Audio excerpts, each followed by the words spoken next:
the Mosaic Foundation, and basically I'm a manager of TechSoup Balkans project that we will talk a little bit about how to apply and what we have for the organization of the area. So I will give a word to my colleague Wojtek. Great, thank you. So it's our privilege to talk to you, after the lunch. So it's kind of very difficult because I think half of you will be already napping, and then but it's even difficult to talk before the lunch because half of you is already hungry. So I believe we can go and talk about the technology in the service of civil society. It doesn't work, so it's not technology in the service of one guy. Okay, so tech soup. So I'll tell you about ingredients of a soup, which we actually, don't say it. Okay. Ingredients about, of the soup we actually use. So it's very often it's technology, which we have to do some things. We have to have knowledge how to use the technology. It's worth having some problems so we can use the technology and the knowledge, sometimes resources for that. So, society, but as a tech soup, we don't have civil society.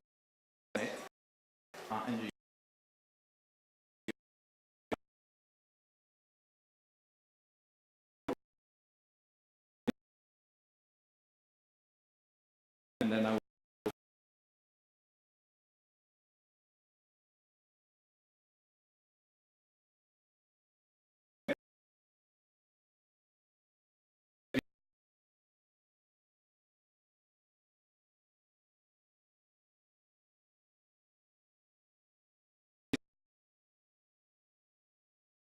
logo.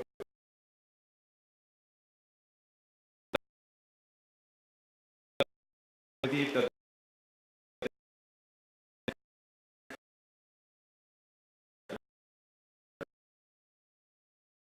open and the content.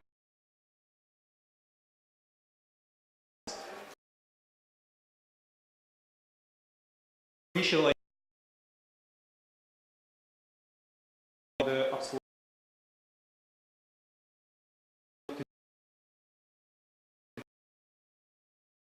and which was the second time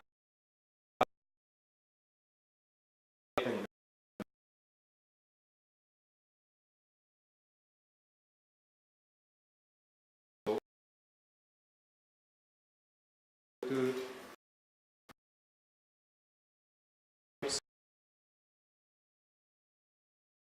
it was so many. It was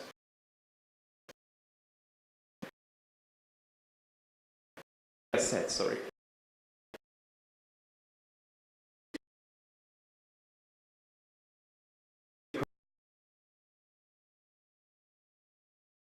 And do that.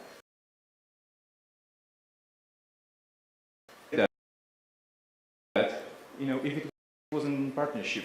But the partnership, what we wanted to achieve was to promote open data and engage people in creating technology tools for their city. Well, yeah, everything we do in the partnerships, as I said, and that's actually an announcement. We want to, and we would like to create more partnerships and projects like Upswords, which is just a simple example of things we would like to do with different partners all over the world. Other TechSoup partnerships, you may know this. Actually, this Community Booster, it's something what we started as well.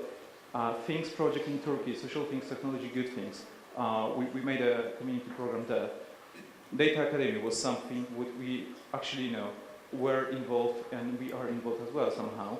And personal democracy in Poland, we are partners as well for that. We are not organizing, but we are partners. So we are building partnerships. What TechSoup Europe and what TechSoup Global is, it's one of the biggest social enterprises in the world, actually. And yeah, you see the data. So we work technology donation program in 48 countries.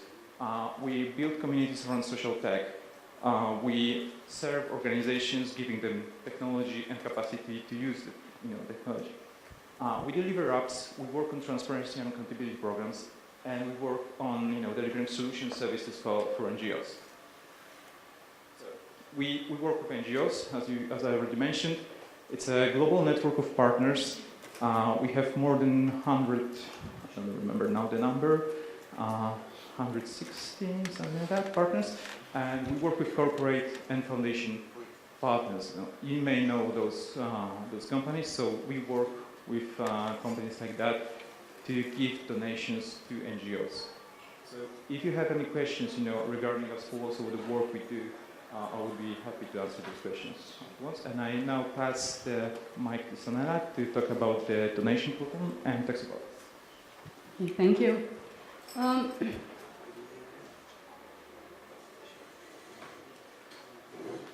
Okay, so basically on daily basis we use technology. As an IT support, know that many times we have little problems that really make our lives, let's say that we cry a lot when something doesn't work in technology.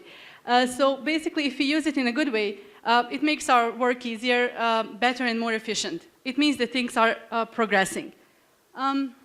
But it's sometimes hard to get all the resources we need. And if we take a trip back to a memory lane, I'm sure everybody had an old computer that doesn't work really good. Or you had this nice message saying, yeah, you have a software, but it's not genuine. So it's really nice to know that we can get technology to do all that we want to do. Like creating apps, like many projects I've seen here today and I heard about before, which couldn't be done if we didn't have adequate technology. And it's great to know that there is a helping hand. And this is where TechSoup Balkans come along. Basically, it's an online platform that is run by Fundacija Mosaic from Sarajevo and Metamorphosis Foundation from Macedonia. And it is a platform where you can register and get a software donation from our partners that are Microsoft, SAP, Symantec, and Bitdefender. Actually, Symantec is now only for Croatia, but hopefully it will be in all the countries. So it's very easy to get a software donation. You go visit techsoupbalkans.org. I see many of you have already computers or phones with you, so please go and register, sign up as person, and then you can add your organization, enter some data that proves your NGO status, and then after a short period of validation, you could go and request products and services that you need.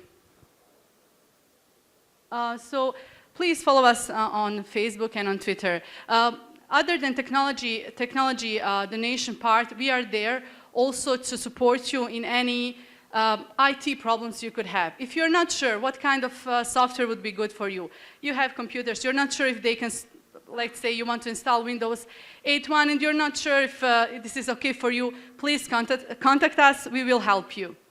I don't know if you have any questions for me and Wojtek. So thank you for these brief presentations. You have still 6 minutes almost, so you were really fast. Before we pass the microphone to the public, I have maybe 2 questions for you. Maybe first one is for Wojtek. Maybe we can sit? Yeah? Is the... Gentlemen. Yeah? Ah, sorry. So, Wojtek, this is quite impressive work that you are doing with such a big networking, and how you are getting all connections and how you are building up your network all the time in quite a short period. Well, there isn't like an easy answer to that, because there is no model that we can follow. It's every country and every region is different. So basically, what we do is we try to do some kind of research on who is doing some kind of interesting job when it comes to technology, social tech, and we are trying to find those NGOs, those people who are really involved in that, and then we are trying to establish some kind of a connection. And those conferences, like for example Point, is a very good example of of a place where we can network and search for partners, not only for the donation program, but for all our work, because what we do is actually supporting NGOs on various levels and in various dimensions. And so we just do some kind of research. We look for NGOs. We look for what people are doing, and sometimes people do approach us, and then we work with them on what kind of a project, what programs can we run together, where we can be a support and outreach to some maybe corporate foundations, maybe some corporate partners. Maybe we can do something together. Maybe we can find together funding to do something, and we are very open to do almost everything when it comes to social tech. So it's like the network is expanding, but it's very difficult to say about one model.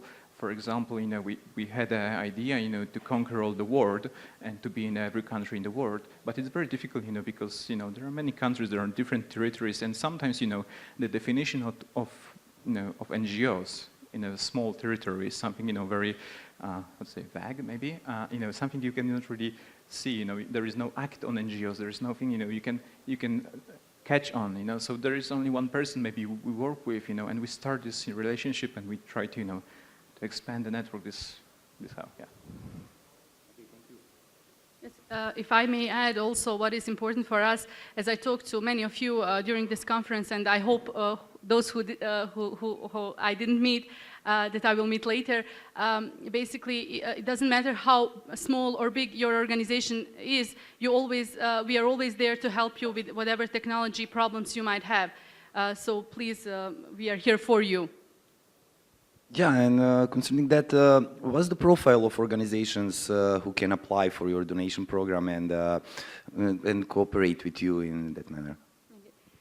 Basically, they are all the organizations that are non-profit organizations. They can also be associations, but all the legal entities that are non-profit and basically do good in civil society are eligible for our donation program. What is good is that everybody can choose whatever they need, starting from smaller donation, one antivirus software, then to a big organization that needs servers or some very specific software. Okay, and you are specifically working with Balkan countries. And what's the situation with networking in the Balkans, and how do you build up your network in the Balkans? Basically, we are working a lot with Microsoft on NGO Connections Days, and we have been recently in all over the region, in Varaždin, in Podgorica, doing the NGO Connection Day and explaining what organization can have as a donation for them. What we are also trying to do is we have our Facebook page. We are trying to promote all the technologies that could be good. Sometimes it could be a little piece of software or some little application that could really help out all the organization to do something better, to do something easier and quicker. Okay, thank you very much. So we have like 15 minutes more if you have questions for, okay? Do you have microphones in public? Yes. Hello, I'm Begim from Albania. I wanted to ask if you said legal organizations can apply and profit from your donation foundation. Do informal NGOs can they be eligible to collaborate with you?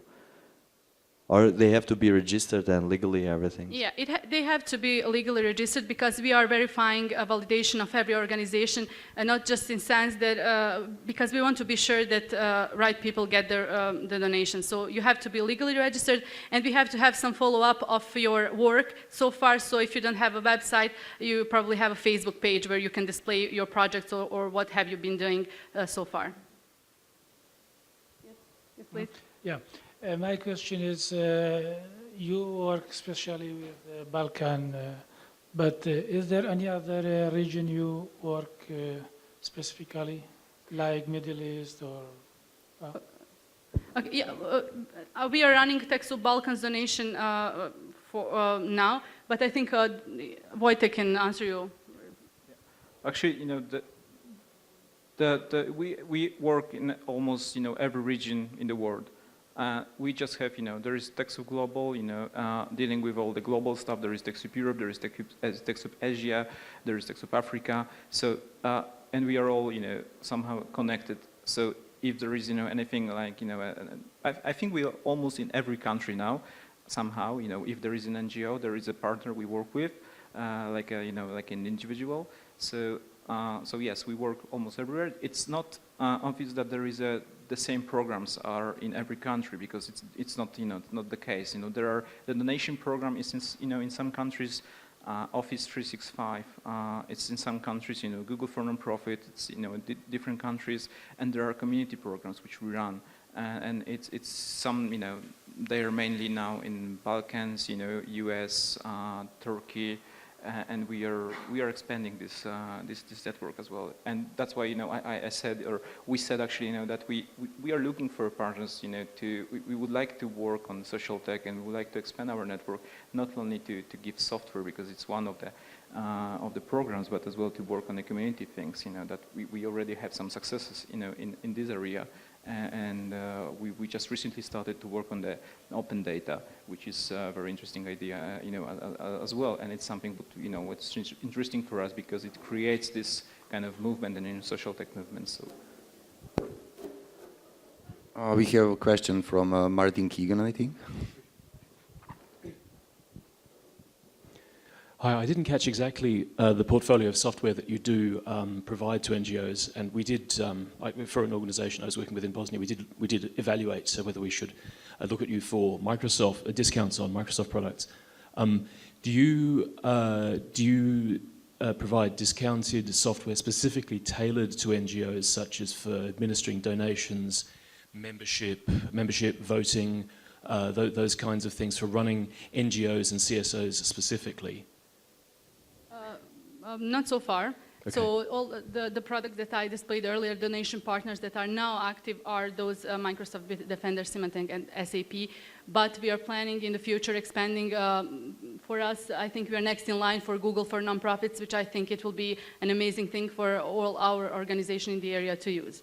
I was thinking of things like Nation Builder and those sort of tools for managing members and things like that. You don't have those? No, not so far. Okay, well, I look forward to it when you get it. Yeah, it's a great suggestion. Thank you. Thank you. But the thing is, just to add something, the thing is that we work with over 100 corporate partners all over the world, and mainly in US, because it started all in US. And there is a bunch of people, working on establishing those contacts, with corporate, IT companies, and we are trying to convince them, to actually, give stuff to NGOs. So we are working, on that. And US is just, I think they have all the partners there, but we are trying to, to expand the network as well of the corporate, donations to different countries, and Europe is one of the priorities actually now. So. Okay, we have a team who would like to ask a question. Hi. First of all, I think you do an awesome job, and I think it's really important that you exist. You just mentioned open data, so I was wondering what's your stance towards open source software as well? Do you support, endorse it? Do you provide IT support on it, and so on? Well, we work on open data, and as I said, we just recently launched Second platform, and we don't although we work with corporate partners, we don't say, you have to use paid software, even if it's, discounted. So we very often we say different partners have different websites actually, that they promote technology as such. And if there is something, worth saying about open source, we do it. And we don't say, we don't have a contract with Microsoft or with Google that, we have to promote just them, and, open source sucks and something like that. We don't. So we work, for example, Warsaw office, we work, on CVCRM, so it's open source, as well, CCAN and different actually, I think. Yeah, basically what I want to say, open source is great. I use open source, and I think many of us does. It depends what kind of projects you're doing and what do you need. Basically, if you're preparing youth for, let's say, work, then you probably have to use some commercial software, as in commercial companies, they will have to deal with it. But whenever you can use open source, it's great. You should. Okay, I think we have one more question from Mihail.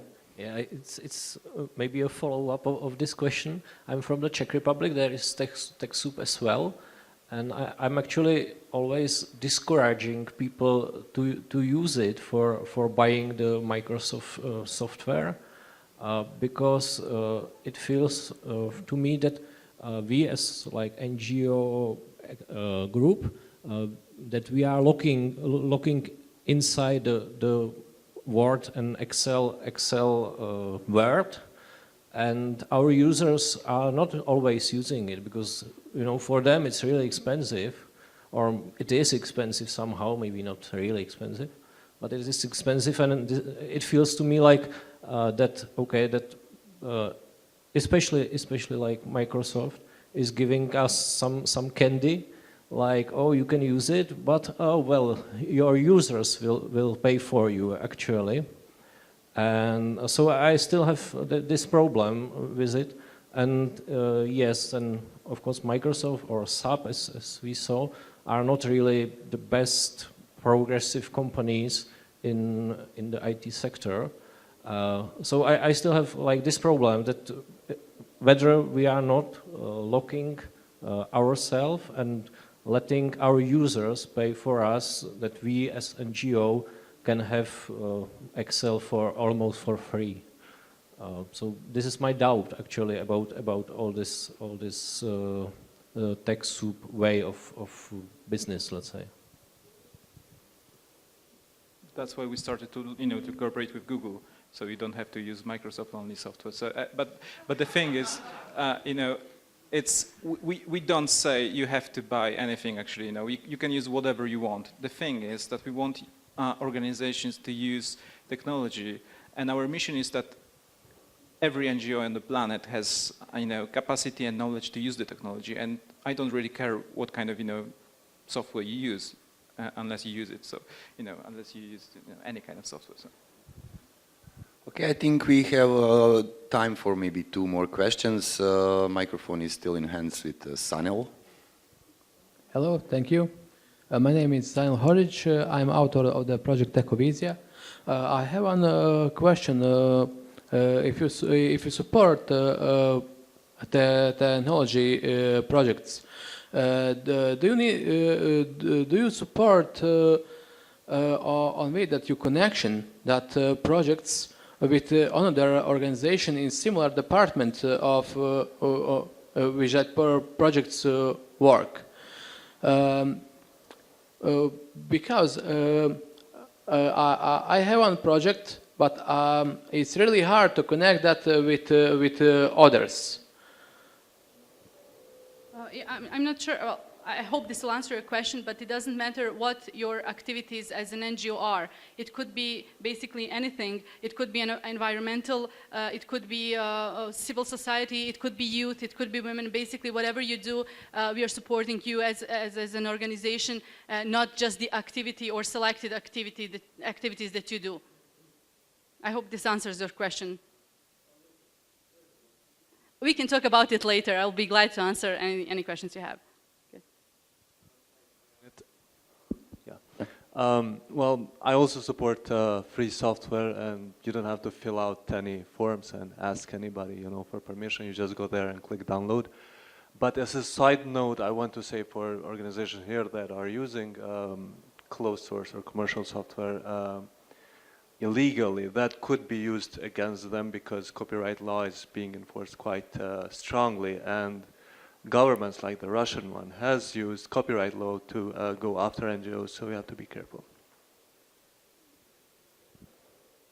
Okay, I didn't know about that. So basically what we are trying to do is to give organizations possibilities and options. So and your IT services, they know what is best for you, what your needs are. I know that in my organization we used to work a lot also on open source, but then we figured out at some point that it wasn't enough for us. So we had to reach out for some solutions that would be, let's say, more complicated because we had bigger projects and we needed, let's say, better commercial solutions to fit our needs. But as we said before, basically you all know what you need, and we are giving you an option to get a software donation if you need one. Okay, do we have any more questions? I think we have time maybe for one more. Is there anybody? Nobody? Okay, I'll just use those 3 minutes to maybe ask our guests to a little bit describe a community booster project, which are like pretty cool project. In also we are cooperating in community booster as Zašto ne? Well, I'm not the right person to ask about about the project, so I would ask Alicia. Maybe you could talk about it a bit, about the community booster. Yes, because I'm yeah.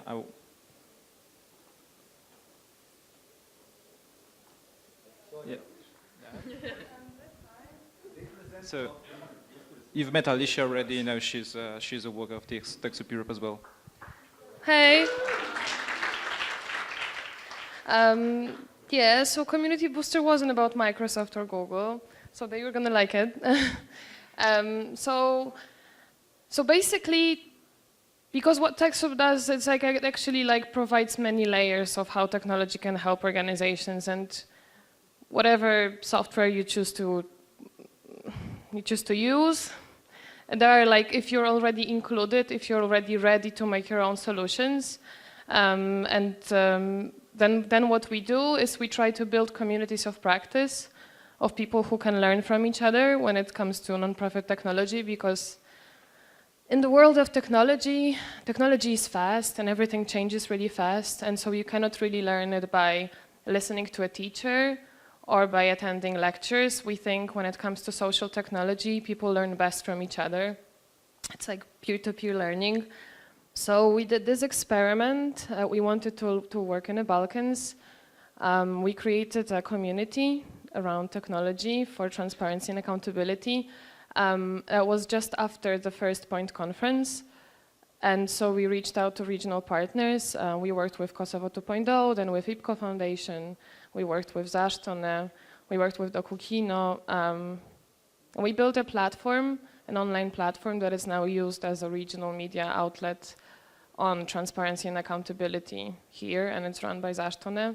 And we published a series of articles also on open software and open data.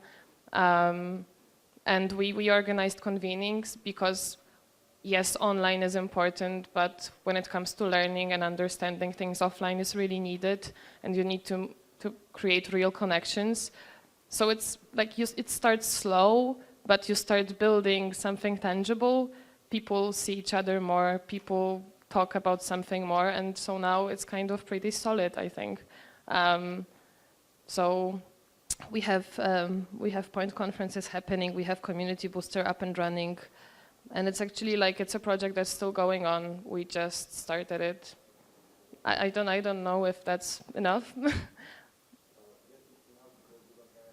We don't have any more time, so enjoy your day. Thank you. Thank you, guys.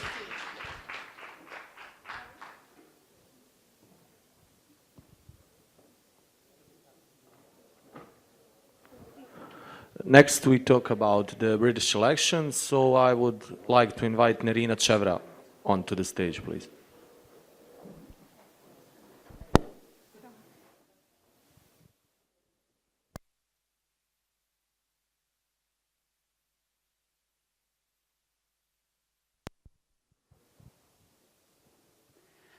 Hello, everybody. Good afternoon.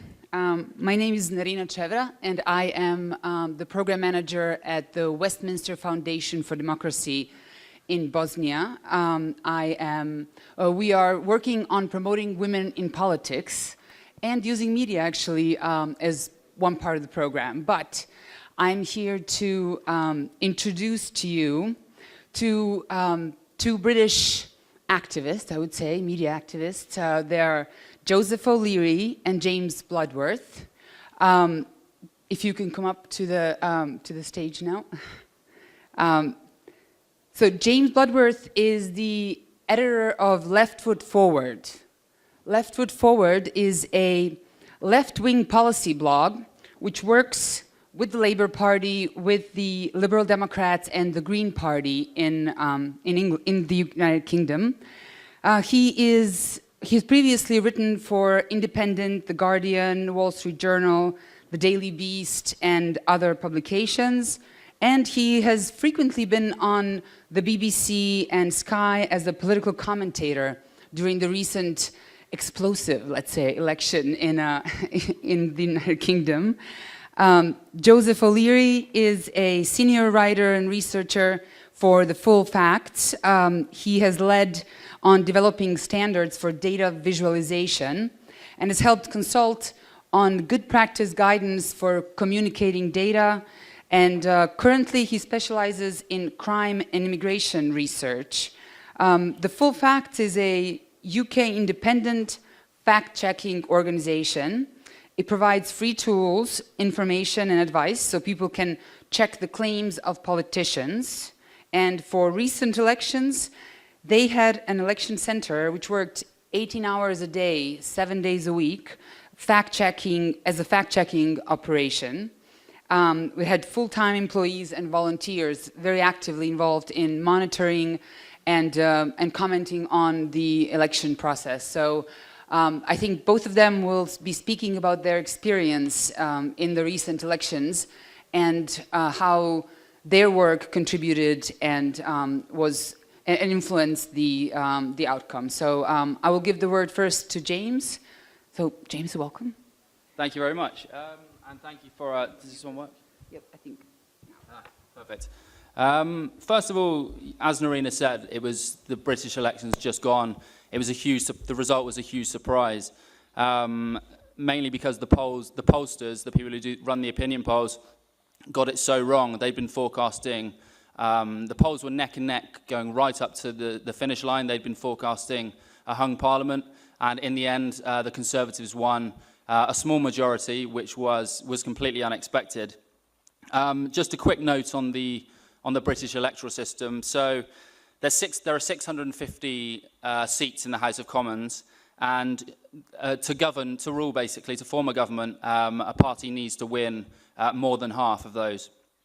So the Conservatives managed to win 331 seats, which gave them a slender, what's called a working majority. So they can form a government now, and they have enough MPs to vote through legislation. If they won,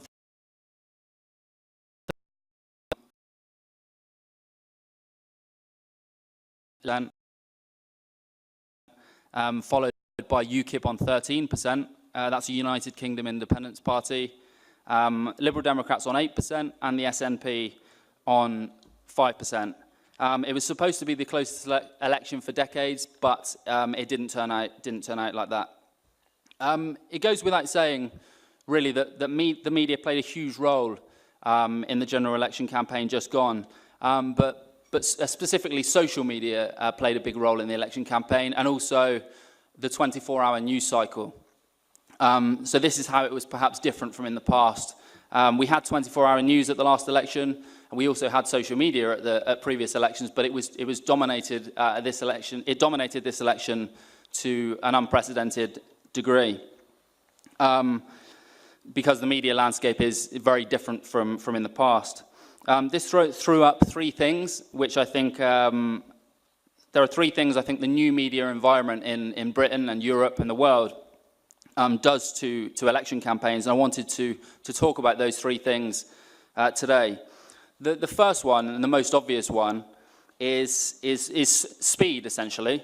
So the growth of social media means the news agenda during the election campaign, it moves from one thing to the next much quicker than in the past. So if you're a politician, if you're a journalist, it's kind of like being on a treadmill. A politician will make an important speech on TV in the morning, but by the afternoon, there's a good chance that people will have forgotten about that speech already and moved on to the next thing. So a good campaign, a good political campaign, is essentially owning the news cycle, constantly owning the news cycle as much as possible. So that you're kind of the dominant, so you're on the TV, you're being talked about on social media as much as possible. There is a downside to that, which I'll go into. The Labour Party did, for all its other problems, it did this very well.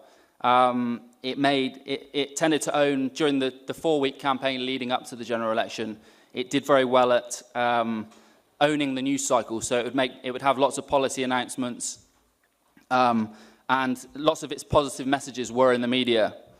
You can also, though, however, own the media, the news cycle in a very negative sense. So the Green Party, for example, went into this general election campaign with high hopes. They hoped to do very well. But they owned the news cycle in a bad way based on the leader made several gaffes. She, for example, forgot the cost of certain policies, and then they owned the news cycle in a very negative sense in that the media then talked about them negatively for 2-3 days. And it was just this constant cycle of bad things about the Green Party. So owning the news cycle isn't everything. It has to be in a positive way.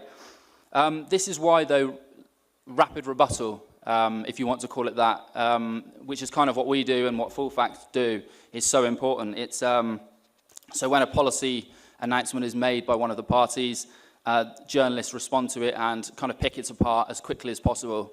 And social media allows you to do that and get things out there very fast, respond very quickly. So the government makes an announcement, or a party makes an announcement on a policy, and you can get some rebuttal out there within kind of half an hour, an hour. It's not like in the old days where you had to wait until the next morning for the newspapers to go to print. So it's very effective for organisations like us, and it's opened up a big space in terms of rebuttal. We also, as far as our website goes, it's policy. It's analysis of policy, but again, it's also rebuttal. And we fill the space online which the left-wing political parties can't fill themselves, their press office can't fill themselves, and also that the newspapers don't fill themselves.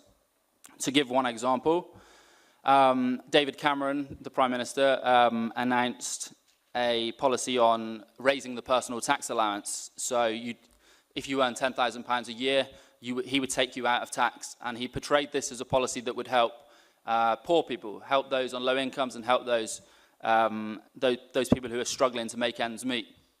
We rebutted this very quickly by showing that this policy wouldn't help, for example, the 3 million people who don't have jobs, because if you don't have an income, you're not being taxed anyway, so you can't be taken out of tax. And we had that out kind of an hour after he'd given his speech, and it had quite a big pickup on social media, and it was a good example, I think, of how the new social media environment is very conducive to rebuttal and holding politicians to account. The second thing the new media world did to our election campaign, it personalized it. This is more of a negative side. It made it more about people rather than about policies. So there were lots of attacks on the Labour Party, for example, based on our leader at the time, who's now resigned, being unphotogenic. So people would take photos of him. There was a famous photo of him eating a bacon sandwich, where he made a bit of a mess of it, and it was kind of all over the place. And it's so superficial, but that became, the Conservatives used that and said, you can't vote for this man as Prime Minister, look at him in this photo. And social media allows those images to go viral, and that's kind of one of the downsides. It can be photos, pictures of people on the campaign trail can become almost as important as policy, which I think is a bad thing, but there we go. So yeah, being unphotogenic became something that parties more and more criticised political leaders for.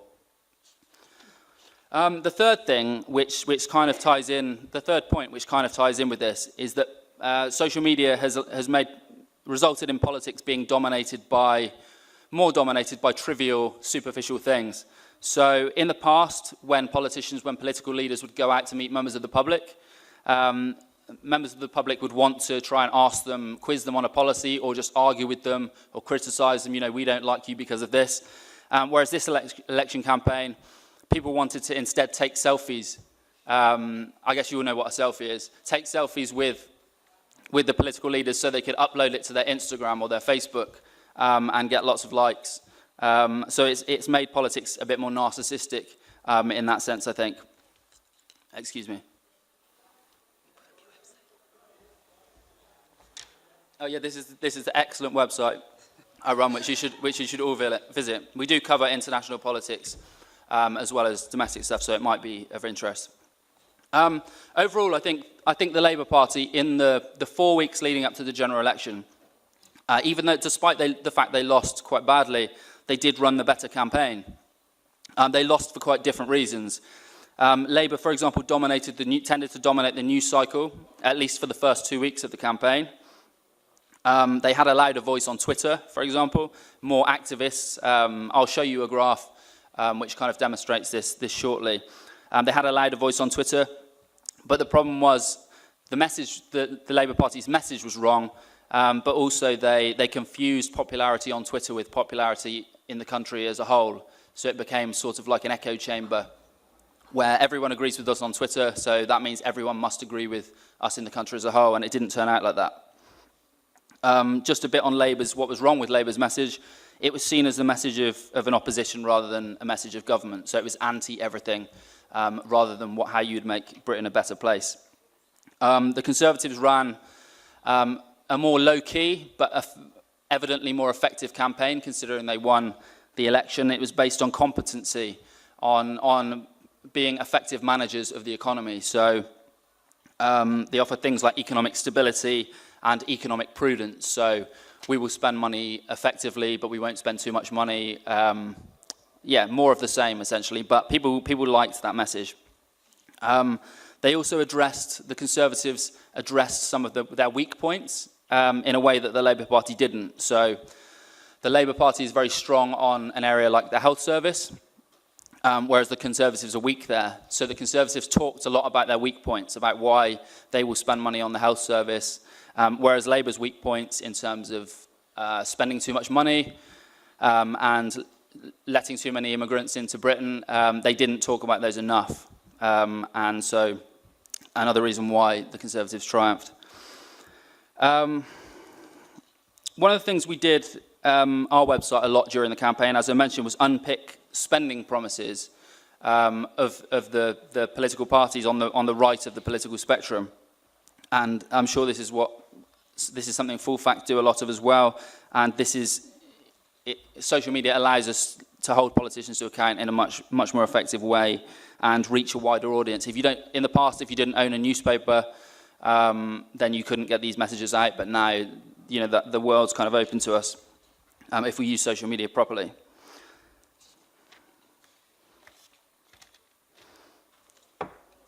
And again, yeah, new media makes this kind of rebuttal much more effective. We can get stuff out there within half an hour of a policy being announced, and we can set the agenda, if you like.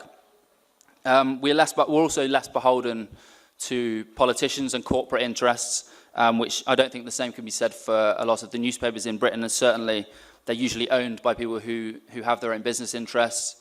So you have Rupert Murdoch, the guy who owns Sky News and owns several newspapers in Britain, and he basically runs the newspapers as kind of the propaganda arm of his business. So if he doesn't like something one of the parties is saying, if he thinks that will be bad for his business, he will use those newspapers as a platform to campaign against that party. And he did that a lot with the Labour Party. But the online world allows us we're not beholden to those same kind of corporate interests, and so we can push back against it in a way that the traditional media can't. We can fill the gaps that left-wing parties can't fill with their standard traditional media operations. I did want to show you a website I'll just load up now, which shows you some data from the election in terms of like the different parties' social media use and who did what best. But I'll quickly load that up and then I'm finished. Cool. Yeah. Sure. Thank you.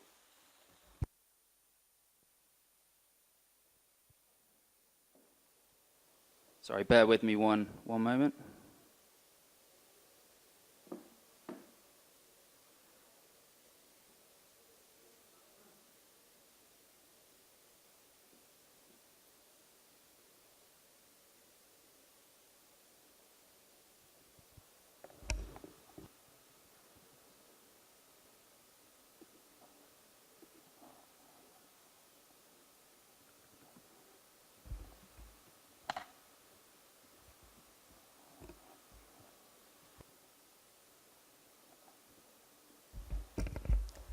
I guess while we're waiting, I can say a couple of words about this. And I think we all here know about this, that the election campaigns become more about people than about policies, very superficial and photogenic. And I don't think that that really works in our case, because I really haven't seen that many photogenic politicians during the Bosnian election campaign.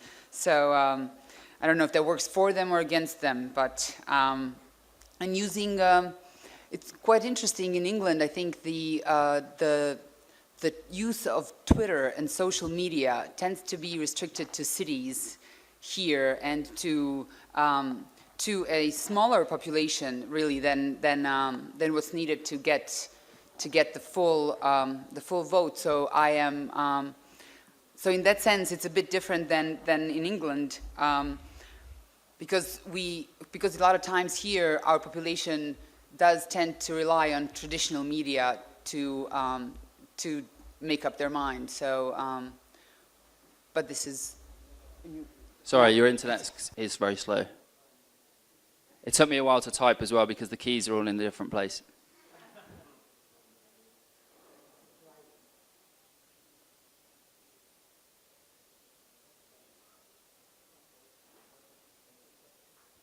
Yeah, it's essentially, there's some nice infographics. I should have put these in a PowerPoint really. It shows which areas of social media. So I understand Facebook's much bigger over here than Twitter.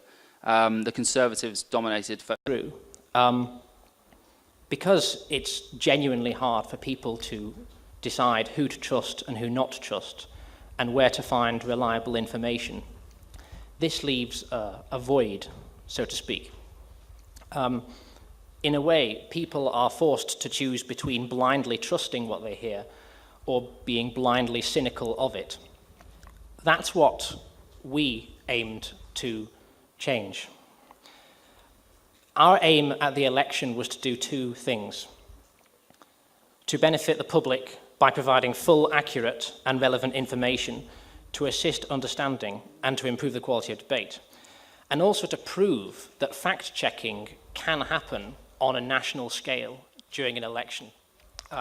James was absolutely right to point out the 24-hour news cycle and the pace of things during elections requires rapid rebuttal, or else you become irrelevant.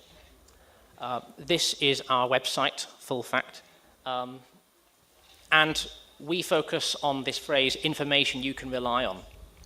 It's a conscious decision we've taken about tone. We check claims, not people. We're more interested in a claim that is made possibly by many people. In a particular instance, a politician could put any kind of particular spin on that claim. It could come out in any form. We're interested in finding out where the claim itself came from and putting a stop to that. Part of this is that a lot of politics is too personal, and we want to provide a contrasting tone to that. When we fact-check, we are respectful, and we do so in a way that is almost paranoid at impartiality. Impartiality is very important to us because in the UK we have a very partisan press. A lot of the newspapers will report very skewed stories about Labour and the Conservatives depending on who they support. And we are trying to cut through that and provide people with the means to check information more reliably. There's an ancient phrase, you give a man a fish, he'll eat for a day, and you teach a man to fish, he'll eat for a lifetime. Well, in politics, everyone wants to give you a fish, and no one wants to teach you how to fish. And in a way, that's what we try and do. We don't just give you facts, we tell you where they come from. We give you links, and we give you explanation, and we don't expect you to take our word for anything. We're always transparent, as I said, to the point of paranoia. So I want to describe very briefly what we did during the election to try and make that happen. It all started by working out how we were going to afford all this. We were an organization of about 10 people, and 10 people can't fact check an election 18 hours a day, 7 days a week. Crowdfunder.org is a great website. If you encourage just members of the public to pledge money to you, and you give them a goodie bag in return, and they give you part of your funding. We were able to raise £33,000 in the space of a few weeks in order to fund our election project. That allowed us to occupy an election centre in which we could have, at any one time, 30 plus people working, a mixture of volunteers and professional staff, as was mentioned earlier. Fact-checking on this scale and providing that rapid rebuttal needs processes and procedures. We were split into 3 main teams: monitoring, analysis, and communications. Monitoring is important because even if you fact-check any politician or newspaper outlet perfectly, you can still be biased because of your selection criteria. You could just fact-check everything David Cameron said in the campaign and be perfectly fair in each of those checks, but you would be biased because all you'd have provided was a critical analysis of one leader. This is something that we were obviously particularly concerned about. So that's one aspect of it. Monitoring helps solve that because we had a monitoring team full of volunteers. They were looking at every major broadcast and every front page every day, checking as many claims as we could, and providing the analysis team with the basis to do their fact-checking. The analysis team's role was obvious. They converted what the monitoring team supplied into usable information that people could make use of in deciding who they trust, what information they want to rely upon. And thirdly, communications. None of this works without a good voice that is actually scalable at an election. It's easy to write a lot of things and then nobody notice it. So our comms team were constantly in touch with journalists. They were putting out press releases every morning to national broadcasters and newspapers. Like forward, I think we had that coverage. We were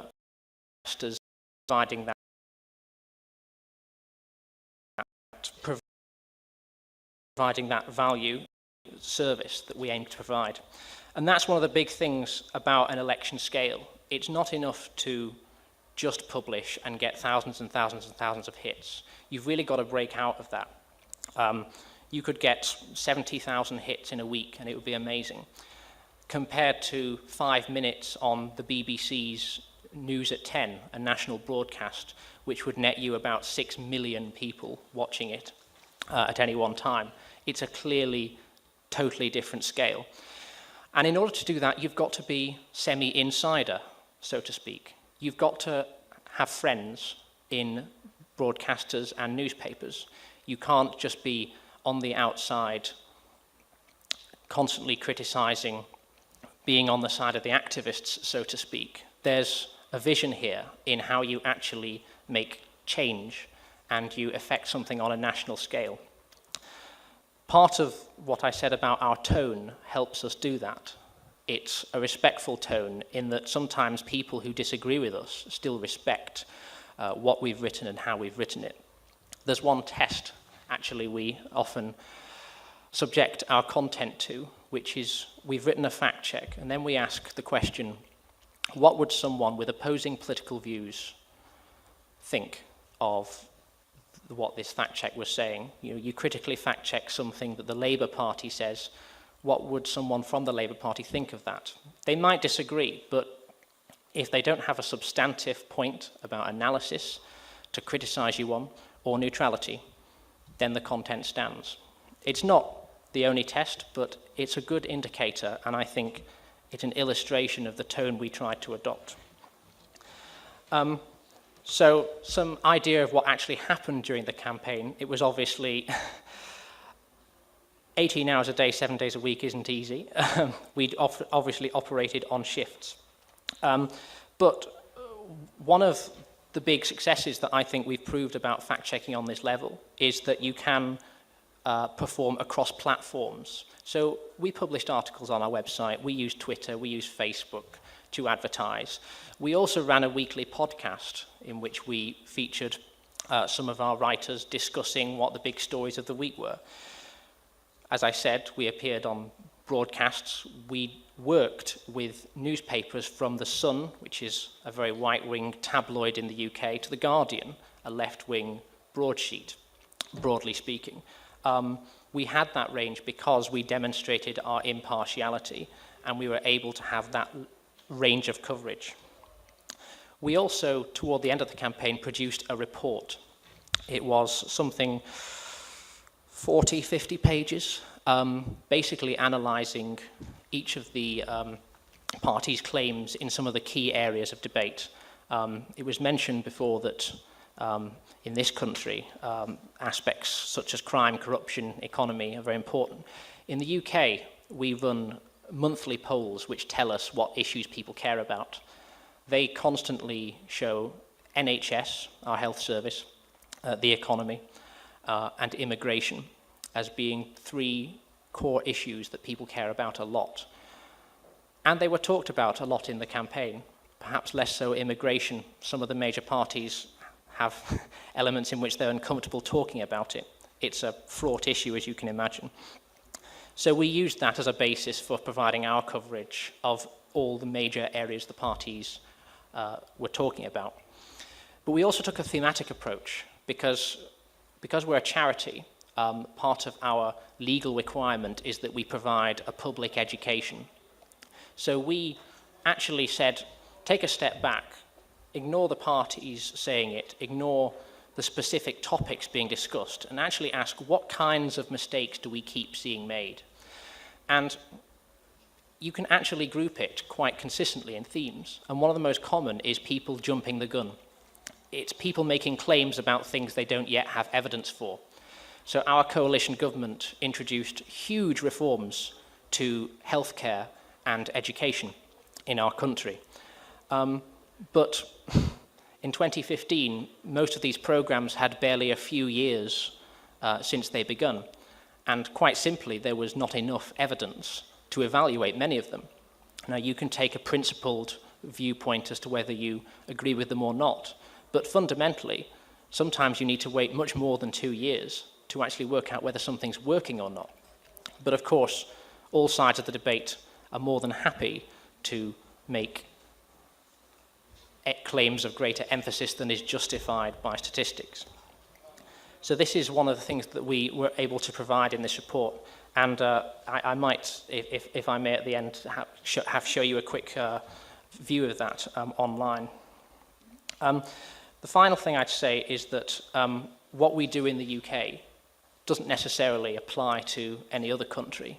Fact-checking in the UK is a somewhat different kettle of fish, so to speak, to fact-checking in places in Eastern Europe and in South America, for which we know fact-checking organisations exist. We have quite long-standing institutions to the extent that sources of information you can often rely on. So we have independent statisticians who produce the facts that we use to judge what the politicians are claiming. We implicitly trust those because they have transparent processes. They show you where their data comes from. They show you how it comes about. So it's much easier to trust. And I understand in some other countries you don't have that. In actual fact, it can be a hurdle just finding reliable information in the first place before you even begin to analyse what someone's actually said. So this is a specifically UK context, but I think what we have shown is that fact-checking, rapid rebuttal, and impartially can happen on a national scale, and we were able to show that. And it was a two-election project for us. 2015 was stage one. It was the warm-up. We've got another election in 2020, thanks to a fixed-term parliament in our law. So we're now gearing up for that, and we want to be 10 times bigger and 10 times better, because we genuinely believe that giving people that access to impartial, balanced information is important, and it helps people navigate the debate. So I'll just finish up by showing you a bit of what I meant.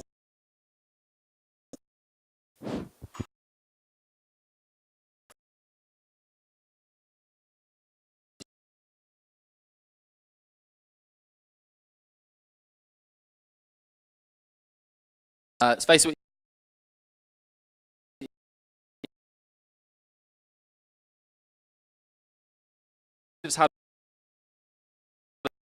And we can see by Facebook or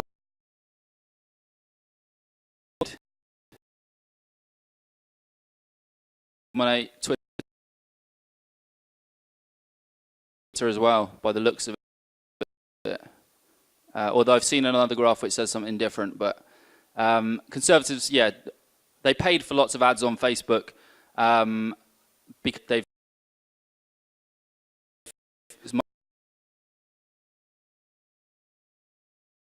but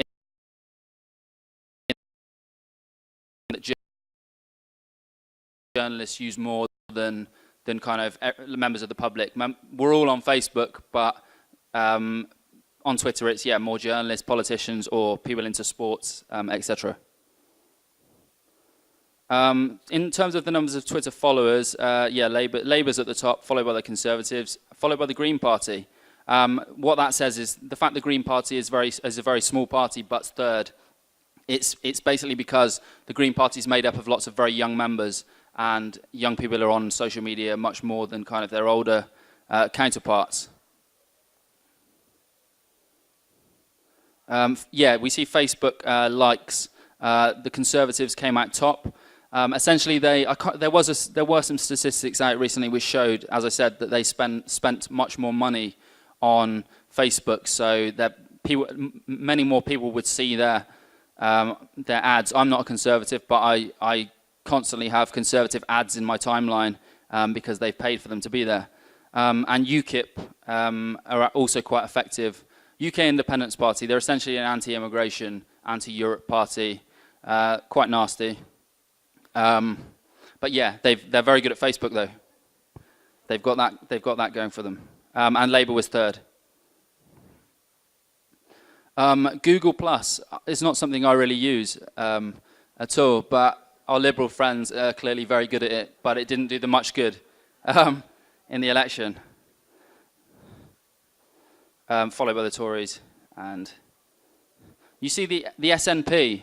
The SNP did very well in Scotland. They basically cleared up the Scottish National Party. They cleared up in Scotland, but at the same time, in terms of social media, much of the reason they ran such a successful campaign is they have loads of people on the ground. They didn't use social media so much, or they didn't have such a big reach on social media, but they stuck to kind of some of the old forms of activism. So I think there's a lesson here in that the Labour Party thought the focus should be really should be on social media, whereas some of the other parties like the SNP did very well using the old methods of going and talking to people and galvanising lots of people to go out and campaign for you. So it's not all about social media. YouTube videos, again, dominated by the Conservatives, followed by Labour, and then UKIP. SNP actually have no YouTube subscribers.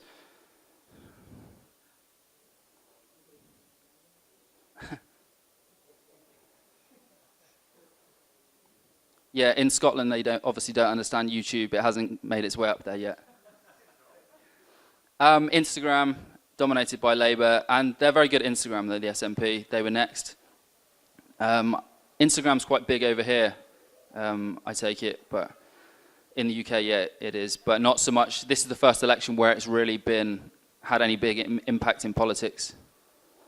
And just a few more, then I'll leave it. Twitter activity, Labour way out ahead, but it didn't do them a great deal of good because the Twitter world isn't the world, the world as it is.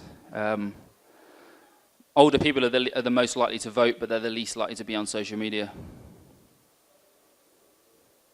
And Facebook, again, Labour did more Facebook posts, but as we saw before, they didn't reach as many people as the Conservatives, essentially because they had less money to spend on it. Google, the boring one, yeah. Only the Conservatives really bothered with that. And Greens, big on YouTube, again, catering to a very young audience, the sorts of people who would probably prefer to watch a video on YouTube rather than read kind of a 3,000 word article. Cool, and Instagram, Labour. And just the final, Twitter engagement. So the number of times people retweet you. Again, Labour very effective. Lots of kind of Twitter activists. So anything the Labour Party puts out, lots and lots of people who will retweet those messages, but it doesn't necessarily reach your audience in the way that like television and newspaper campaigns do. And Facebook engagement. I'll leave that there because it's going to go on forever otherwise.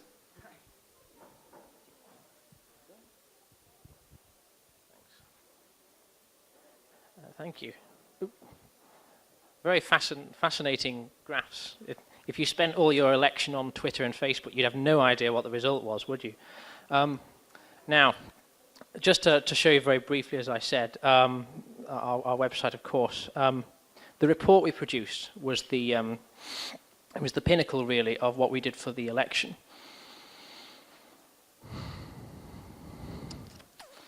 Just search for that. By the way, today's news is immigration in the UK. David Cameron has made a speech this morning about cracking down on illegal immigration in the country. So we've got our content very prominent there. But yes, this is the report that we produced, which was basically the culmination of what we did. And it was intended to be a guide for voters and journalists alike. It might take a slight time to load. I remembered something else that I didn't mention before, is that experts, we worked with expert partners from across the UK. So I mentioned some of our key areas of interest: health, the economy, immigration, education, and crime. In most of those areas, we had an expert partner organization that we worked in collaboration with throughout the campaign. For instance, an immigration. Oxford University has a migration observatory, and they do independent research about immigration.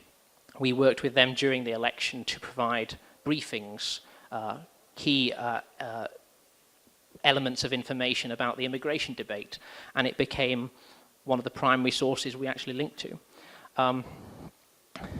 So just an idea of what we covered. I told you about our thematic approach. All this might take some time more. I could show you the contents page. This is our contents page. So as you can see, like we actually focused, health was apparently the #1 issue that voters said would influence their vote, according to polls. So that went right at the top, front, right and centre. And we focused on clashes in each of the parties' manifestos, the lists of policies that they said they were going to implement if they got into power. If you looked across the manifestos, some of them appear to contradict each other, like are there more or less nurses in the NHS, for instance. So we covered those. And at the end, this is the 5 election claim pitfalls that we identified, these themes of fact-checking, inaccuracies, confusions, slip-ups that we see all the time. Comparisons over time, people not realizing that a graph that suddenly goes up in 1 year might actually not be a genuine rise. It might be a difference in how that particular thing is measured. I mentioned further research is needed on many of the new policies, and other things as well. Limits on the powers of government is an interesting one, in the sense that people, if the economy does well, oh, it's all us. If the economy does badly, oh, it's a global crisis, or something along those lines. You see that a lot of the time as well. So yeah, this is what we produced, and it took a while, but it was the culmination of as I said, the election of activity for us. So yeah, that just gives you an idea. You can find it on our website anyway, fullfact.org. So I hope that's very useful for you. Yeah, Awesome. All right. Thank you, Joe.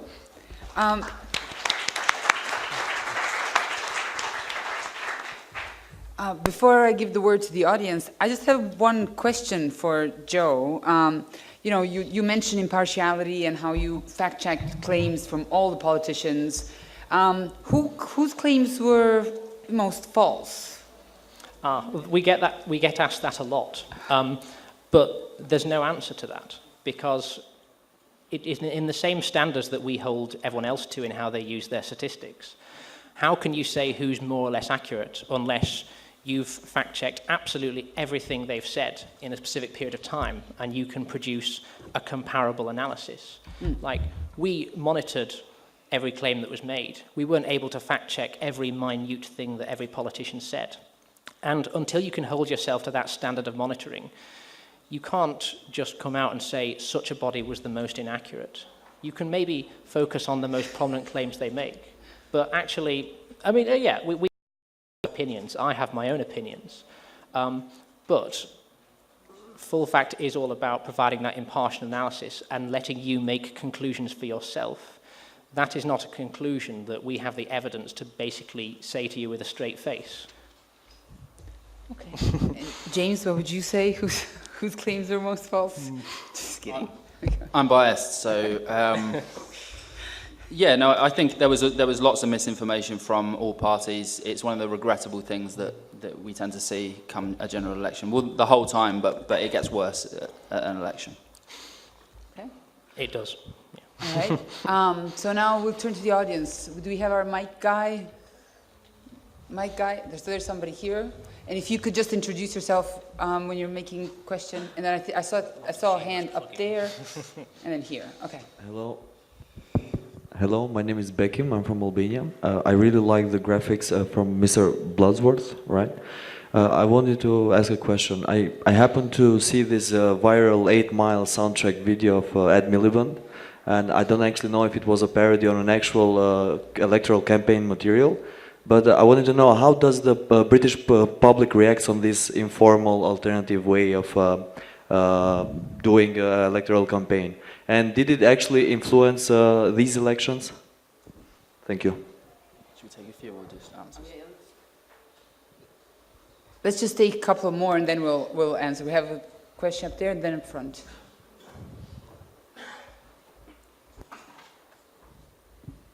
Hi, Aldo Mercoci from Albania.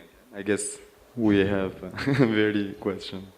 I had actually 2 questions. The first one is that in Albania, at least, but I don't know if this is the case in this way. In Albania, they, apart from the official sites of the political parties, they do use also other sites which are not directly linked to the parties to distribute information, because this is as a way to reach out to the people. So my question is, first, does this happen in the UK, and do you count on this? So do you count this distribution on terms of likes and shares or tweets or whatever else? And the second thing that is happening in Albania, especially in the last elections where politics discovered social media and how cheap they are for them, they also start to buy likes and shares and everything else. Do you have any kind of mechanism to divide the ghost likes from the real likes? Thanks.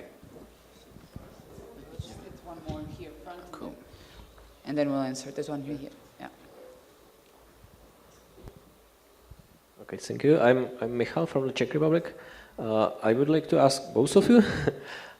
For James, I have a question. If the lesson from these elections is not that the social media are overvalued, that then again, like 50 constituencies decided the elections and not all the stuff. And for Joe, I have a question. You said that you used like many different channels. How to your not what is way to do it? What was working the best for you? Thank you. Okay, so James, would you like to start first, and then we'll have Joe? Yeah, sure. Thanks for your question. In terms of how the British public respond to kind of informal campaigns, like videos, for example. What was the specific video, for example, you cited for the Ed Miliband one? It was the Eminem 8 Mile song. Okay. And it was Ed Miliband just campaigning, and it was his breakfast, his lunch, meeting people. It was very cool, but I really liked it. I didn't know how the British... Yeah, sure. I think again, it's like there's a generational thing. I mean, if you're young, I think you might, again, find that quite funny. I think one of the problems with it is it doesn't cover up your shortcomings, any shortcomings you already have. So when Ed Miliband would do social media stuff, would try to pose in certain photos or make video, or the Labour Party would, or activists would make videos to try and make him look kind of down to earth or cool or whatever.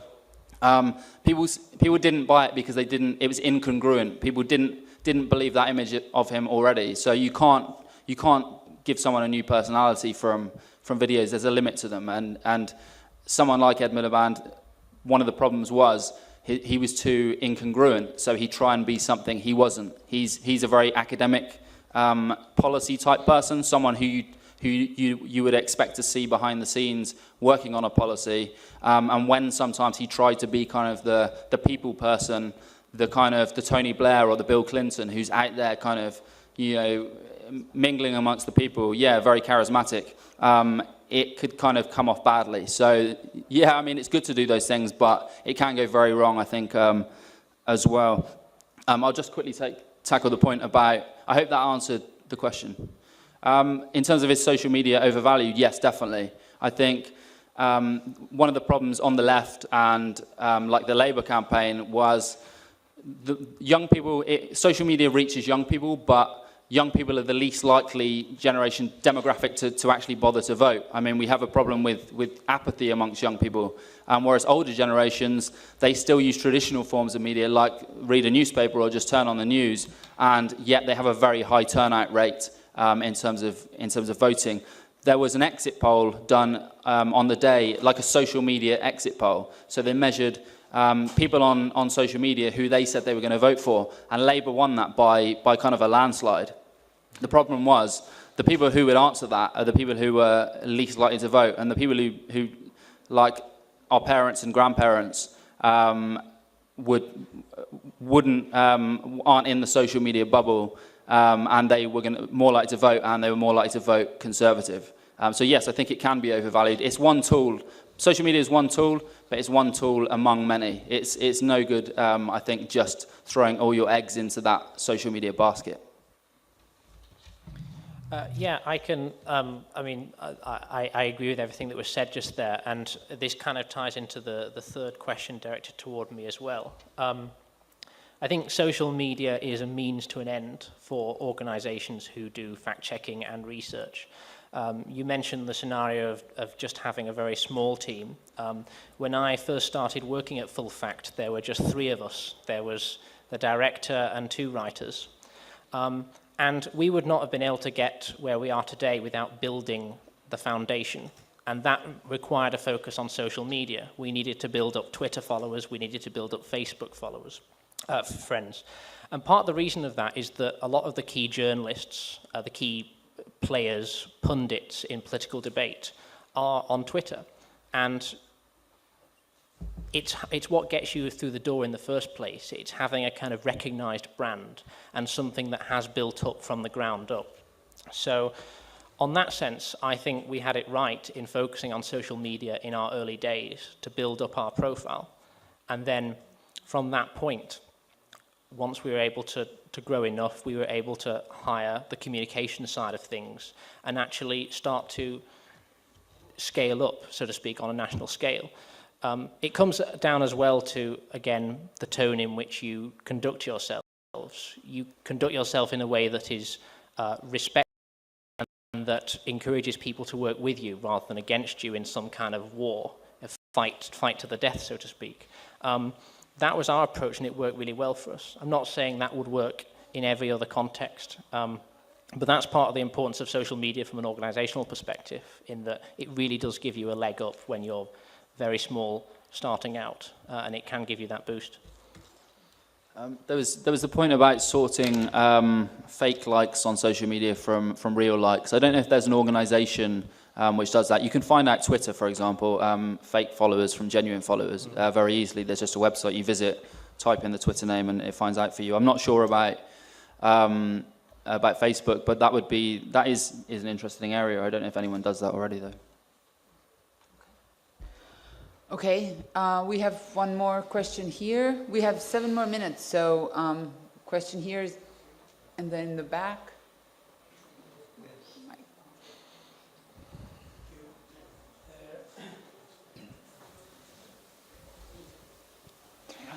Hold it close. Yeah.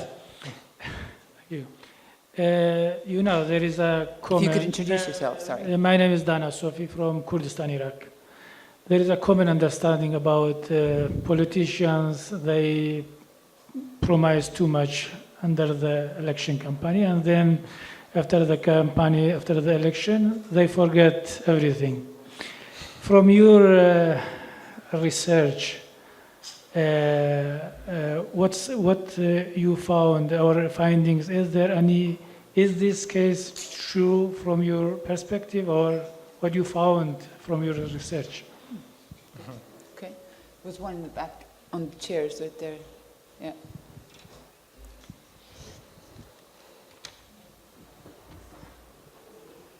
Thank you. My name is Aaron. I'm from the U.S. James, my question is for you. If I understand your background right, you came from maybe traditional journalism. Now you're working on more of, I would consider it a partisan site. Obviously, you're a lot more free to say what you want.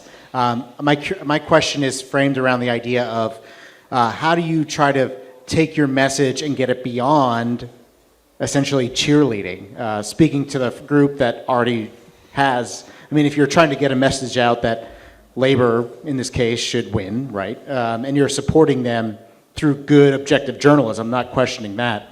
But I'm curious about how do you beat the battle that if the conservatives simply say, oh, these guys, they're not objective, they're not going to tell you the truth. How do you kind of get past that in your specific work? Thanks.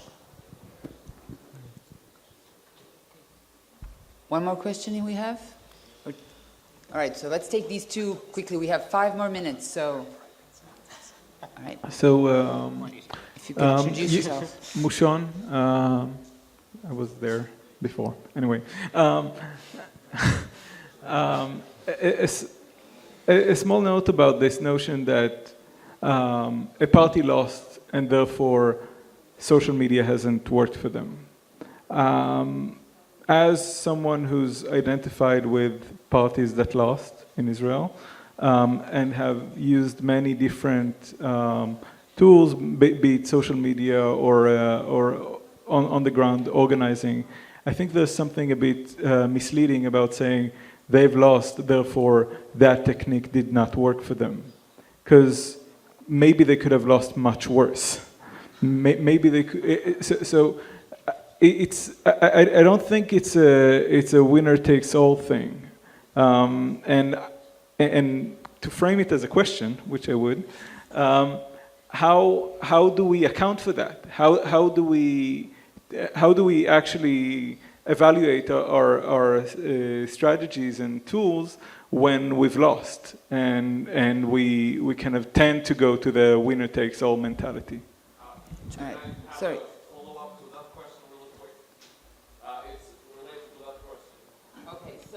All right, so quickly, and then one more here, and then we have 3.5 minutes, and they're going to kick us out. So, Admirim from Kosovo.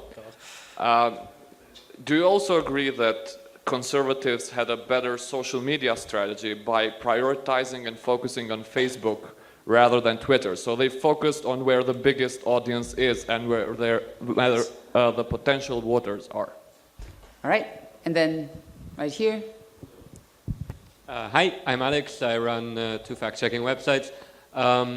While one of them is in Italy, our style is a bit more shouty and glitzy, but I think that's a cultural difference compared to the UK.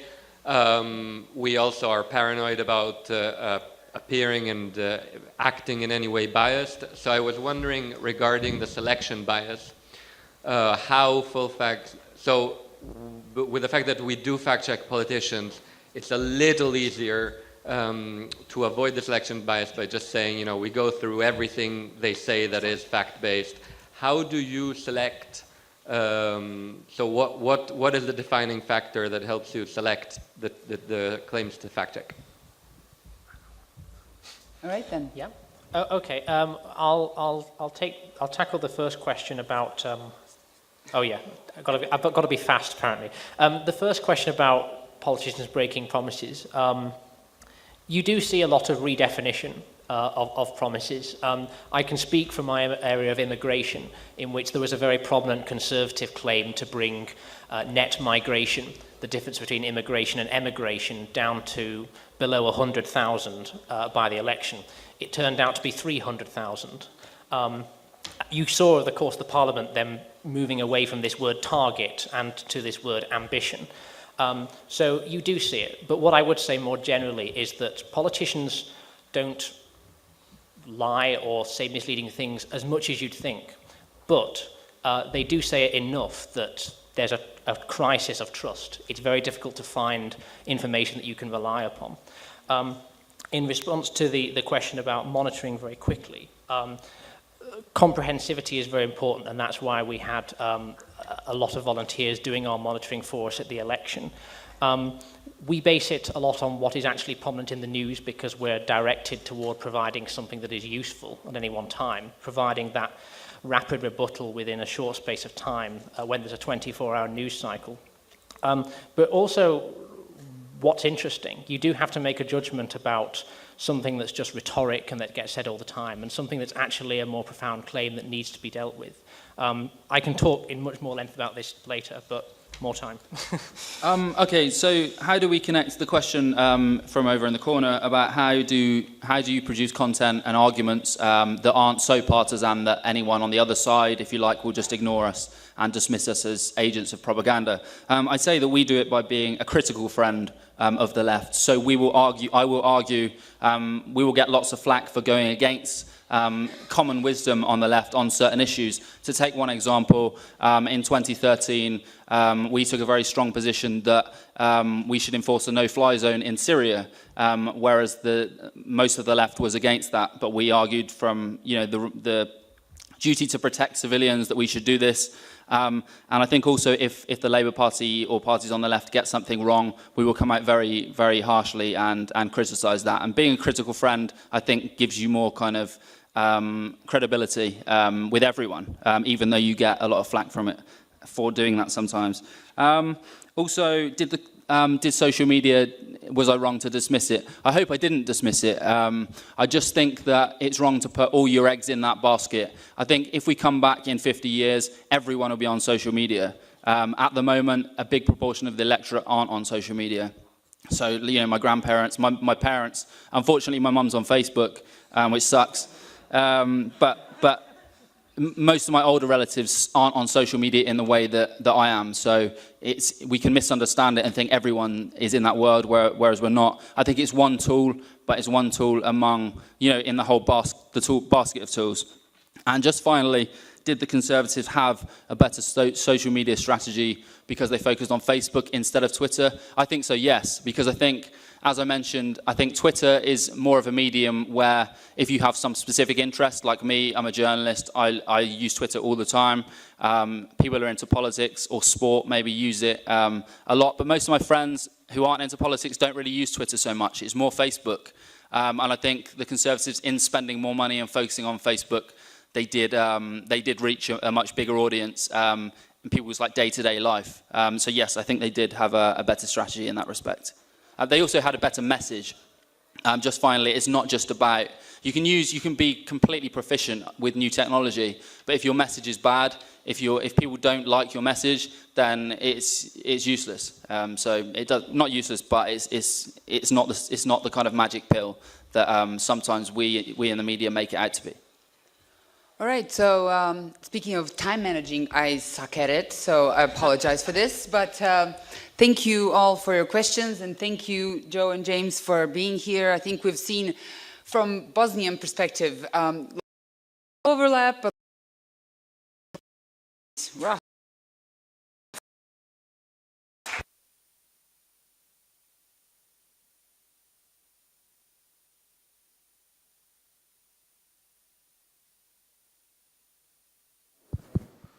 And now we are going to talk about Matchbox, a place where transparency and accountability advocates get project support. May please Milena Gvozdenovic come out on stage. She's the moderator of the next session.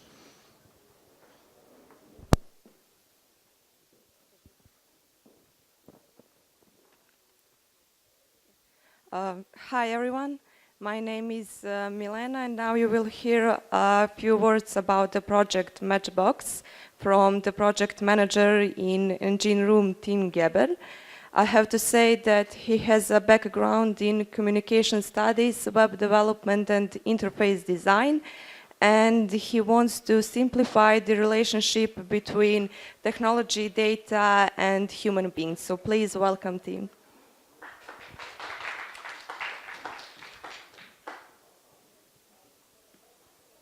Hi, I am Tin, nice to meet you, and I will be talking to you about the Matchbox project.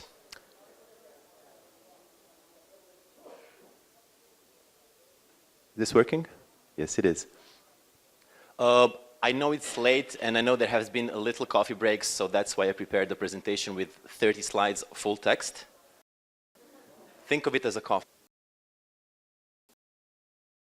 We are an NGO. Basically, we try to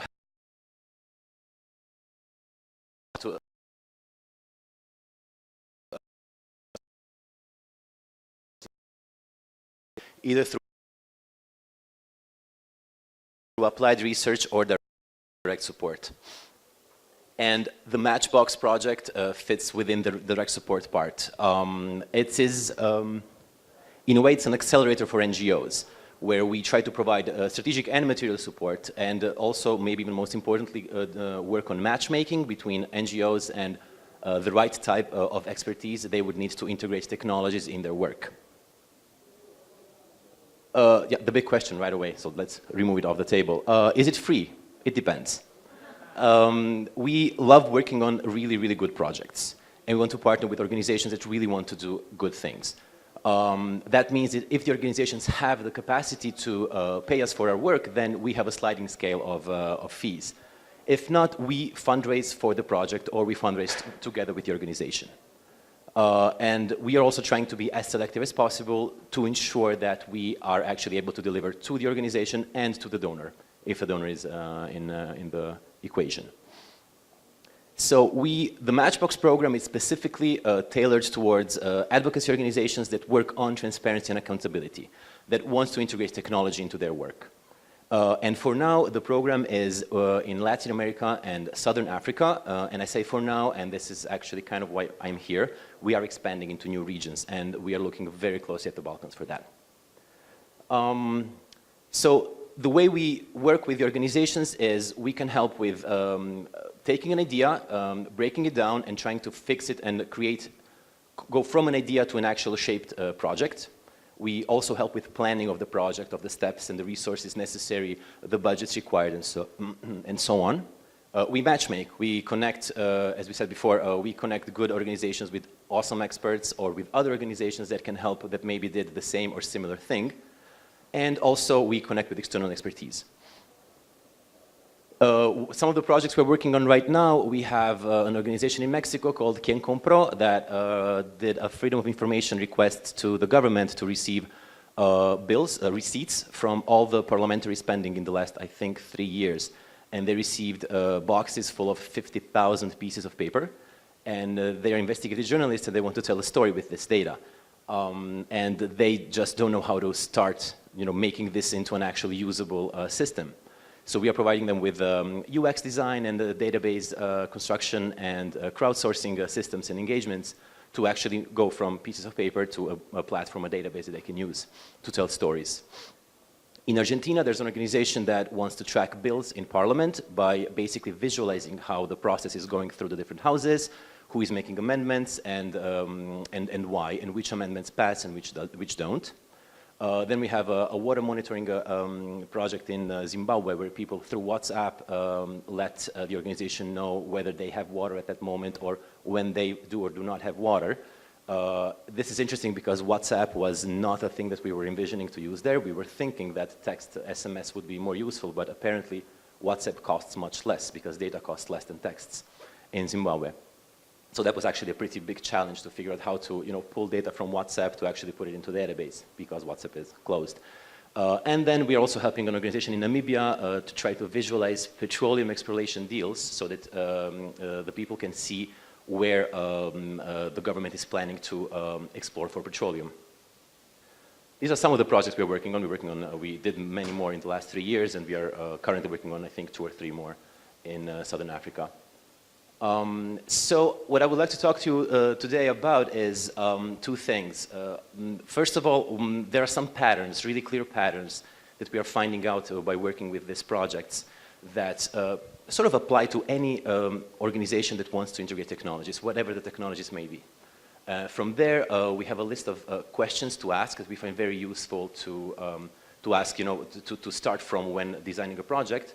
And I will end the presentation with a list, our own process that we want to make as transparent as possible so that even if you want, you can use it for your own work. So some of the things we learned is maybe you don't need tech.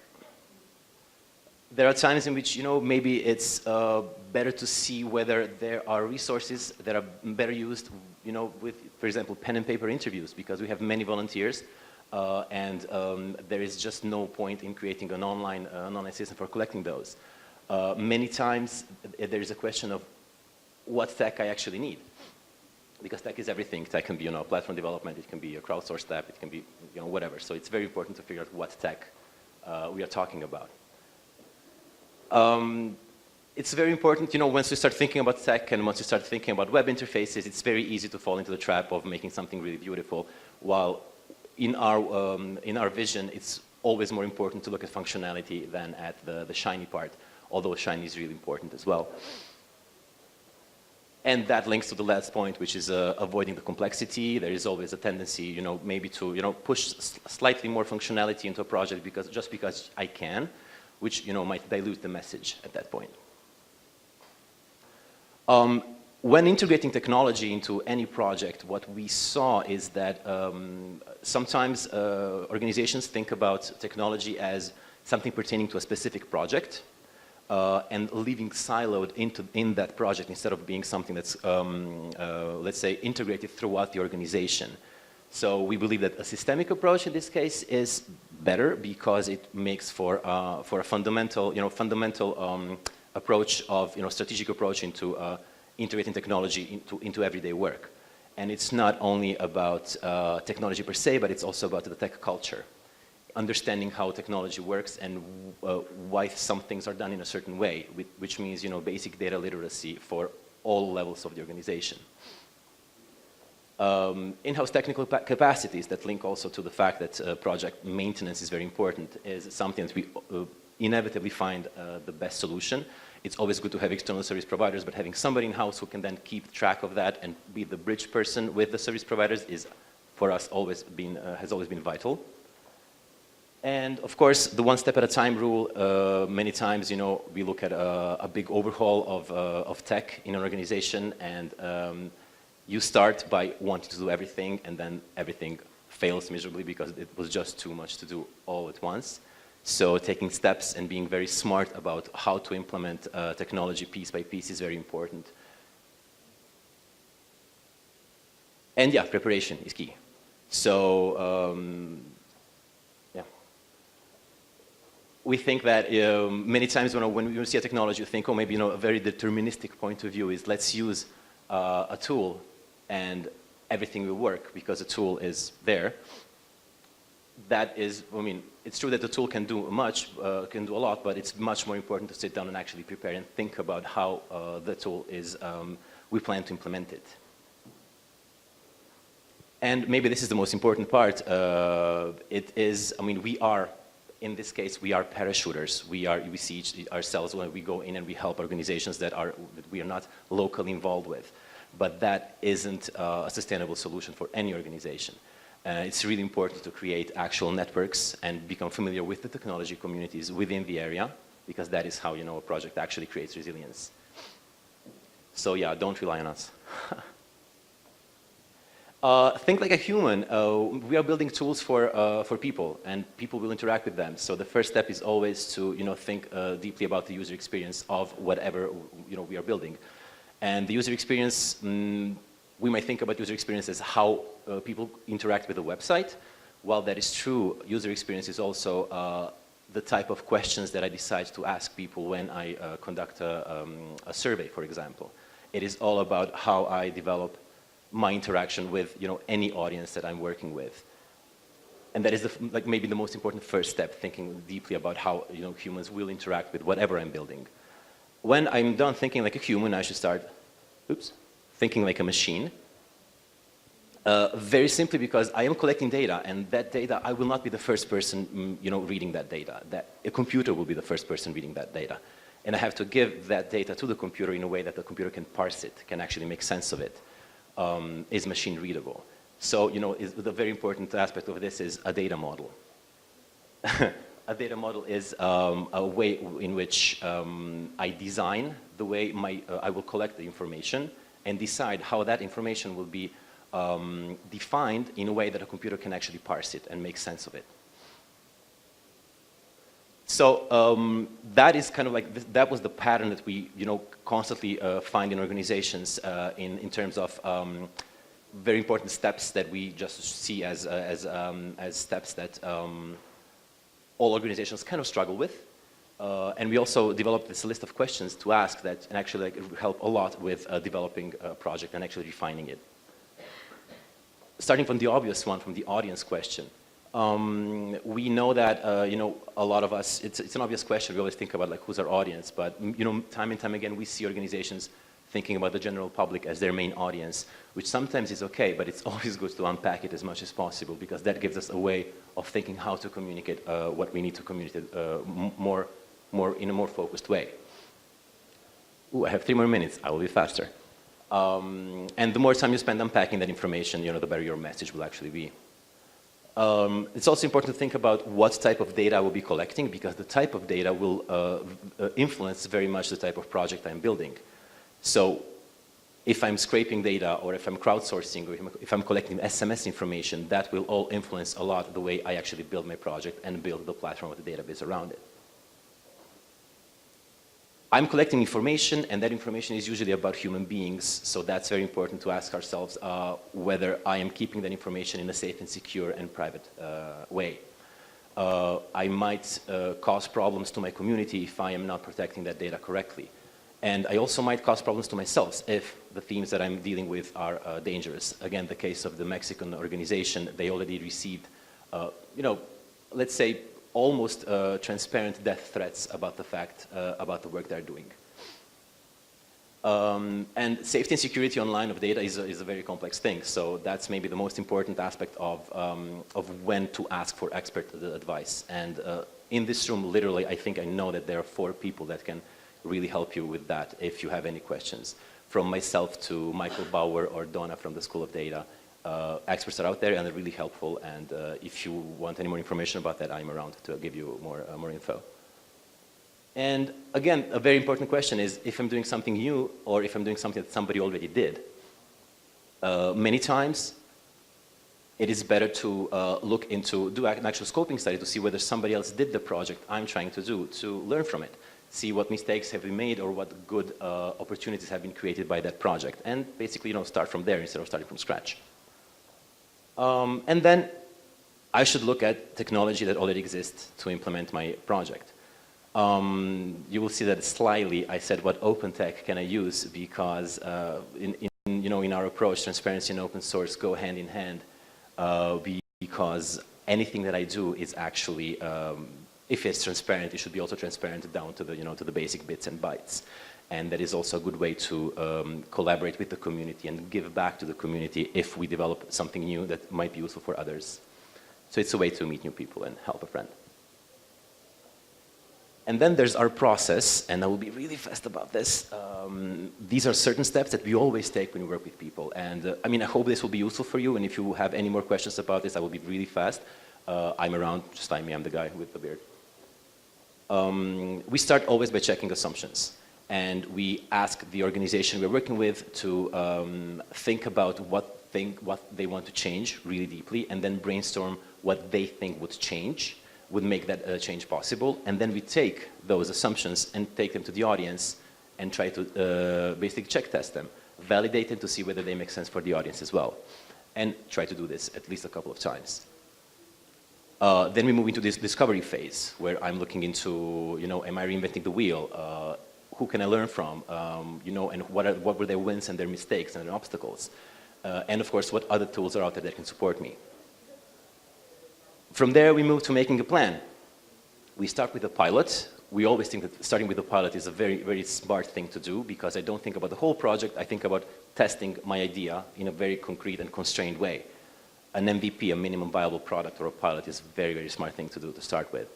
I design a broad project plan, and then I think about what expertise I could need for that plan, and then I find that expertise, and that can inform actually my refined project plan.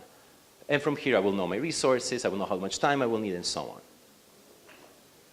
Then I sketch it out. This is the user experience part. We do wireframes. We work with user experience experts to try to design, without design, how we think this should look like. And we talk to the audience and get their input as much as possible to how they think they should interact with whatever we are building. And it's very important to avoid the echo chamber, to speak only to people that I know that are within the space already. It's very smart to look out the window and try to find people who will give me a lateral insight and questions that I might never ask because I assume that everybody agrees with me. At this point, we start thinking about the actual data model and building the actual database of whatever kind is needed, and actually putting actual data in, because that's when you can actually test the case. Without actual data in a database, you never know how solid it will be. Once we are happy with the database, we move and think about the actual interface. We take the wireframes and we build the interface for the pilot. And that is where this is the first moment in which you actually engage with visual designers. And this is visual design kingdom. And this is where they actually put in, they have all the information, they have the interface, they have the wireframes, and they can, make their magic. We try to keep it simple. And then we start testing it. And the idea is to be, as iterative as possible, testing early, and this is, probably very, very familiar to anybody working in programming and with agile development. Test early and often, watch it break, and do it again, until it actually does exactly what we want it to do, or as close to it as possible.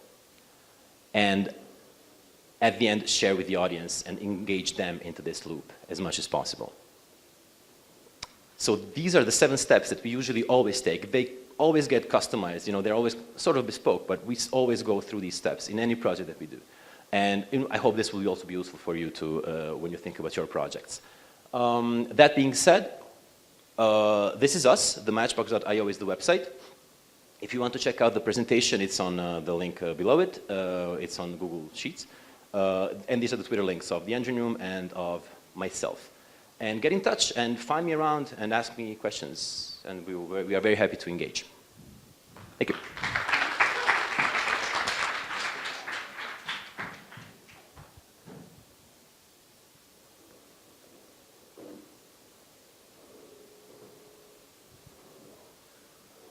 Hope you enjoyed Tim's presentation, and before I give the floor to the audience, I want to ask you why exactly did you choose Southern Africa and Latin America? I mean, is the Matchbox planning to work with the Balkans? We started with Southern America, with Latin America and Southern Africa, mostly because there is interest in those. There is a lot of interest in those areas about projects around transparency and accountability, and there is actually a pretty vibrant open source and open data and technology environment. And there are not many links between the classic old school transparency organizations and the new wave of technology organizations. So it was basically a very, how can I say, a very good moment to start with, because we just had to create the bridge between the two. And yeah, we want to expand to the Balkans, and we want to start working here as much as possible. So if you have ideas, if you have projects that you would like to integrate technologies in, and you have any kind of questions from the most basic one to a very complex one, get in touch, send us an email, find me, and offer me a coffee. I drink a lot of coffee. Okay, and how important is digital security and privacy when implementing such a project? I mean, apart from a lot always, I think it's very much context relevant. It depends on the country and it depends on the the threat model of the organization a lot. So as I was mentioning in Mexico, I think maybe even 40 to 50% of our support was about setting up digital security training and tools for the journalists to communicate in a secure way. Okay, if you have any questions, now you can feel free to ask Tim.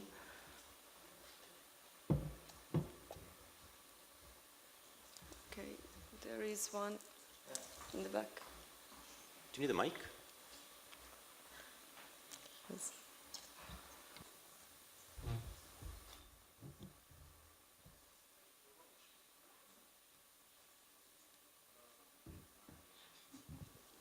This one works. Okay, good.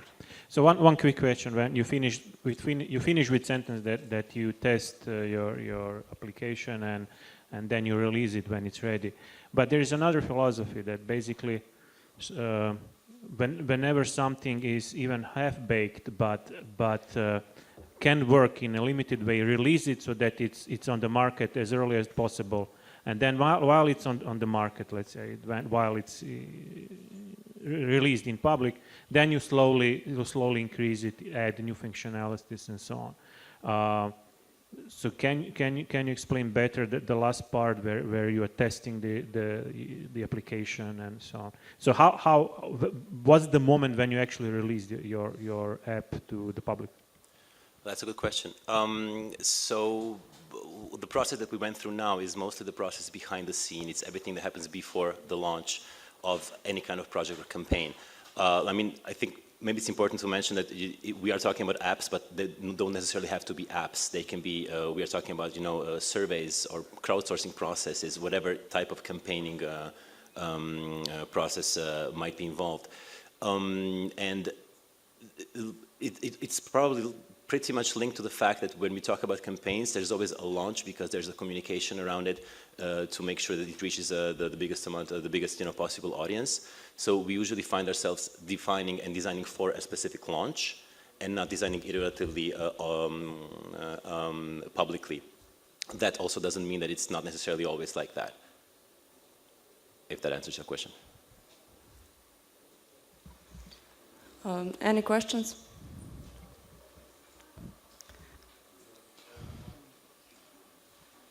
There is.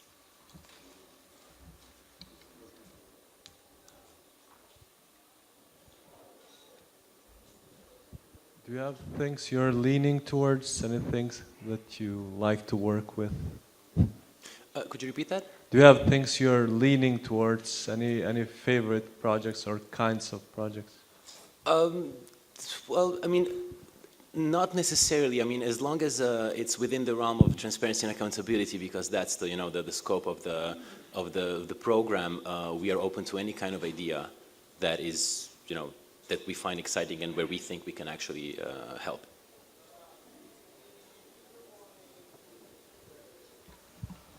Okay, that's all I would like to ask you for the end. What would you say that were the main challenges while implementing such a project?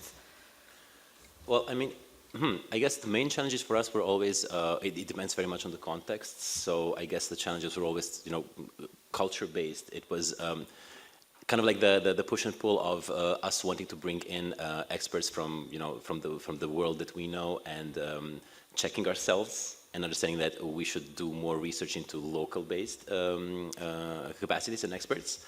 So that was always the most challenging part, because sometimes it's easy, to just rely on your pool of resources and experts, but again, it doesn't make for a resilient project. Okay, if there is no more questions, thank you for your attention. Thank you.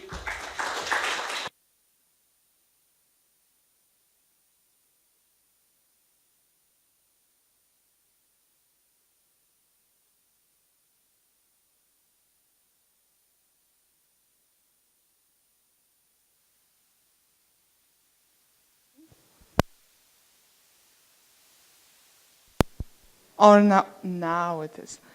So just a short technical break because we will have the Skype participants, so we need to make sure that they will be participating fully and will be fully able to understand what is happening.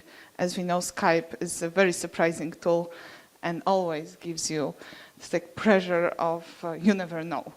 So just a few seconds and we're coming back.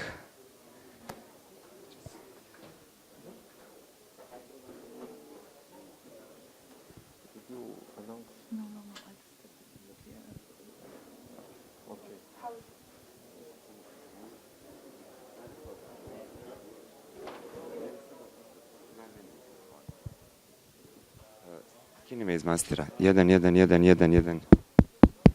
Trebalo bi da radi, jebe. Do something with that.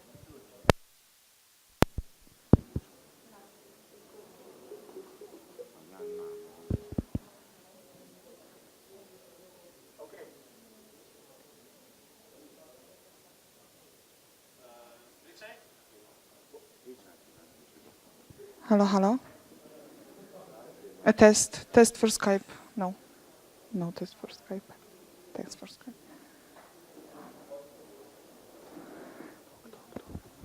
1, 1, 1, 1, 1, 1. 1, test, 1. Czujesz li? 1, 1. Test. 1, 2, 1, 2. 1. 1, 1.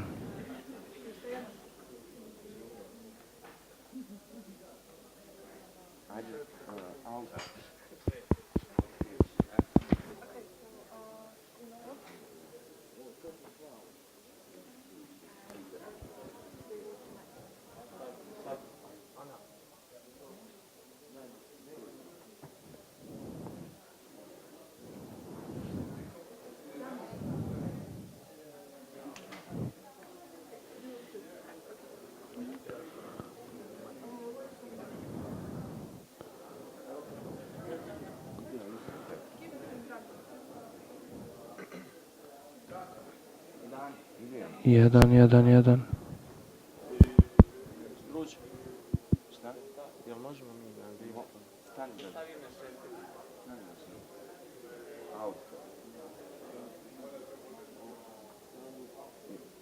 Gdje mi mikrofon? Jel nas čujete vi u Skoplju? Dobro već.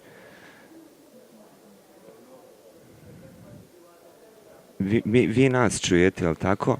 Još jedino da riješimo situaciju da mi čujemo vas. Imaš li kakav povrat ti od njih? Nemaš još uvijek. Samo sekundu. Molim vas, jel imate sad povrat? Možete li pričati nešto, molim vas? Imaš li? Samo kod mene ide jebote. Samo sekundu, daj nam činč. Imamo jedan problem, ja mislim da oni mogu krenuti već prema rad sesiju. Mi kad riješimo ovaj problem, vi budite na vezi pa ćemo vas uključiti na sesiju.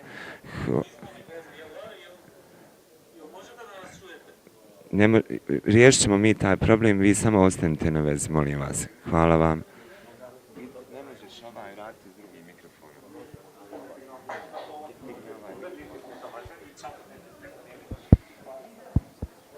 Okay, so now... Ne morate sad pričati, ja ću vam reći. Yeah, so now we are talking about the recent events in Macedonia. The moderator for this panel is Filip Stojanovski. Please, could you just go up? Filip.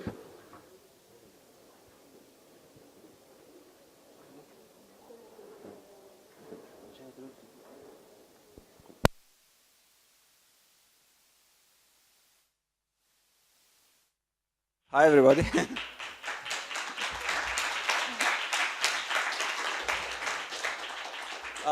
Thank you for the warm welcome, and I presume it's because all of you support the struggle of Macedonian people for better life, democracy, and justice. Today we have a few prominent panelists who will join us on stage and who will talk from their own experience and from their perspective, both expert and as participant in events, about what's going on in Macedonia. I hope we'll be able to convey to you the most important elements of a very complicated situation. And with no further delay, I would like to ask to join us Mr. Suad Misini, Ms. Biljana Ginova, Mr. Georgi Pulevski, who I will introduce directly, and also we'll have joining us via Skype is Mr. Zoran Bojarovski and Mrs. Ivana Jordanovska during our session. I will briefly introduce our participants in today's panel. Mr. Misini, who will speak after my short introduction, is a human rights expert and also an analyst working in the field of institutional development and protection of human rights for more than a few years. He will introduce basically the situation from human rights and from legal environment perspective. Who will be speaking over Skype is a prominent journalist who will introduce the degradation of freedom of expression from a perspective of a practitioner, a professional practitioner of journalistic standards. We were also scheduled to have with us Mr. Tomislav Kežarovski, a prominent journalist who served as an icon of the fight for freedom of speech because he was in prison for almost 2 years for doing journalistic work and refusing to name the sources within the who provided him with credible evidence. But his health deteriorated and he's currently in a hospital, partly, in my personal opinion, due to consequences of inhuman conditions in the jail or in prison. And then we'll switch to citizen reactions to the overall situation with Ms. Biljana Ginova, who is coming with a background in several protest movements, and including the Platform for Civic Engagement, AIDE, and Mr. Georgi Pulevski, who comes from the Student Plenum, one a very recent but quite successful movement in terms of mobilizing an important part of the population and also achieving certain results. We will also be happy if we get feedback from you, not just in terms of questions, but also in any kind of form. And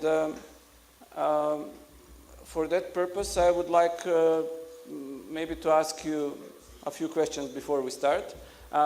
Who is from Macedonia in the audience? Maybe you can raise your hand.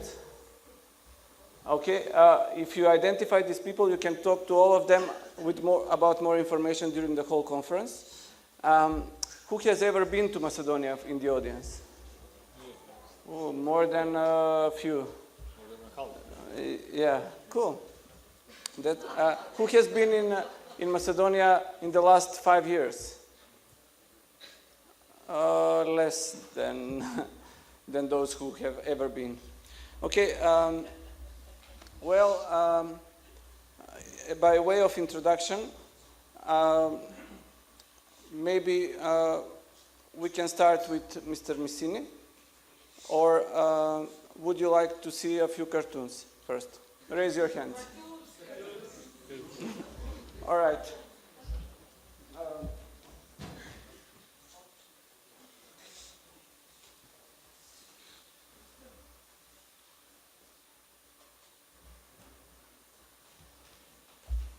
Okay, these are cartoons by Darko Markovic, one of Macedonia's prominent cartoonists from 2011. And if they move, then it's okay. If they're not, then I screwed up something. But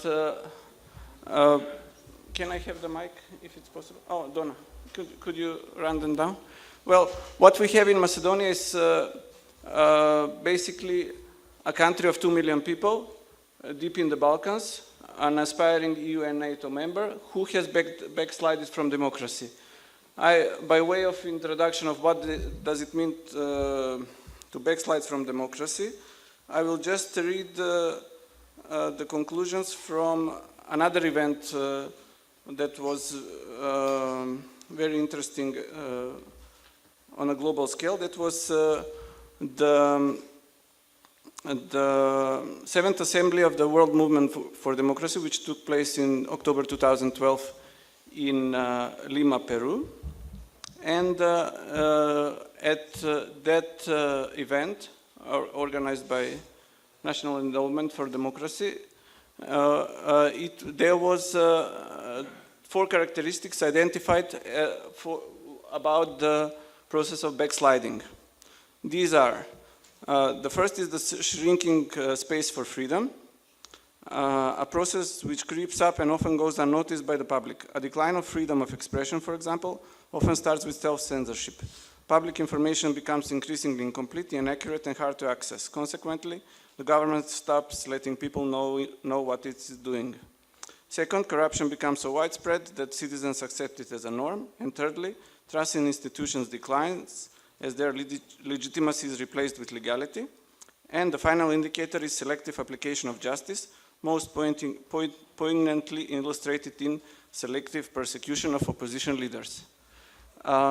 This was true about Ukraine. We know what happened afterwards with Ukraine after 2012. And I would challenge our first speaker, Mr. Missini, whether do you think that this would apply to Macedonia too?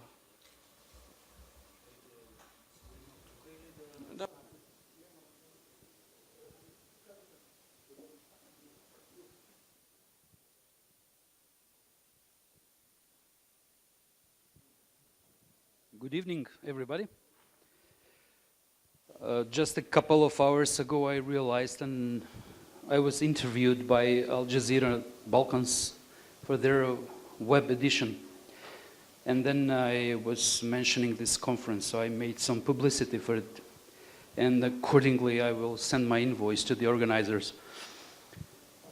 I see that there is no too much, maybe, interest about what's happening in Macedonia, which is a pity because what we have now in the context of the theme of this conference is what will be happening to most of the countries you come from.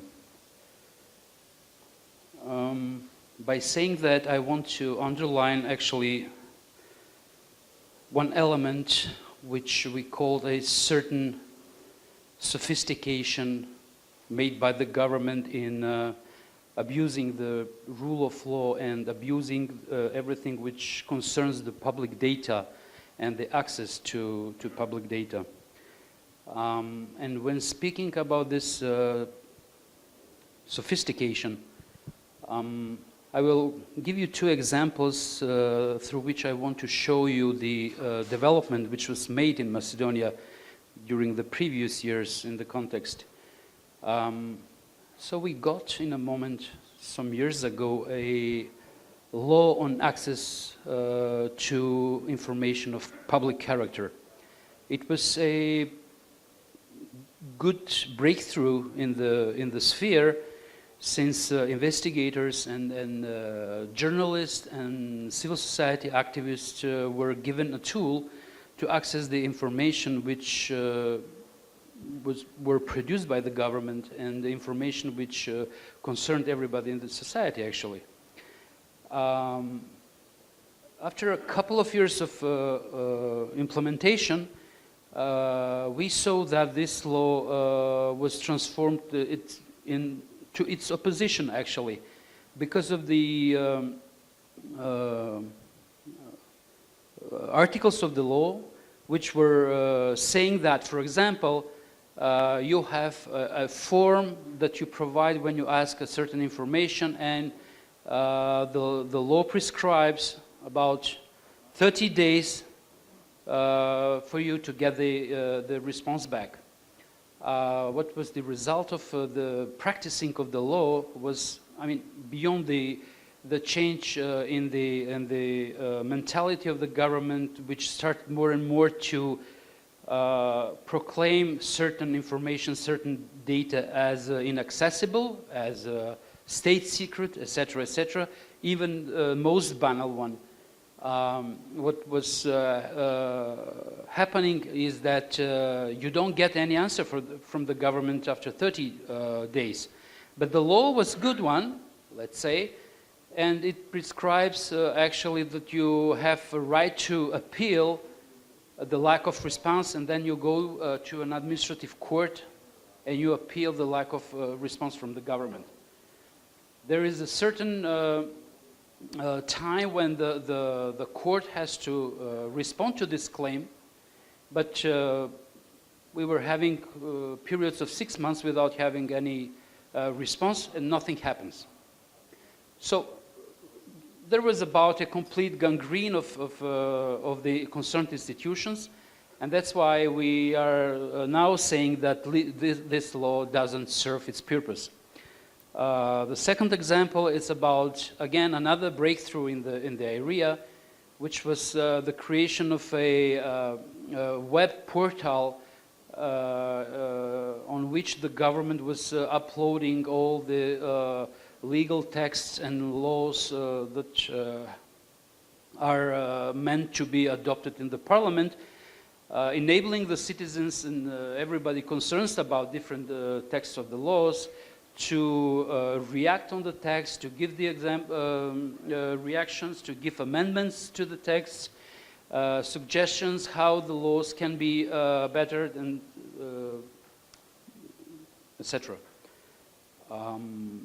Many citizens, non-governmental organizations, etc., were sending their reactions to the text, etc., being happy that we are a country which enables the government enables the citizens such a direct insight and direct participation in legislating in the country. The practice again shown that none of these suggestions and amendments and text sent by the NGOs and the citizens were taken into consideration. So everybody in a moment was becoming aware that it's simply about a form and not about an essence of enabling citizens to participate directly in the process of making the legislation. In a certain moment, not only because of these two examples, I was giving these examples because of the theme of the conference, but in a moment after a series and series of malfunction of the system, we started to speak about what is internationally adopted definition of captured state. Actually, we are now describing a process of kidnapping the state. So the main question is how you kidnap a republic, because we are a republic actually. We are proud to be a republic, but there was a process of kidnapping the republic. So first of all, is that you came into power after the elections that you make people believe were legitimate and legal. Now, when the opposition publishes, the political opposition in the country publishes wiretapping material showing everybody that we are actually mainly a mafiocratic state, actually. Everybody becomes aware that it's not only about the lack of legitimacy of governing the state, but it's also the lack of legality. Then how you continue to make your process of kidnapping the republic? When you make your electoral lists with people, the guys from the ruling party, it's about 5 to 10 guys actually, not more. That's why we call them, among other, the family, a family which rules the country. They make an agreement which is nostrified, actually, to a notary with the guys that want to be in the electoral lists, in which they ensure the guys from the ruling party that they will pay 200 to 300 euros damages to the party if, what did I say? Thousands, sorry. Euro to the guys from the ruling party if after they win the elections, if they change the camp or leave the party or become independent MPs, members of the parliament, etc., etc. So this is a kind of blackmailing the future legislators, actually. Then, when you have the parliament, you make your legislation in a way that suits the needs of 5 to 10 people, because the guys in the parliament are becoming truly and essentially a voting machine. It's clear. Then how you continue to kidnap the republic is that you start a process of mass employment of people into the administration. 10 years ago, we were having an administration of 60,000 people. Now we have an administration of nearly 200,000 people. 10 years ago, Macedonia was a country of 2 million people. Now we have 400,000 people less. And the member of the administration, the number of administration tripled since. Which means that again you make a mass corruption, clientelism, and mass racketeering actually, because during the electoral campaigns, all those who got the job into the administration are due to bring 15 to 20 people to vote for the ruling party. That's how you lose the legitimacy, but even the legitimity. But anyway, because before that, in the process of the mass corruption, you got the media also, then you got the prosecutors also, you get the judiciary in more or less the same way. There are no institutional setting for legally following or make lawsuits against the guys who do these practices actually. Concerning the media, it's also in the context of the conference. That's why I want to tell 2 or 3 sentences more. How you corrupt the media in the country. As a government, I mean, governments always need to make campaigns, educational, etc., campaigns on, I don't know, circulation, security, stuff like that. In 2007, our government started to make campaigns more or less on everything. Be kind to each other, open your heart, it's good to be kind, whatever stupid thing that you may imagine. And at the beginning, we were thinking that they're simply stupid, but they are not. It was more or less a sophisticated way to corrupt the media. And how you do that? Just 2 elements for you to understand that.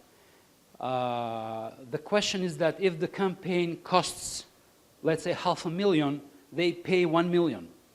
Okay? But this is not the whole story. The second point is that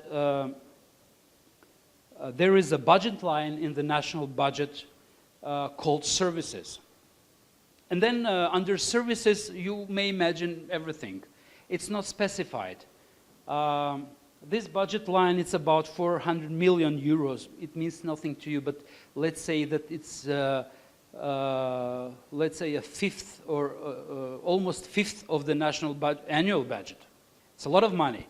So they have this lot of money for doing whatever they want, and you are not able, as a journalist or a civil society activist, whatever you like, to know what they spend the money for.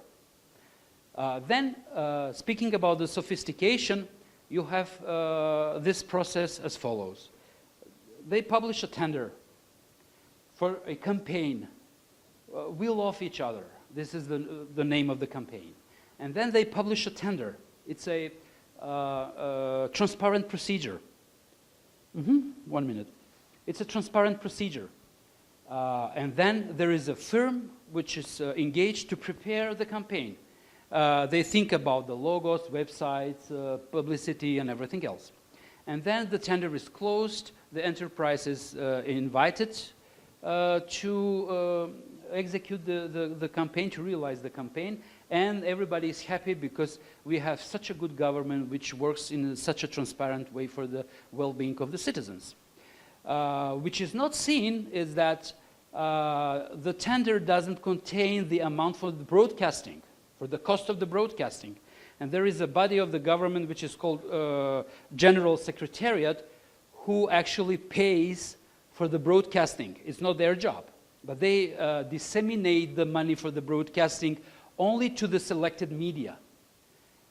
Those selected media are today and in every moment the media that break the citizens' strive for democracy, the NGOs, the independent and investigative journalists to actually seek the truth. I will leave you more or less here in these thoughts. There are many points where we can see the gangrene of the institutions and actually the process of kidnapping the republic, which is already accomplished. So these are the sources of all those problems that we encounter today. Maybe some of you know what's going on at the moment in Macedonia, but as I started at the beginning, I expect that unlikely some other times where the corruption and the misuse of power were visible more or less, we actually reached a certain, not to say a developed level of sophistication of ruining the rule of law, which is still not seen in some of the countries in the region that they will confront probably in the near future. Thank you. Thank you, Suat. We'll play a small video, which is an illustration of one of government's campaigns, and you can judge for yourself what it looks like. It's called You Are Macedonia, and then we'll come to the... Oh, here it is. Can we have sound, please? This is the national anthem.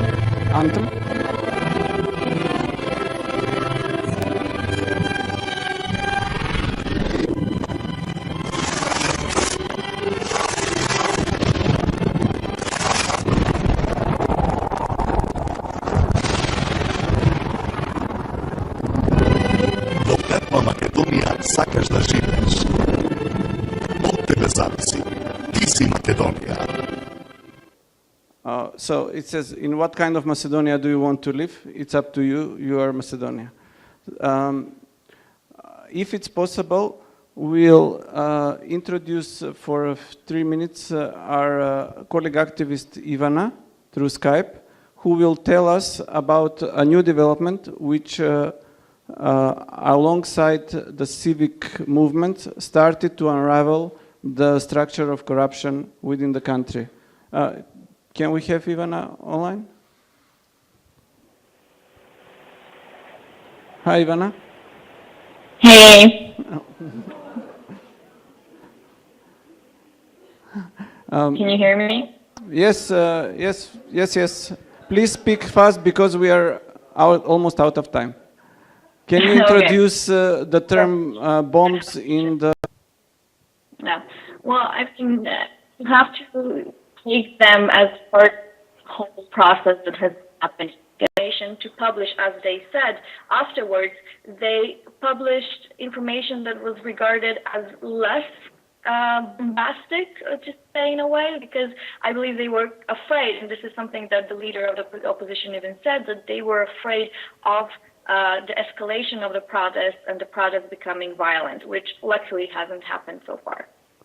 Okay, can you tell us where people can find information about this in English? Yes, together with Al Jazeera Balkans, I have worked on translating and categorizing the leaked conversations, and they are already available on the Al Jazeera Balkans website. Now, the interactive overview is still in the process of being created, so not all of the information is up there, and it's not still as it's envisioned originally, but hopefully we'll have it in the next period soon. Okay, so if it's possible, thank you, Ivana. If it's possible, we'll play one of the bombs or revelations of wiretapped conversations, which the opposition published on the internet, and we will need much higher sound now, if it's possible, and you will see what they are all about. If no, we don't have sound.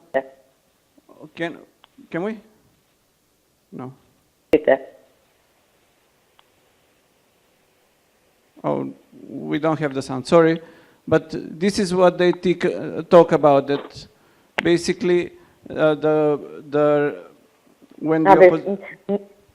the opposition published these materials, they basically contained conversations of people, including people within the government, but also the claim by the opposition that over 20,000 citizens of Macedonia have been wiretapped and have been subject to state surveillance for more than 4 years, under the control of a few persons within the ruling party, which includes the Prime Minister, his cousin, who is the Chief of Secret Police, and others. Pardon?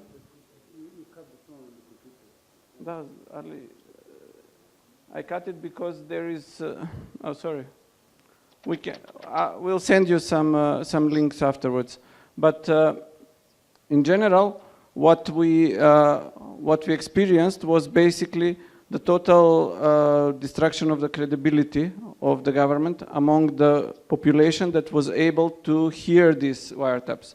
Unfortunately, due to media blockade, we had limited and very slow effect on the general population, which is under influence of TV, and basically about 90% of the media have been under direct control of the government. Can we hear our next speaker from Macedonia, Mr. Bojarovski, who in 1 minute? Okay. Who will introduce the elements of control over the media and what people who like to exercise their right to free speech actually experience under such regimes. As Mr. Missini said, what's important in this case is that Macedonia can be used as a showcase, both as a kind of a laboratory for testing new authoritarian techniques, which can then be applied in your countries too. We have seen similarities in other countries, but we can discuss about those during our conversation. How are we with Mr. Bojarovski? Okay, a second. Meanwhile, more cartoons.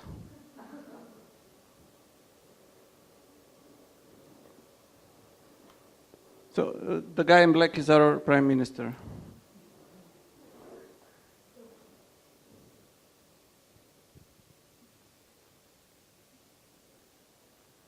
Sarajevo, can you Skopje? Hi. Hello, Zoran. How are you? Hello. Can you hear me? Yes, now we can hear you. Welcome. Okay. Thank you very much. Can I start or? Yes, please. Okay. Your 5 minutes of fame in Sarajevo, again. 5 minutes. Okay, nice in touch with you, all of you in Sarajevo. I regret that I am not there. My favorite city in the former, but maybe it's some other occasion. So because we don't have much time as I will try to fit my presentation in 5 minutes.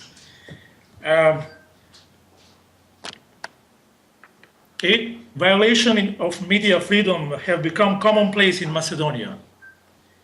Infamously, it is currently the only Southeastern East European country that had imprisoned one journalist and prosecuting other one for exercising their profession. Although Macedonia wants to join the European Union, its lack of commitment to media freedom may pose some serious challenges for this process. Media watchdog organization Reporters Without Borders harshly criticized the state of media freedom in Macedonia and ranked country 117 of 180 countries in its annual press freedom index.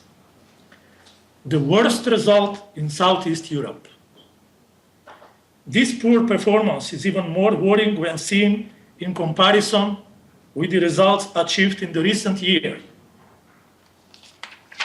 While Macedonia in 2010 was ranked 34, the following years we were witnessing steep decline in media freedom.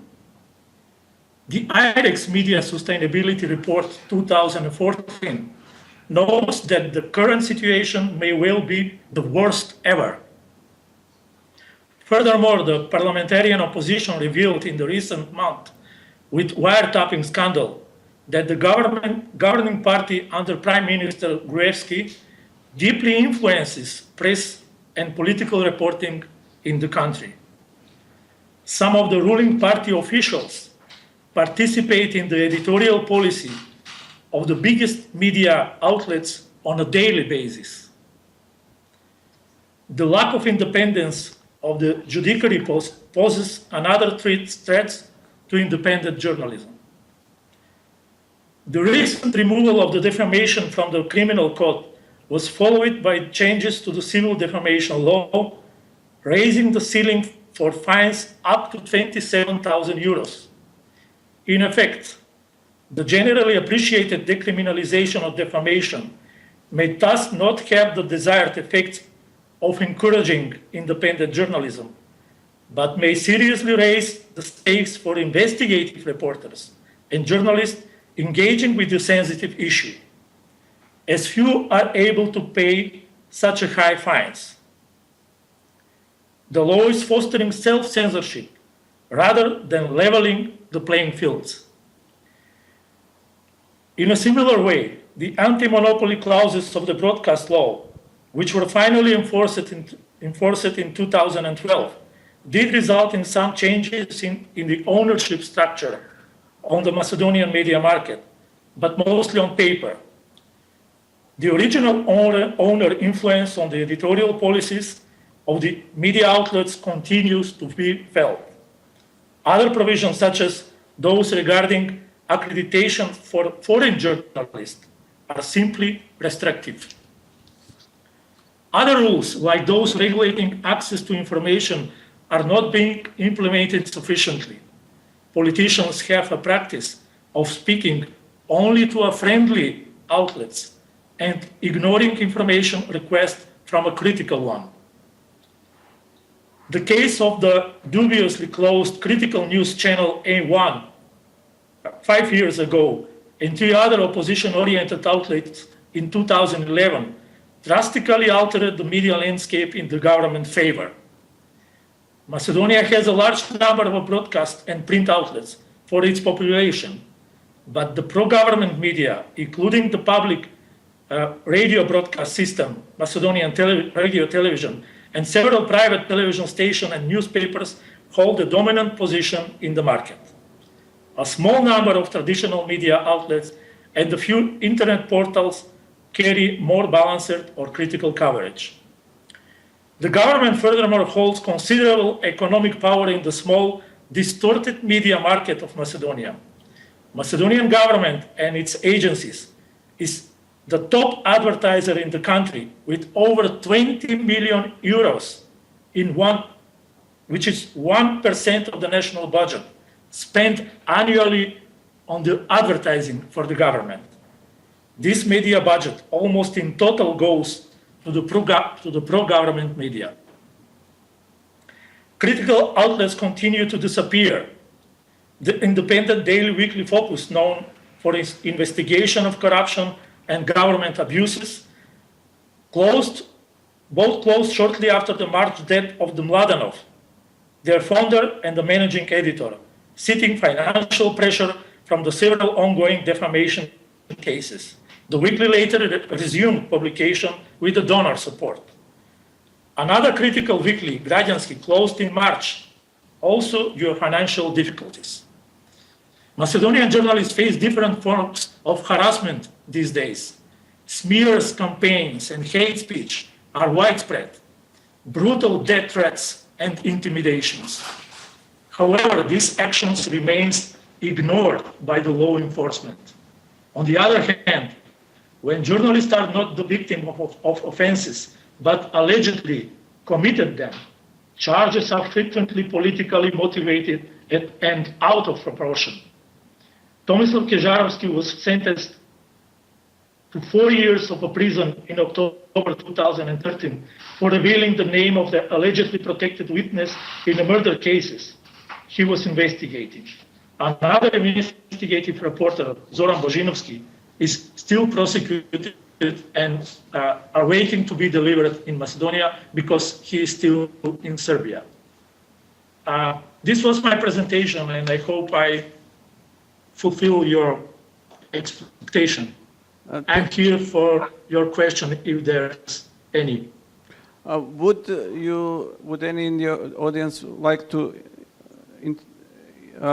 provide questions in regard to media freedom at this point?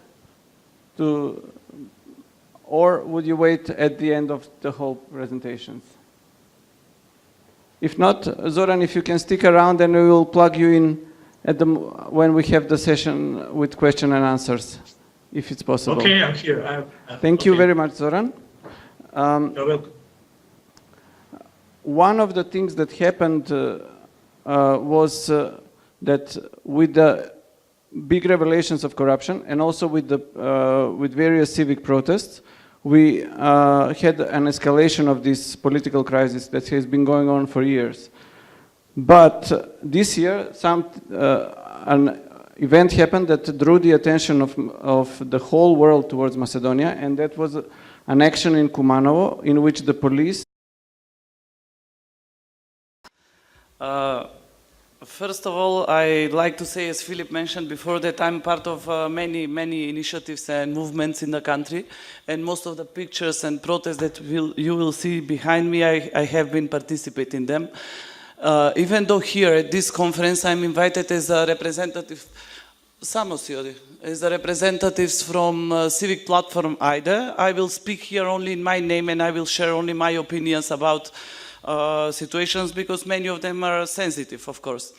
Before continuing speaking about the civil activism, I feel the need to first give you the context of civil activism. It all comes from 2009, according to my memory, when a group of students from architecture faculty tried to have a protest in the middle of the city to protect the city from this governmental project Skopje 2014, and they were beaten up by VMRO-DPMNE, that's the political party in power, envoys and church fanatics in front of the eyes of the police, who did not do anything to prevent that and who did do almost nothing to stop the fight against the students. That's the beginning, that's the day, 28th of March, when the freedom in Macedonia was buried. Why I mention this? This is important because after this happens very strong propaganda, governmental propaganda against civil activists. The activists were called Sorosoidi, were called atheists, were called faggots, were called that they're working for a Greek propaganda or opposition propaganda. And that is not innocent at all. It is the purpose of it was to first delegitimize the activists from one side, but on the other side to depoliticize the thing done by the activists. It was said that it was the situation was created like everything that the activists do is dirty, it's not clean, and that the politics, it belongs to the political parties. So they took away the politics from the hands of the citizens and create a situation that politics belongs only to the political parties, and that's the problem. That's the first thing that happened in Macedonia. So later in 2011, when the at that moment, actually the whole society was created. It was normally to be depoliticized. It was normally to be ignorant and not reacting on politics. Even people were defending themselves. No, I'm not politically active. No, this is not politics. Taking away from that. So taking this into consideration, in 2011, the movement where I started my street activism, Stop Against Police Brutality, from almost day one, we were afraid that we will be labeled the same as our fellow activists from 2009. From day one, we start saying, no, we are not political party, no, we are not Soros City, no, we are not NGOs, we are only citizens. With that, we strongly weakened the movement. And eventually it stopped. For me, it was important to show you this context, because in this kind of context, this civil platform IDE was formed. The key objective of the platform was to return the politics to the hands of the citizens, because the main objective was democratic Macedonia, where justice is practiced. In this platform, the growth of this platform was not like all the previous movements in Macedonia, because all the previous were more open and free and growing on the street. The platform was more growing, the platform was more growing plant growing. So people were invited to join, and people who wanted to join were accepted, of course, but in a more plant manner. So today, I think we are around 150 participants, divided in 3 groups. Group for confrontation, group for internal strengthening, and group for support of the communities. And in this period since the establishment, we have organized few protests regarding different issues in Macedonia, regarding the bad health politics, regarding the non-functioning legislation with honorarias, regarding the freedom of speech, or in support of Tomislav Kežarovski, who unfortunately couldn't be here. Because we have to, in that kind of context, IDA continued to function, because we have to be aware what Sue had mentioned about the media propaganda, that is about money laundering. It's not about money laundering only, because they create the propaganda is very strong, and they patronize in a way. So they all the time they try to lower down the influence of the citizen itself. So that's why this platform is very, very important. But also another very important movement rose in the end of the previous year, and that's the student plenum. Of course, Georgi will speak more about that, but I have to emphasize few things about that movement. The first thing is that they, of course, they've made many mistakes in their existence, but the key mistakes that were done in the Stop Against Police Brutality and in the previous architecture students movement, they did not make the same mistakes. First, they instead of chasing the political parties in the beginning, before the second protest, I think, if I'm not mistaken, they wrote a letter to the all youth leaders of every political party in Macedonia, inviting them to the protest as a citizens, as a students who support the principle of student plenum. Before being labeled, They put red circles on their faces saying, okay, we are Sorosuidi, we are this and we are that. And one thing that I have to emphasize about this movement is when governmental propaganda and governmental media tried to delegitimize some of the student leaders, some of the people who are more visible in the public, accusing them of being with different sexual orientation, the student plenum stood behind them. Did not deny that or anything, but stood behind them and fought the media. And of course, in this period, we are in a political and I can say an existential crisis with the revelation of the wiretapping that the opposition leader is putting every day. With these revelations, not only that we see hard evidence about the criminals of the government, we also, in a way, their faces are demystified.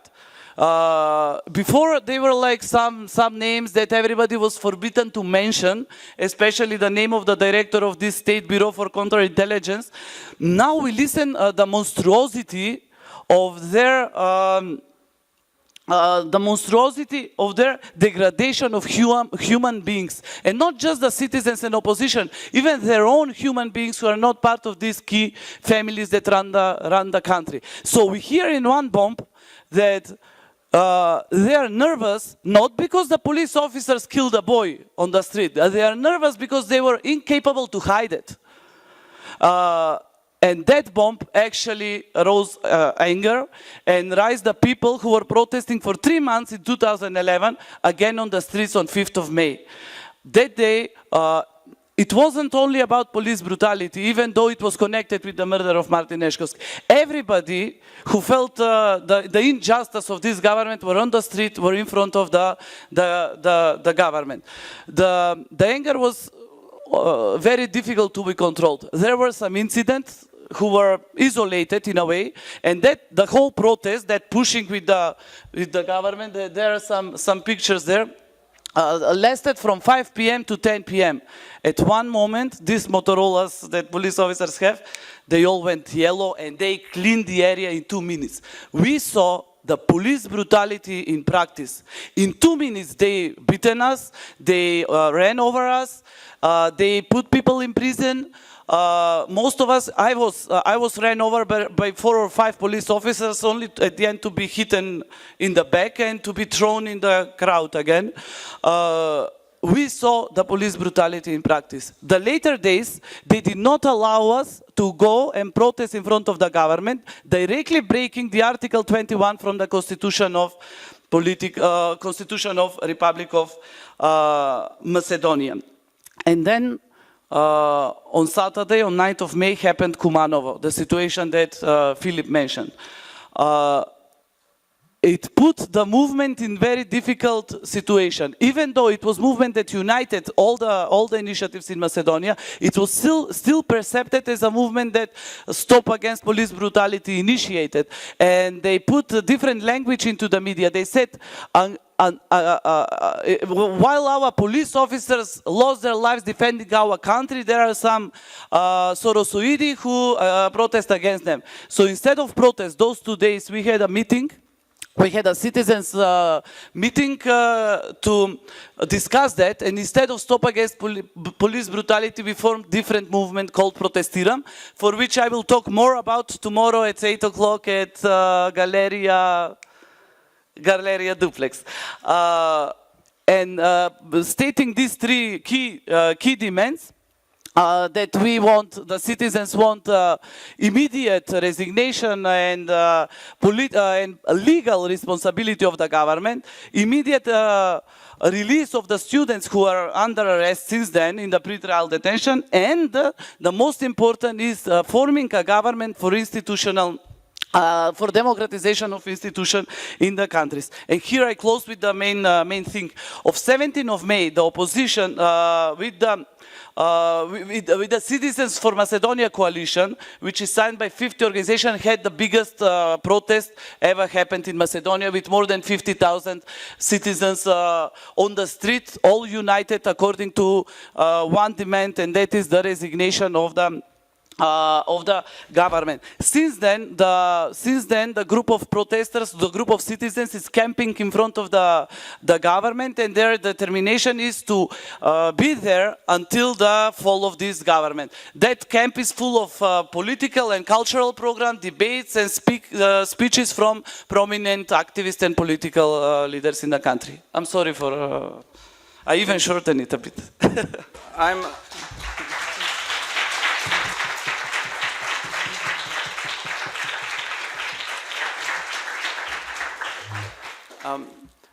I'm mostly sorry for, I'm the most responsible for any delays, so please direct all your negative energy to me, and I give the floor to Georgi, who will explain how the student plenum was different from all the other protests and managed to energize or to return the faith of the citizens of Macedonia for some democratic change after 9 years of irreplaceability of our government.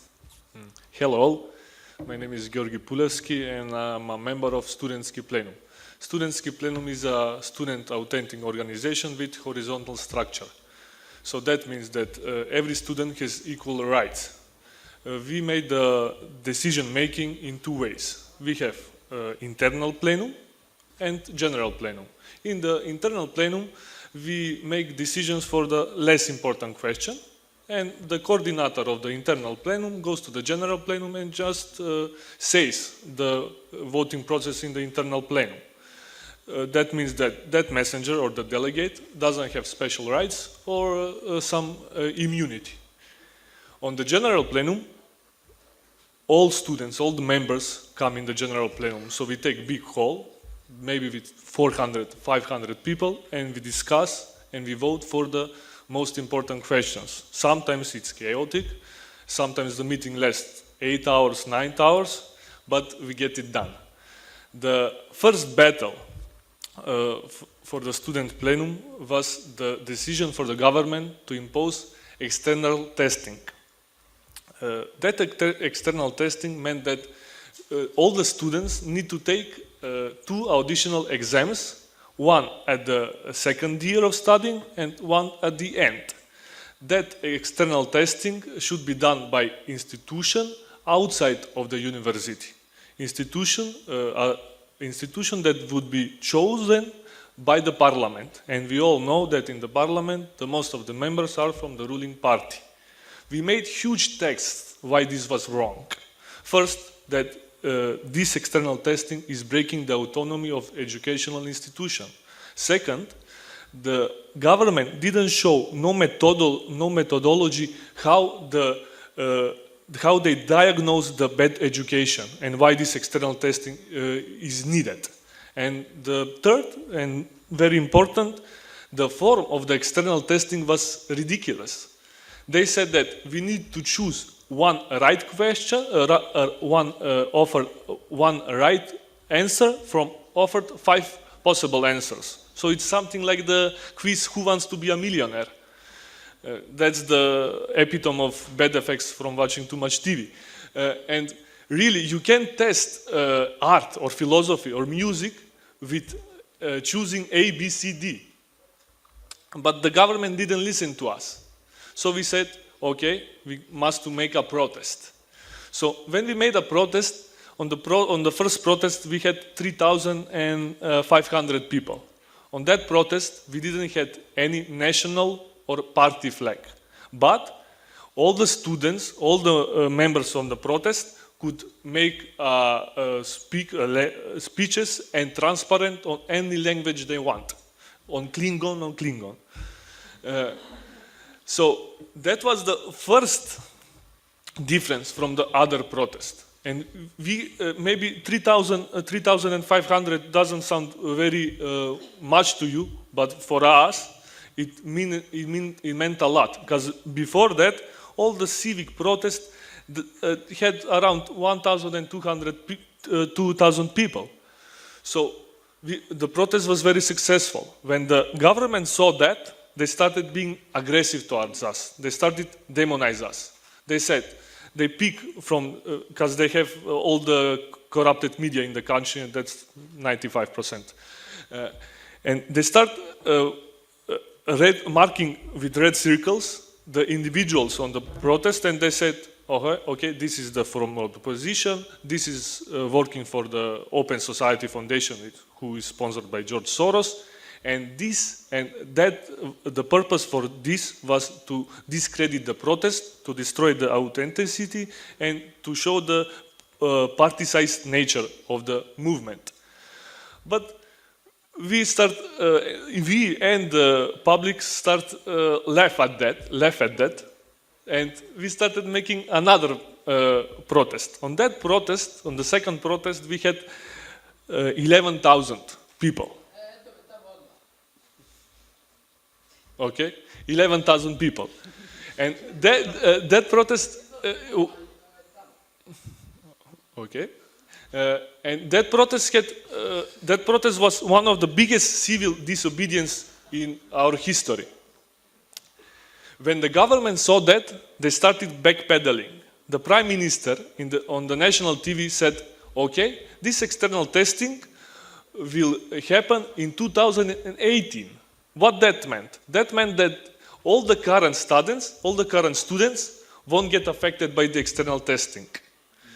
And also, the Ministry of Education said, I want to talk with the students, with the student plenum, but they have no leader. With who I will talk? There are 11,000. I can't choose because they don't have formal. I don't know with who to talk, and even if I want to send a letter, I don't have the address because they don't have formal, we are not formal organization.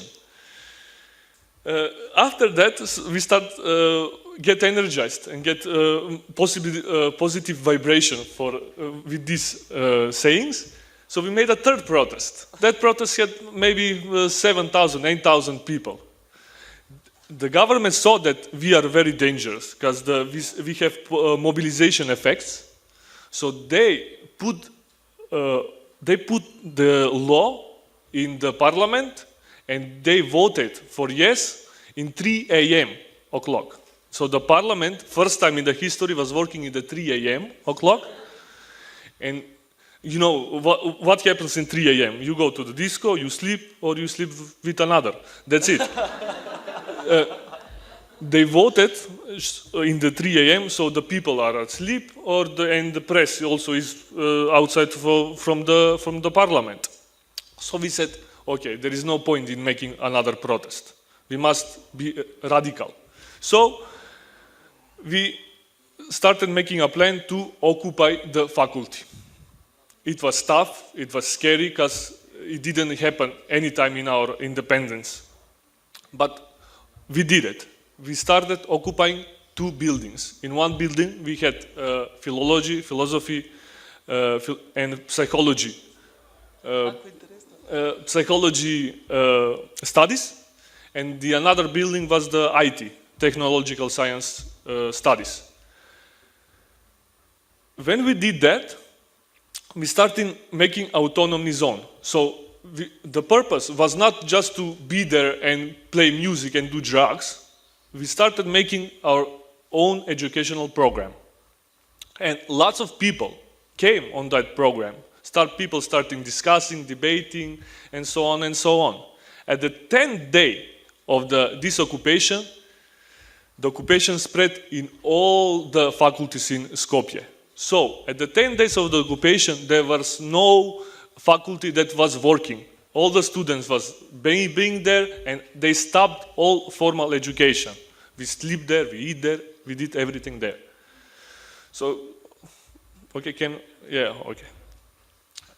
At the 15th day of the occupation, the government said, okay, this is getting out of the hand, you won. We're gonna put moratorium on the law, and we're gonna, with the coordination from you and from the professors, we're gonna start making new law. That was huge victory for everyone, because I don't know, in the recent place, in the close place in our neighborhood, that the students can make a law. That's very, very big win for us. To make it short, I will I will say the biggest effects what the student plenum had on the society. The first one was Macedonia showed that has a social fabric capable of fighting for modernization and democratization in our society. The second one was we showed that the students are not depoliticized idiots. Our critical intervention in the society spread like plague. After us, there was professor plenum, journalist plenum, parents plenum, and even high school plenum. And the third and the most important thing that I think we made on the autonomy zone when we did the occupation, we was not monitored by anyone. In these 15 days, no one fighted, no one get drunk, no one did drugs. We just all the time, we were just making education and culture program, and we showed how it looks like when you put knowledge and freedom in practice. Thank you all for listening.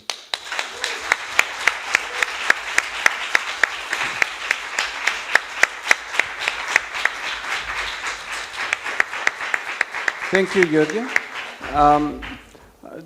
Because we are out of time, by my fault, do we have questions or quick comments or we will continue the discussion with the Macedonians who are here. We'll be here throughout the conference, and we will proposing ways for you, and if you can propose ways of how you could help us first continue the fight towards complete democratization of Macedonia, because it's ongoing, and how can our experiences help you in your countries in any way. Can we have one last sentence from each of our panelists, if you would like to, so we can wrap up, and if you have a message for our... Yesterday I bought a book of Florence Hartmann, the Whistleblowers. You know, the lady was the speaker of the International Tribunal for War Crimes on Yugoslavia. Many things that are happening now in Macedonia are due to whistleblowers. In the world also, you know that better than me. Whistleblowers are very important for the democratization, obviously, because it is misused all the time, but it's not enough. The engagement of wider civil society, not to say of citizens in the whole essence of that word, is necessary, otherwise we'll not see any democratization of our countries. Thank you. Thank you. Okay. You all did your own version of the bombs, of the leaked phone calls, but the bombs, for me, they show that we are pre-political society now. The relations in the high politics are not autocratic or totalitarian. They are modern feudal, you know, because all the high capital, all the big capital is staying really in the family, in the blood family. So we don't have some leftist politics. The destroying of the society, of the syndicates and the workers' rights is regressing. But we showed that it's really modern. Macedonia is modern feudal country. And just info, when the protests on the 5th May started, the government jailed some of our members from Studentski Plenum. And the next day we had a general meeting and we broke up the negotiation with the government. Yeah. Thank you. I don't have much to say, but I forgot to mention one victory of Protestira movement also. On the 7th day of the protest, 3 key persons gave resignation from the government. We forgot to mention that. The Minister of Interior Affairs, the Minister of Transport and Connections, and the Director of the State Counterintelligence Agency. So I will just repeat that tomorrow at 8 o'clock I will talk more in depth without time limit about the Protestira movement. So in the gallery duplex, so anybody who is in the town, please come, we will talk. Thank you very much.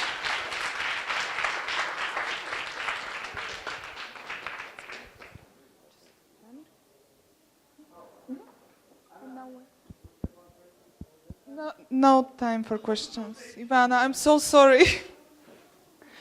Please. Okay, so now we are talking about... Thank you very much. So now we are talking about funky ways of monitoring government spending. Marko Rakar, please. Get up on stage.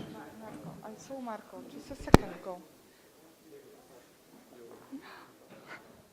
I saw you just a second ago. I was supposed to give you... I will just...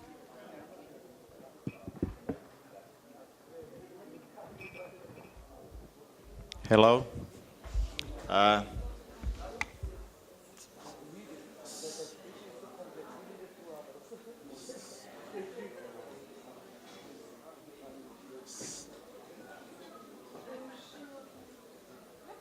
Where is Elena?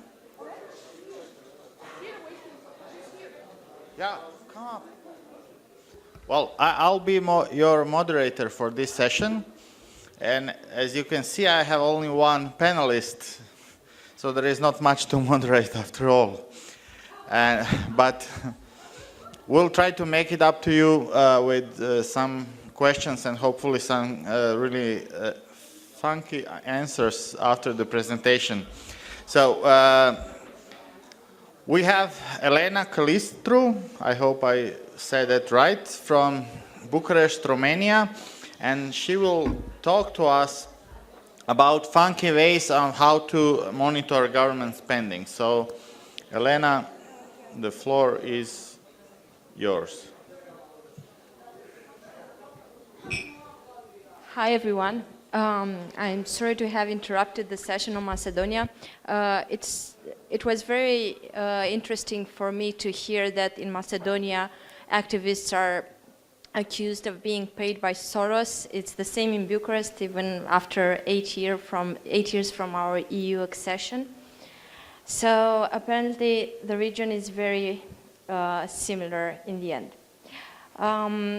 At Funky Citizens, we're mainly working with digital tools, and we combine digital tools that promote integrity and transparency, anti-corruption, with offline advocacy tools.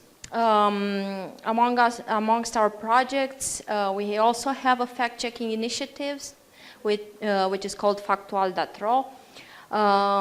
We use data from the judiciary to build tools that are useful for the average citizen. And the project that we are mostly proud of is called Last Money, or Bani Pierduți in Romanian. The project uses an online platform to make public spending more interesting for the citizens. Sorry, just a second. We've started somewhere in 2013. And since then, our project grew a lot. As many of you probably encounter in your state, access to public spending data is very rough. We also processed a lot of PDFs, a lot of paper-based data, and we transformed this into data visualizations and infographics, which are easy for citizens to understand. Just to make it, okay. This is the platform. Besides the actual visualizations, which are also mobile friendly and very easy to follow for the average citizen, we also try to make it even more personal. So each citizen can get on the website, can put his or her salary in the calculator we have there and see exactly what taxes he or she pays and where it goes. This is a simple example. So we found that this manner of making the data, which is Yeah, interesting in itself. It makes it even more interesting for the citizen when he or she can relate to the amount of taxes and see that, for example, I don't know, he or she paid last year a sum that could have used to buy a car or a new house. On the other hand, we've also discovered and learned that it's not sufficient to talk about the state budgets, the national budget only. So we went more in depth and tried to focus a lot on local budgets for citizens to relate even more to the spending, and also to have a comparison between the various counties of Romania. More than this, we also focused a lot on comparisons from year to year, on education tools that explain how the budget works and how an income is taxed by the state. But this wasn't enough, because yes, it's important to know how the state uses your tax money, but it's even more important to feel that you have an impact on that. So we figured out that in Romania there's a law since 2001 that said that, of course, the budgets have to be transparent, they have to be published, but also that citizens can send amendments or ask for a public debate when the state budget is approved. It's similar for the local budgets, and the law is since 2003 in force. However, nobody implemented the law, and since then, nobody ever requested a public debate on the budget. We did so in 2013. The guys from the Ministry of Finance were very surprised to learn that in the law there's such a provision, and they were quite scared because we said that we're going to go to a court and ask that they organize a debate, so they had no choice and invited us to the Ministry of Finance. That was the first time when we discovered that there's a huge gap between the decision makers and the citizens that pay their salaries in the end. All the guys at the Ministry of Finance were wearing the suit, and they looked at us like we were aliens or something, because it was August, it was very hot in Bucharest, and the normal citizens wore shorts, for example. We had this first public debate, and when we discovered that there is no continuous channel to interact with the authorities, we built some sort of a simulator, a budget simulator. What it does is that we take several budget lines from the actual budget, and we propose 3 policy changes or 3 policy options for each expense the government plans, and 3 because we wanted to make it more simple for the citizen. We work on studying the impact of each proposal and invite citizens to vote on the platform. Each policy option has pros and cons, and if you click on it, you can see how it affects the budget deficit. You can also read a lot more about it if you look on the right, and if you're a budget geek like I am. And we collect the data and send it over to the authorities. What we've learned is that this is also not enough. Of course, there are a lot of young people, very dynamic, which tend to use new technologies and that play with our tools, but it's also very important to get to the mass of the citizens. So what we did is that we, for example, went to the main railway station in Bucharest and stayed there with the application and invited people to just sit in a chair and pretend that they're the mayor of Bucharest, for example, and use the simulator in order to have their own vision on how the local budget should be spent. We also went to high schools and taught young kids to read a budget, the local budget, and to ask various things from the mayor of the district they lived in. Probably the most important impact we had is that after 3 years of using the budgets that the Ministry of Finance or the authorities decided to publish on their website, we've managed to convince them to publish the budget in an open format. This saved a lot of nights for us. But we've also managed to convince some local authorities to be more transparent and to accept the input that came from the citizens and from the analysis we've made on the budget. I think that's enough for the introductory part, so we should rather focus on questions, if you agree. Great. So I would like to hear one major applause for Elena and her crew. And do we have some questions? We have questions. Do we have a microphone? Yes, we can. To the left. Bottom left. My left.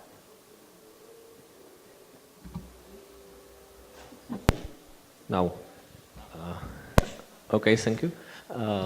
I'm Michal from the Czech Republic, and I work with budget as well. And I would like to ask you that you said several ways of promoting the website or the information itself, from the Bucharest train station to the website. Which one is working well for you? Which one is not working for you? And if you have some numbers, how many people are using, I don't know, which tool or which way of accessing the tool? Thank you. The most effective way to promote this kind of civic engagement is during the moment that the budget is adopted, of course. But we have had, since we've launched the project, a few 100,000 people visiting the website. I don't know, there are days when we have we had 23,000 people. I know this number because our server went down. But it's usually not about so many people going through the simulator till the end. There are people that only use it for some specific policy areas like education or transportation, of course, the things that people care the most about.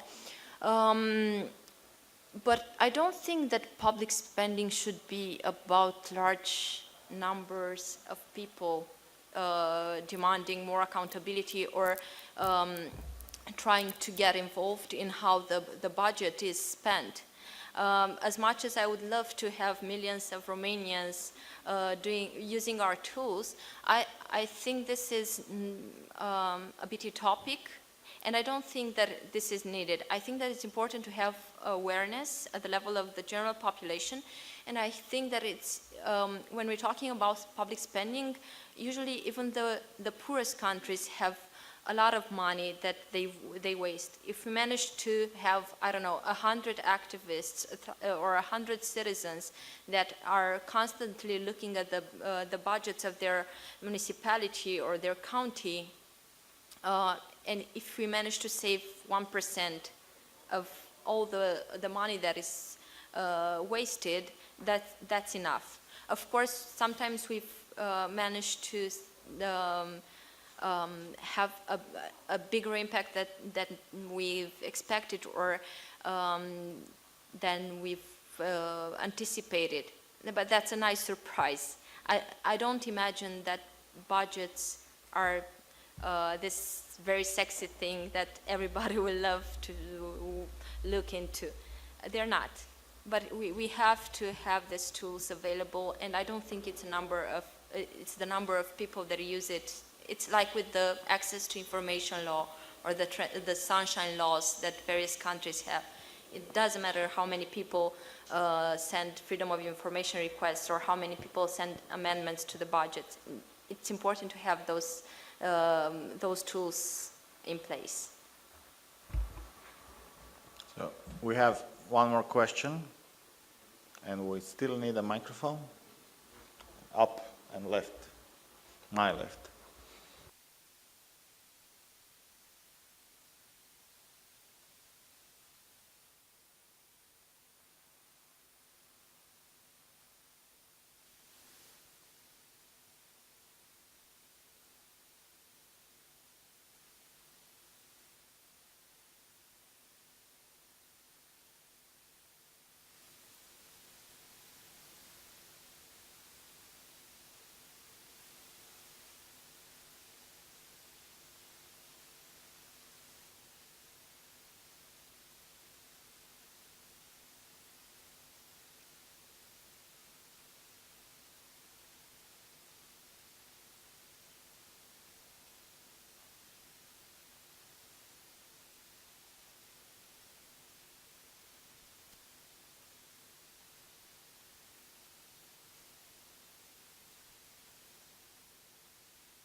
We already have this personal income calculator which people use to find exactly what happens with their money. But we also plan to get even more active offline. For example, for this year, we have planned 3 bike tours through 3 major cities in Bucharest, where people will be able to read an analysis on the investment the municipalities have done in the cities, and have a tour of those investments and see how a budget translates into something very concrete, like a school or a road. More questions?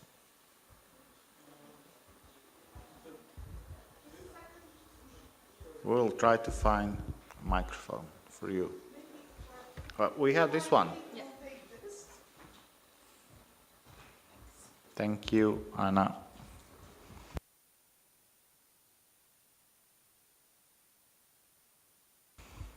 We are very unlucky with microphones today.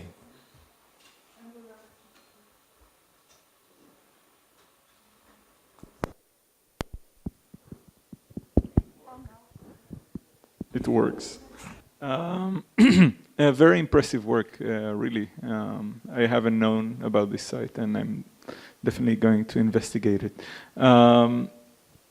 2 questions. One, is the code available online? Is it available for people who don't speak Romanian? That was 2 questions as a part of the first question. The second question is about impact. Have you seen things change because of the work that you've done? Can you trace your impact on budgetary processes and stuff like that? The code is available now in Romanian, and we're working in June. We're gonna release a toolkit, because the project was one of the 3 projects that won this social entrepreneurship initiative of the International Anti-Corruption Conference. So we're gonna make it available in English and in a more curated way.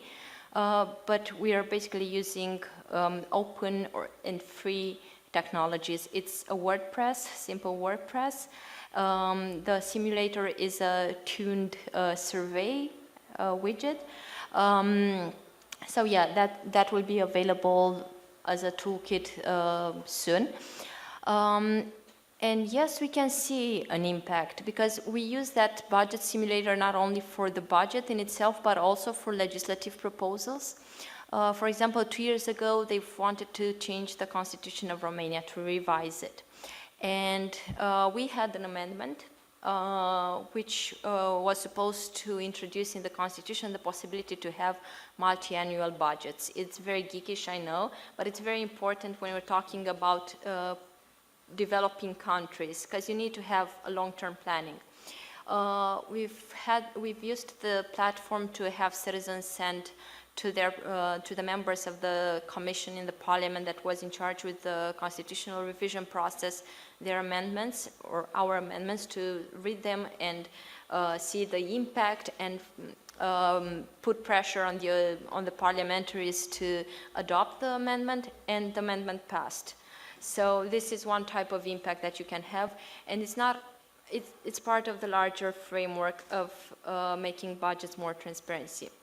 On the other hand, at the beginning of the year, we had a very interesting experience with local budgets. We've discovered that the second largest municipality in Romania, or the third, whatever, somewhere around there, a big municipality, had errors in the budget. Several several sums were incorrect. Money was missing. And yeah, we've basically contacted the authorities, told them that, look, we're looking at your budget, this is going on. We also had some local partners that helped us put pressure on them, and they've solved the issue in less than 12 hours. And yeah, that's also a municipality that does some participatory budgeting exercises since last year. So there are changes, but I also believe that transparency for the sake of transparency when it comes to budgets, it's not enough. I know that it's not a very popular approach to say that not all the citizens should be engaged in having an impact on public spending, but what we're considering right now is to add additional data sets to the budget, next to the budgetary data sets, like development indicators.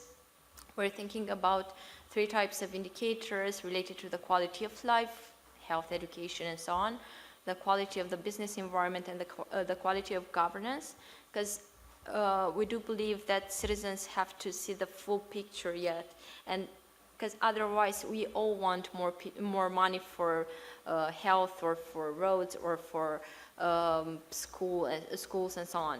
So it's important to have this bigger picture and to have educated citizens and responsive authorities. Thank you. Any more questions?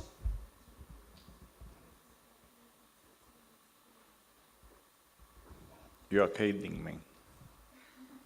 One more question. Someone can do that. I know you're tired, but thank you.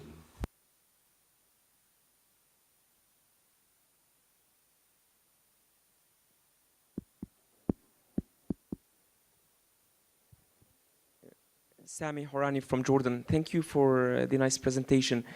I was wondering if you have taken the debate outside of the ministry and just involved ordinary citizens in grilling, let's say, the Ministry of Finance or the people who are doing the budget. Did you take it more into like the streets or the public spaces where ordinary citizens can get engaged directly?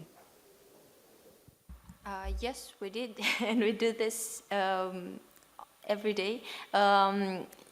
Yeah, we went to, the tools are for the average citizens in general. I mean, the information is quite simple and colorful. A permanent partnership with this urban guide. It's some sort of a free publication that you get in Bucharest. It appears on a weekly basis, and each week we have an infographic describing various things. For example, when the budget appears, they have an infographic which briefly describes what's going on in there. So we also try to go to the places where normally civil society organizations don't go, meaning bars. When people are drinking their beer, they can also read about the budget. Okay, we have time for one more question. And who is going to be the brave one? Okay, thank you.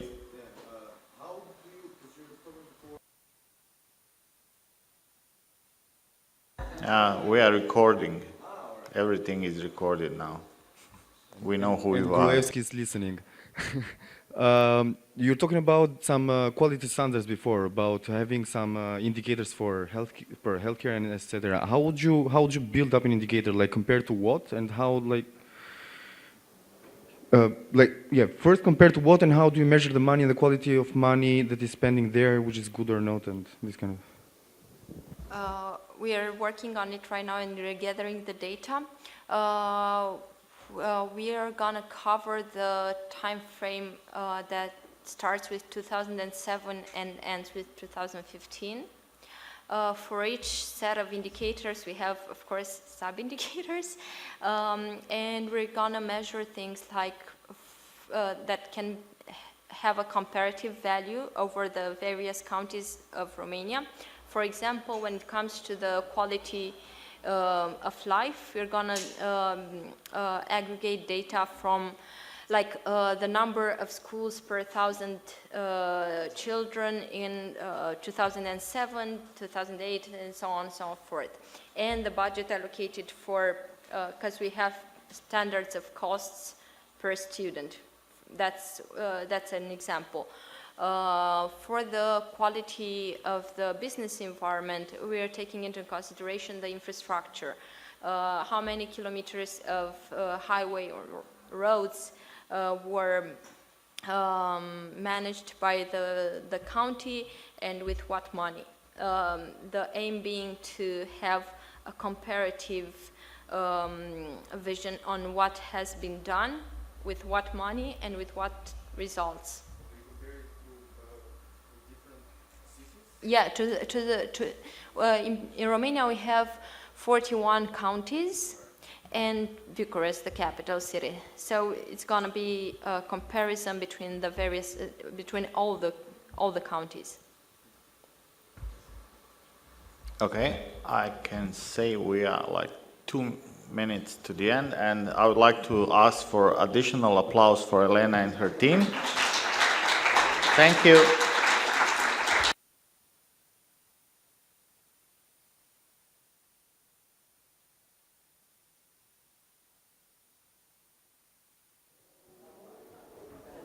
And now we talk about the situation in the Middle East. And I would like to ask Haitam onto the stage, please.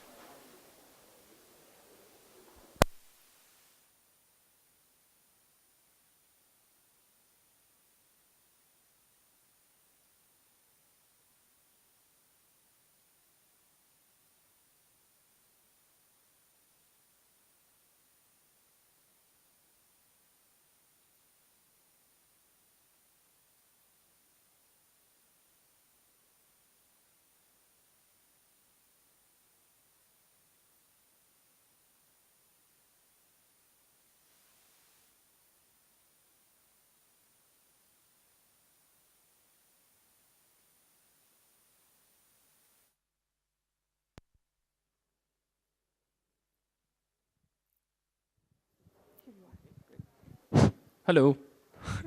Hey everyone.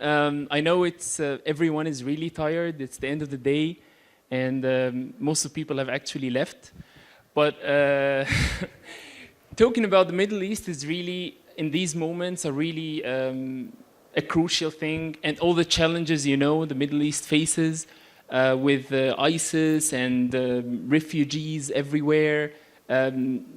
Military ruling in Egypt, different parts of the Middle East are tearing apart after the Arab Spring. So it's really interesting to get an overview on what's really happening in the Middle East. And I would like to invite to the stage our great panelists, Abbas Adil from Egypt, He's the founder of Morsi Meter, Global Meter, and he's currently doing his master's in Germany. So welcome, Abbas.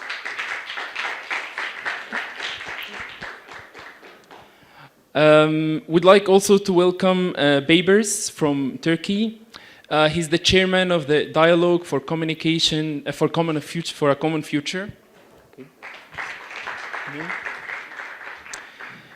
And Dana, the former member of the Iraqi Kurdish Parliament and currently the chairman of the Reform Institute for Development.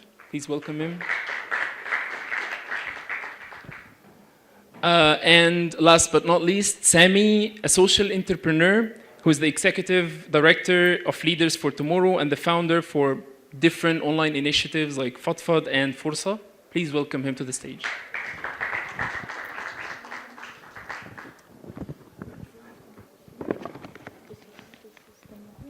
Okay.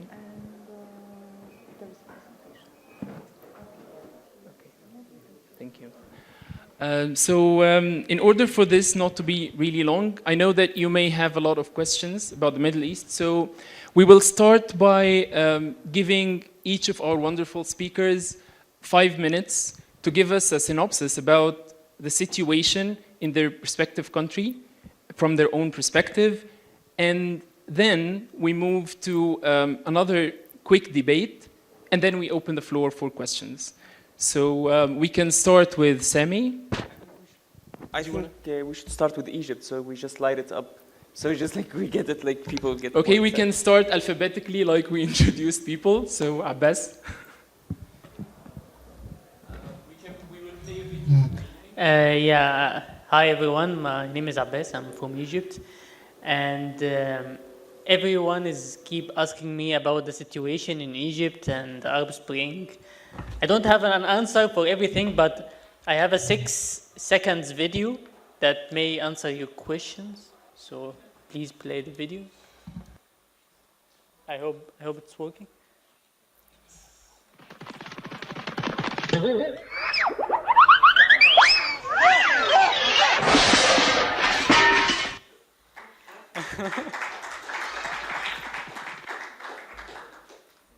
Yeah, that explains a lot what's happening in the Middle East, in Egypt especially. For me, by the way, I now live in Germany. I'm studying, as Haitham introduced me. For the Middle East, I guess you know more than me about the Middle East, but I will give you a quick flash about what I know from the news. Let's start with the government. We have a new government, the military government. Al-Sisi, the General Al-Sisi won the elections, if we can call it elections, 1 year ago, and now he is controlling everything in the country. And as Haitham introduced me, I created a website before. It was called Morsi Meter. Morsi was the first elected president in Egypt, and Meter was like a truth-o-meter. It was a simple website listing all the promises that Mohamed Morsi, the ex-president, made it during his first 100 days. And the project was nice and was very successful at the time. And now people asking us as a team to create another website for Sisi. So Sisi Meter, if we can say, that would be the name. But the answer is no, we can't make something like that because now we don't have the media on our side. We don't have the people on our side. We don't have anything, and it's dangerous because the army is controlling everything. So it's dangerous. So we didn't want to make such projects, and this can give you a perspective about how we feel about Egypt. That we don't want to interfere with the Egyptian politics anymore. We just want everything to move forward. That's for the government and with us. For the economy, since the Egyptian revolution, the economy is going down. but we can split the 2 years after the Egyptian revolution and 2 years after the coup. The first 2 years we had a major economic crisis, but we had hope that the future would be nice and better because now we can say whatever we want freely. And at this moment of the Egyptian history, we had a hype of a startup economy. At this time, we had many startup companies. I started a company myself. Haytham had a company, worked for a company, so we had a hype for startup economy, and everybody was watching this economy, and we had a lot of support from the USAID, from the Gulf, from the government at the time. But now I can tell you that 90% of my circle of the startup companies are closed or going to close very soon. Although the situation is the same, that the economy is going down, but you can see the difference between the two periods after the Egyptian revolution and after the new elections that we had 1 year ago.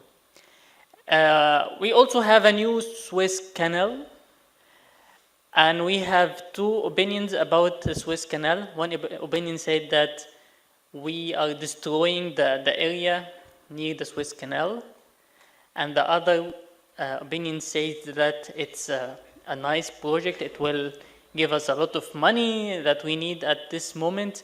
And we got information from some people from the government that the Suez Canal will be opening this August, the new Suez Canal, and we hope that will be true, because if not, we would have wasted a lot of money and a lot of time making something not that important. And for the president, the old president, Mohammed Morsi, I think you heard the news that he got death sentence, so they are going to kill him. I'm not sure, but this may make the situation in Egypt a lot worse, because when you compare the President Mubarak, who ruled Egypt over 30 years, and the President Mohammed Morsi, who ruled Egypt only 1 year, you can see the difference, that this guy made a lot of mistakes, but now he is free. And this guy also made a lot of mistakes, but now he got a death sentence. Should I stop, or that's too much information? Okay, thank you.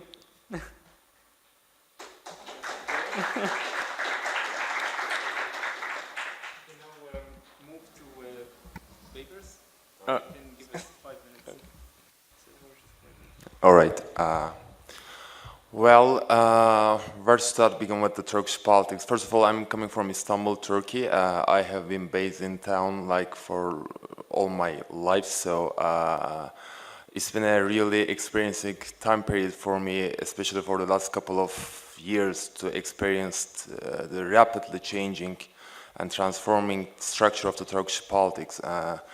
And probably you all know that Turkey has been under huge attention in several international media outlets, starting from the Gezi Park protests started in 2013 summer, which somehow changed the whole political spectrum of the country into a totally different level.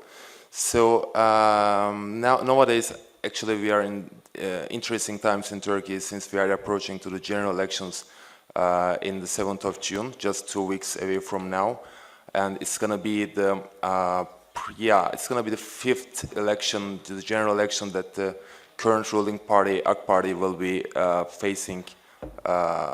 experiencing, and for the first time, it's gonna be probably the most important elections that Turkey has experienced recently. There are several reasons why I make this, big mouth kind of statement, because for the first time the Kurdish peace process has been a very hot topic in Turkish politics since the whole negotiations and talks have started with the imprisoned PKK leader Öcalan, and the Turkish government is in a very risky situation where the pro-Kurdish party, or I would say previously pro-Kurdish party, now more like left-oriented, more inclusive political party in Turkey, they decided to run for the elections as a political party, which they haven't done that ever. And the thing is that in the Turkish electoral system, the threshold is probably the highest in terms of the other countries in the democratic countries. We have 10% threshold where the political parties has to pass in order to be represented in the parliament, and it calculates up to like 5 million votes will maybe out of the parliament if the HDP, if the Kurdish party will not be able to pass that 10% threshold. This is somewhat important because the long-term serving Prime Minister Erdogan, and I heard that he was in town yesterday, probably he left today, maybe it would have been a great idea to invite him here and to ask some questions about his agenda, but I assume that it wouldn't be possible. So now the whole debate about Turkish politics is that whether the parliamentary system will be replaced by a presidential system where supreme powers will be allowed for the use of current President Erdogan, and this probably is the most dominating factor in Turkish politics nowadays. The thing is that if the elections will be in favor of the current ruling AK Party, probably we will be seeing more debates and tensions about the presidential system agenda of Erdogan and AK Party, and probably this will create more tensions in the coming weeks after the elections. And yeah, Turkey used to be seen as a successful example in the region with consecutive, increasing growth in economy, like visible soft power, especially with during the first area of the Arab Spring protests and this whole developments that shake the whole region. And we can easily argue that the game is not in Turkey's favor anymore. The economy seems to be more unstable right now due to lack of more foreign capital investment and stable political structure. Turkey seems to be probably will be experiencing more problems about the economy as well, which used to be the main driving factor of the political stability of the ruling AK Party. And on the other hand, there are security-oriented risks facing that Turkey faces, especially in the current situation of about the whole ISIS activities in the region. There's the estimated number of the Syrian refugees in Turkey is up to 3 million almost, and it also creates some social and economic, and also in some regions of the country creates some security-oriented risk as well. Given these all indicators, Turkey seems to have lost its advantage in terms of solving its central long Kurdish issue through democratization and more participation, and also seems to be way away from its again century-old aim to become a member of the European Union. So these developments will probably shape the upcoming short-term future of Turkey after the elections and in the short term.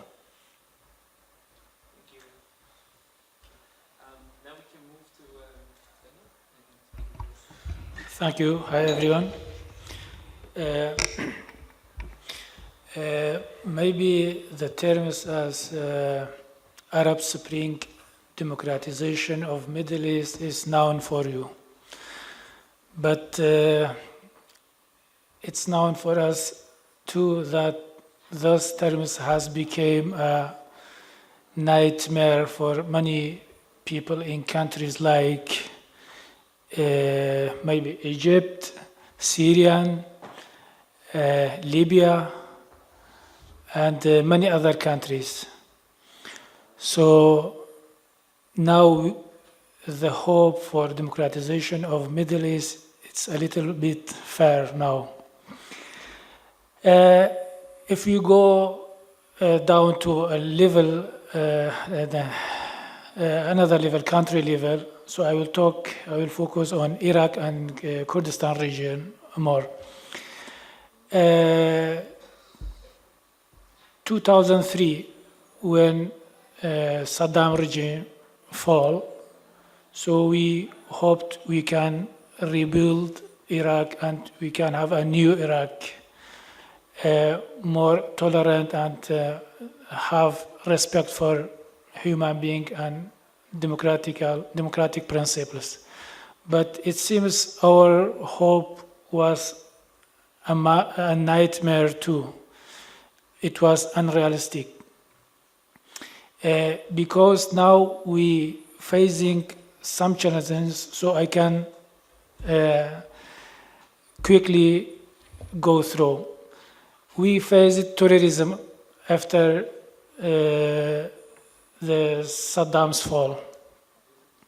So Al-Qaeda terrorist actions is maybe known for you in Iraq and other countries.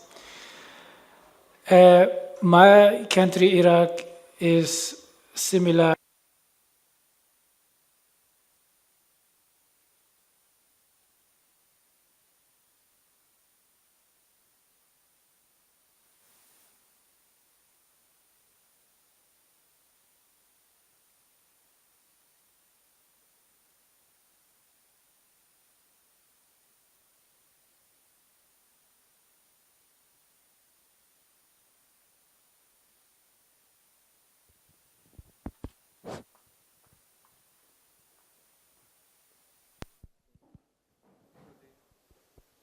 Thank you.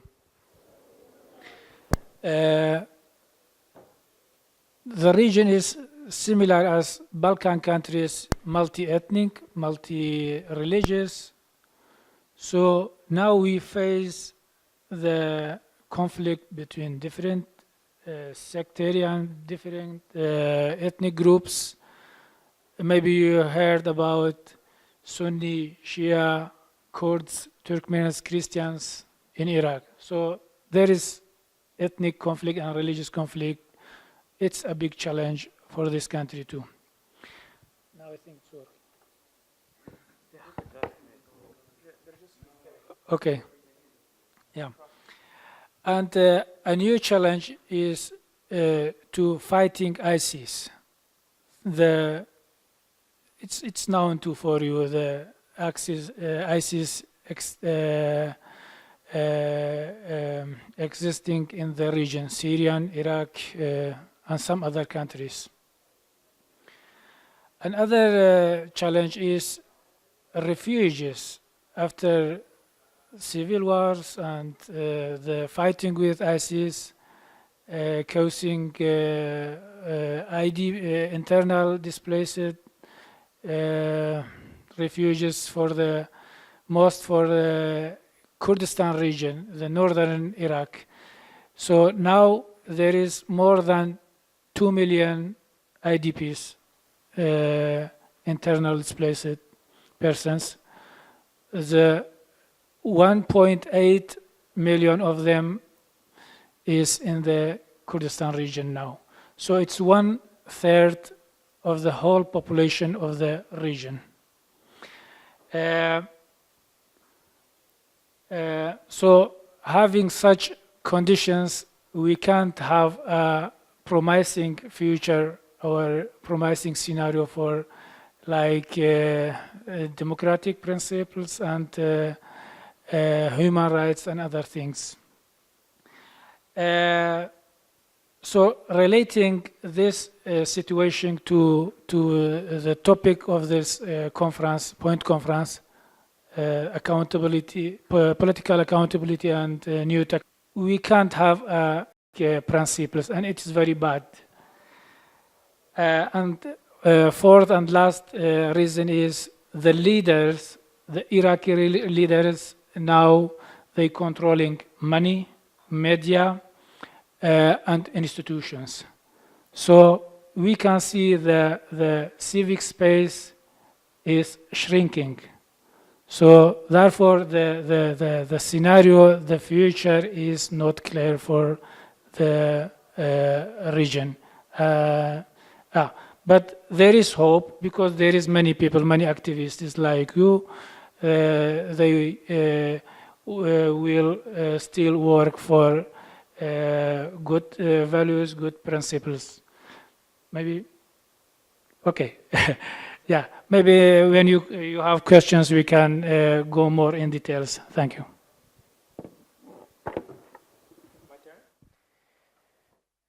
Well, thank you, everyone.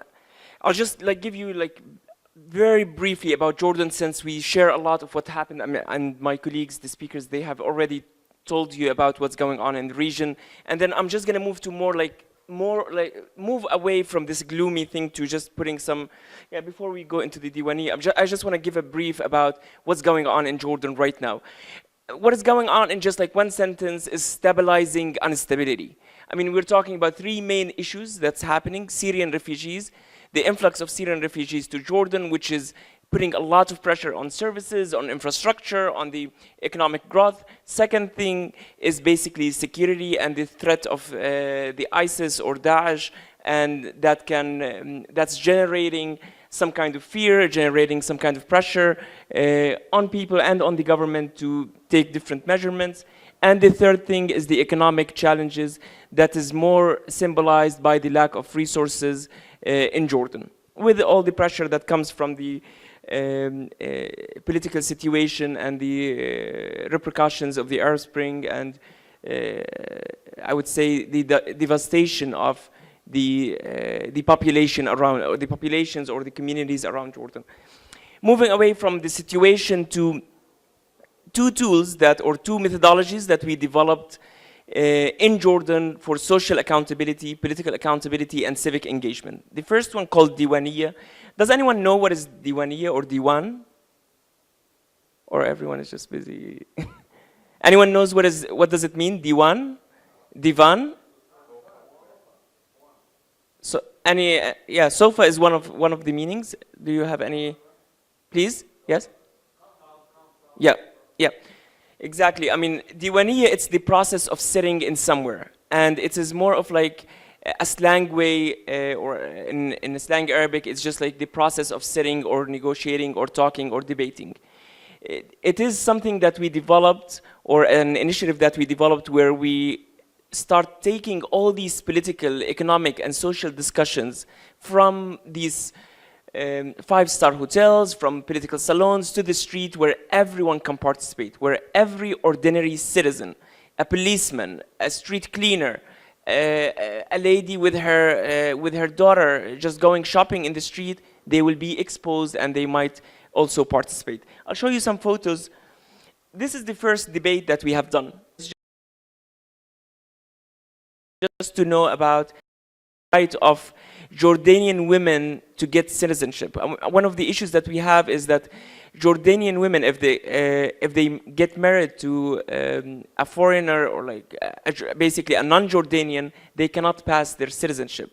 So their family does not hold the citizenship. So that was a debate on that issue in the street. I mean, I'll show you another debate. It started growing. That's also away from the capital Amman, in an area called Ajloun, also discussing the electoral law with about 300, 400 people. And then we had, and this is our biggest debate actually, where 1,500 people start debating press and publication law that was enforced in 2003, sorry, in 2013. Till now, we have conducted more than 19 debates that involves decision makers, policy makers, government officials, grilling them in public. The idea that when we talk about accountability, decision makers, policy makers, they need to feel the heat. They need to feel that there is someone who is watching them. At the other side, the ordinary citizen should feel some kind of empowerment or should have some kind of an entry point to the civic life and political life. The other methodology, I mean, I still have like 2 minutes, right? Do I speak like fast, guys, or it's fine? Okay, that's another debate that was also that was conducted in the most conservative area in Jordan called the Ma'an in the south of Jordan, discussing the municipalities' services and the quality of services. So it's basically we're decentralizing even the accountability, so it goes into among the municipalities and among citizens in outside of the capital. The other methodology, it's called Fatfad. It's something right now that I'm working on. Fatfad, F-A-D, in Arabic means let it out, or in English. So Fatfad is a slang Arabic that means let it out in English.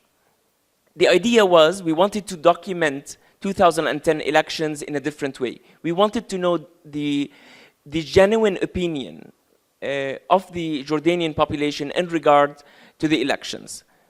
We know that research in general, it gets divided into quantitative and qualitative research. Quantitative research, we're talking about surveys, we're talking about polling, and qualitative, it's more into interviews and focus groups. These are the usual or regular, ordinary research tools that researchers are using. What we developed is a new way of collecting data where we put white papers in public spaces, white empty sheets of papers that we put it escorted by volunteers with specific questions on different themes that ask people specific questions on that issue. It can be elections, it can be freedom of expression, it can be media, any theme that we choose to research. I mean, we can maybe show other photos of the data that we collect. It's coded to gender and age. We use different methodologies. One of them is the colors of the markers. We use also the timing, where the numbers of the papers, and also specific cards to know the number of people who participated and also the number of people who got exposed to it. So yeah, I mean, we can just like show some photos. It was very successful. Right now, I'm doing my master thesis on this methodology to become like more of like an official qualitative research methodology that's getting different type of data that is genuine, instant, anonymous, and also probing data that can get you, or eye-opening data. That's basically, I mean, just like to put you that we also were trying to do something, and we're trying to bring in new tools to the civic society or civil society. Yeah, that more. Thank you very much. Thank you. So before we open the floor to public, we have 20 minutes for people to ask questions. So we have 9 minutes. I'm really glad that you came into this bit of a question, because we were going to ask this question, so you answered the second part of the panel, which is really nice. So I would like from all the rest of panelists to give us, like in 3 minutes, something that gives us hope about the region, whether it's an initiative or maybe, I don't know, like web tool or something that maybe can give people hope about the future in terms of whether security problems, political problems that we're facing, developmental problems, economic problems. So I will give the mic to you, and maybe we can start from the beginning, from Abbas, and move in 3 minutes. If there's like a story, any initiative that you see that there's any hope. So I hope there is.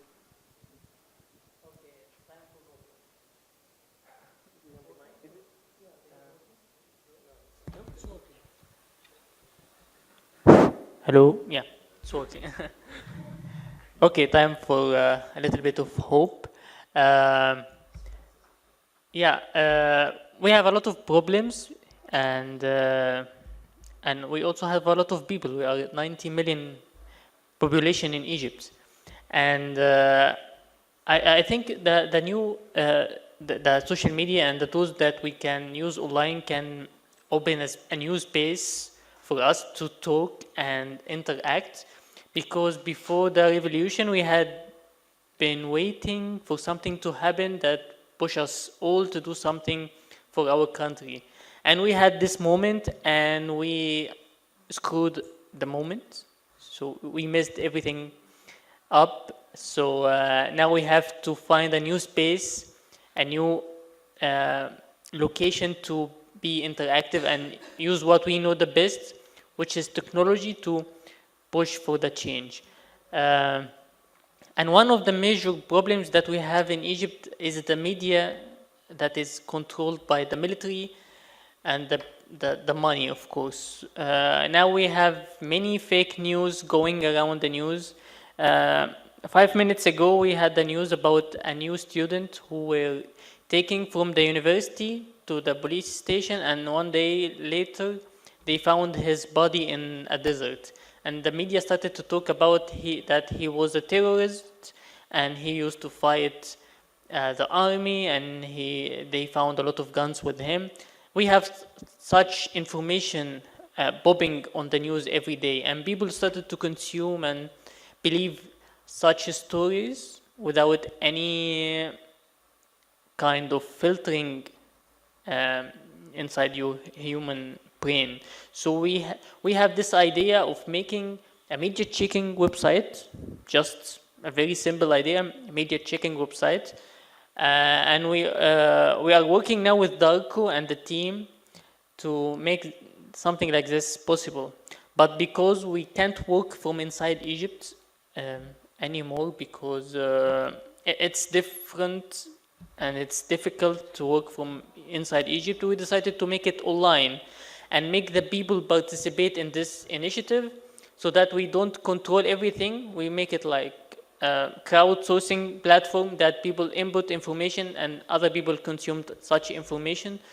So we make a small progress. It's not perfect, it's not the best thing to do at the moment, but someone has to do this and someone has to do this now. So we choose to do it now. I hope we can do it and make a difference very soon. Yeah. Thank you for the inspiration. Yeah, let's move then to papers. I would say dissatisfaction, especially dissatisfaction among the youth in not only in Turkey but in the whole region. I choose to say dissatisfaction because as someone who was born in the late 1980s, I was always being accused of.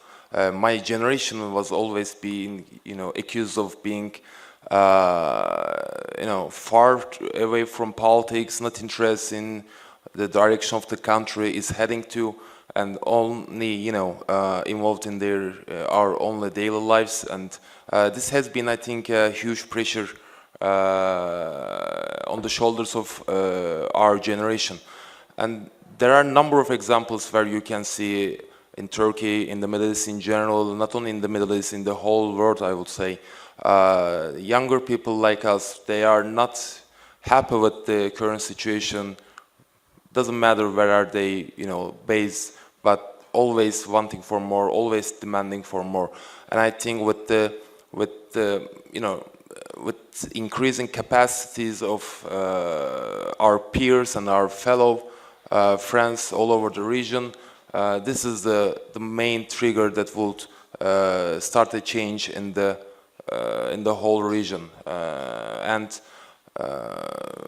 this empowerment, this encouragement will create a better, future for not only the people in the Middle East but the whole people in the world in general, because Middle East used to be it has been one of the most conflict rich environments in the world, and it affects the whole world in general. So I will say that the satisfaction and the desire to make change we are, wonderful initiatives in the every example that you can see. Great. So we can move to then. Thank you. So regarding hopes, I think I must talk about Kurdistan region of the Iraq, because Kurdistan region, it's northern Iraq, has a different political development in comparison with the southern and the rest of Iraq. We have now a new legal environment for political accountability and freedom of expression. Another thing is through adopting 3 or 4 new laws, like new NGO law 2011, new demonstration law 2010 but amended 2014, and access to information 2013, and a compact between NGOs, a cooperation policy document between NGOs and public authorities. So if I focus on the last thing, the compact, this compact is organizing the relationship between CSOs and public authorities like government and parliament. We built joint groups for drafting the compact, joint groups between NGOs, government and parliament, and we did everything together.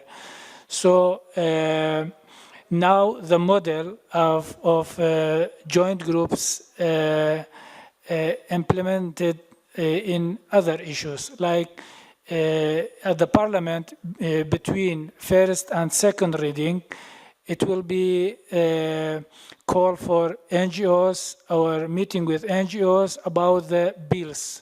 So before the committees, parliamentary committees, they write the reports about the bills, they will talk with NGOs, concerning NGOs and other concerning parties to get their opinion about the bills. So it's a method to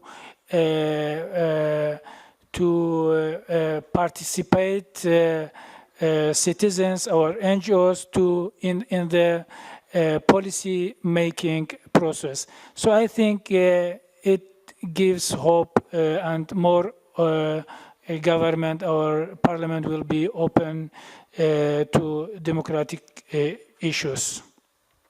Thank you so much. Thank you all the panelists. We'd open, would you like to say something? Yeah. I would like to, maybe in regard to hope, I think this area of the world, the people of this area of the world, they have, I think, a very, very high level of hope.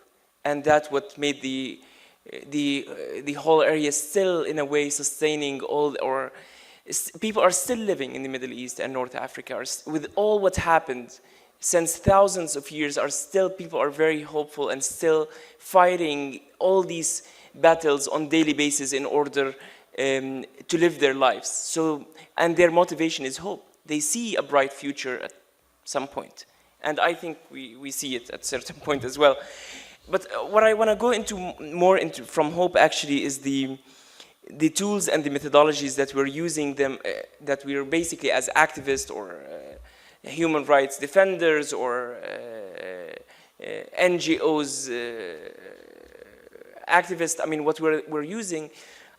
I want to go more into the methodologies and the tools. And I think in such conferences and such meetings, it is the time to think of new methodologies, to go out of the box in the idea of having more sustainable, more strategic tools. And whether trainings, whether advocacy campaigns, whether conferences, yes, these tools, they have some impact, they have some some results, but we need a new methodologies. We need new tools.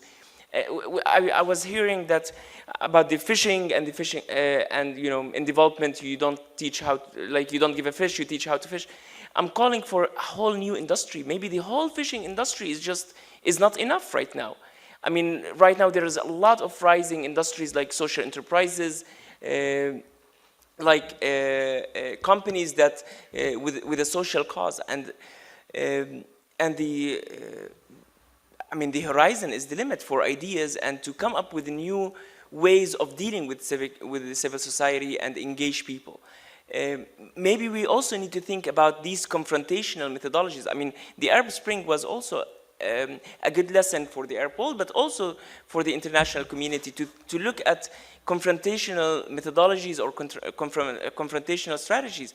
Do they really work? Sometimes, maybe we need to think of soft containment. Maybe we need to think of more strategic, long-term approaches. And this is something that, with all the brilliant brains that is here, that with all the experiences that from Europe, Latin America, the Arab world, Africa, Asia, North America, we can come up with new tools. And I'm calling all the time, let's gather and let's come up with new ways of thinking. I mean, enough trainings, enough conferences, enough meetings for the sake of meetings. The lovely thing about conferences is that we learn from each other. And this should be the thing that we need to focus on.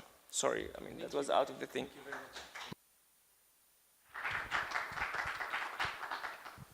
Now we can open the floor to everyone. I think there are many questions.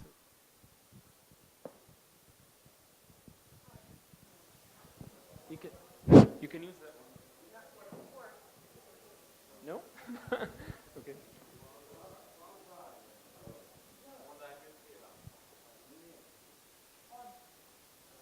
That one is. You have issues with the microphones.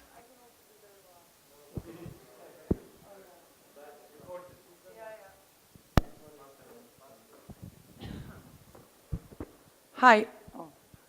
Hi, my name is Leila. I come from Kosovo, and I had a question for the panelists from Jordan.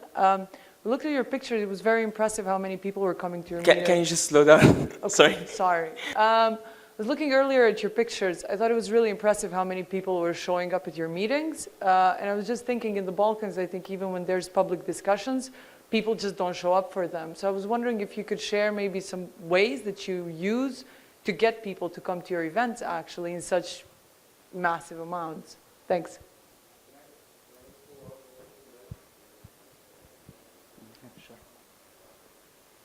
I actually had a question, following up the question from my colleague from Kosovo. Do you, in regards to the people that do the debate, so you have like a pro and cons over there, do you use public known speakers, like academia or public people from TV or you use someone which is from academia but not so well known so that people will not have, because I'm guessing, and probably one of the other question is that people tend to feel that, especially when you debate upon high level topics, they tend to be divided between opposition and left, because opposition and government, because they always have this thing. And so the first question is about the speaker and how do you choose the themes, the topics, because another thing most of the time is why do you choose the topics and you don't choose these other topics? Thanks. Yep.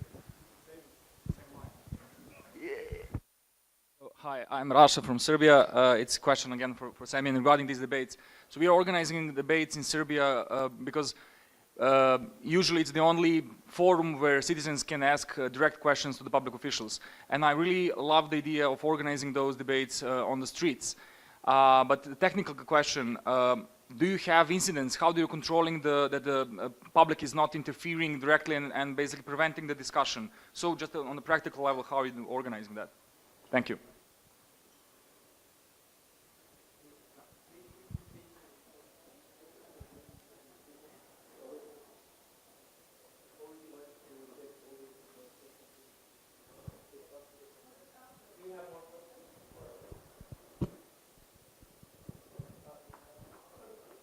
Okay. I'm just trying to escape from from answering. Look. I would start with the first question. How are we getting people? Why do people go to such debates? While their apathy and their lack of interest in being involved in any political discussion, one of the things is branding. Sometimes it is about the name.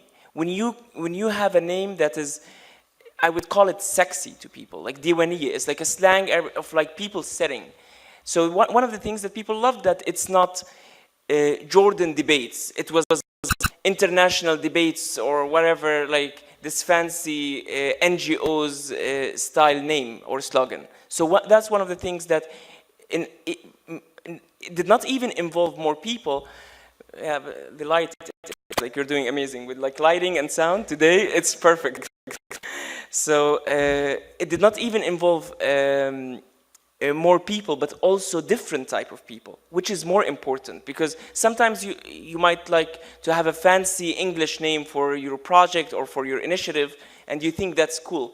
Yeah, maybe it's cool when you do it in a hotel, but it's not cool when you want to have the street cleaner participate. The location, second thing. When you do it in a public space, in a street, people are curious. So people want to know more about it, so they participate. The third thing is the speakers, where you get decision makers. And here I'm going to answer your question, where you get real decision makers, like government officials, MPs, ministers, policy makers. People want to meet these people in the street. They want to see them. They want to ask them some questions. They want to grill them. The fourth,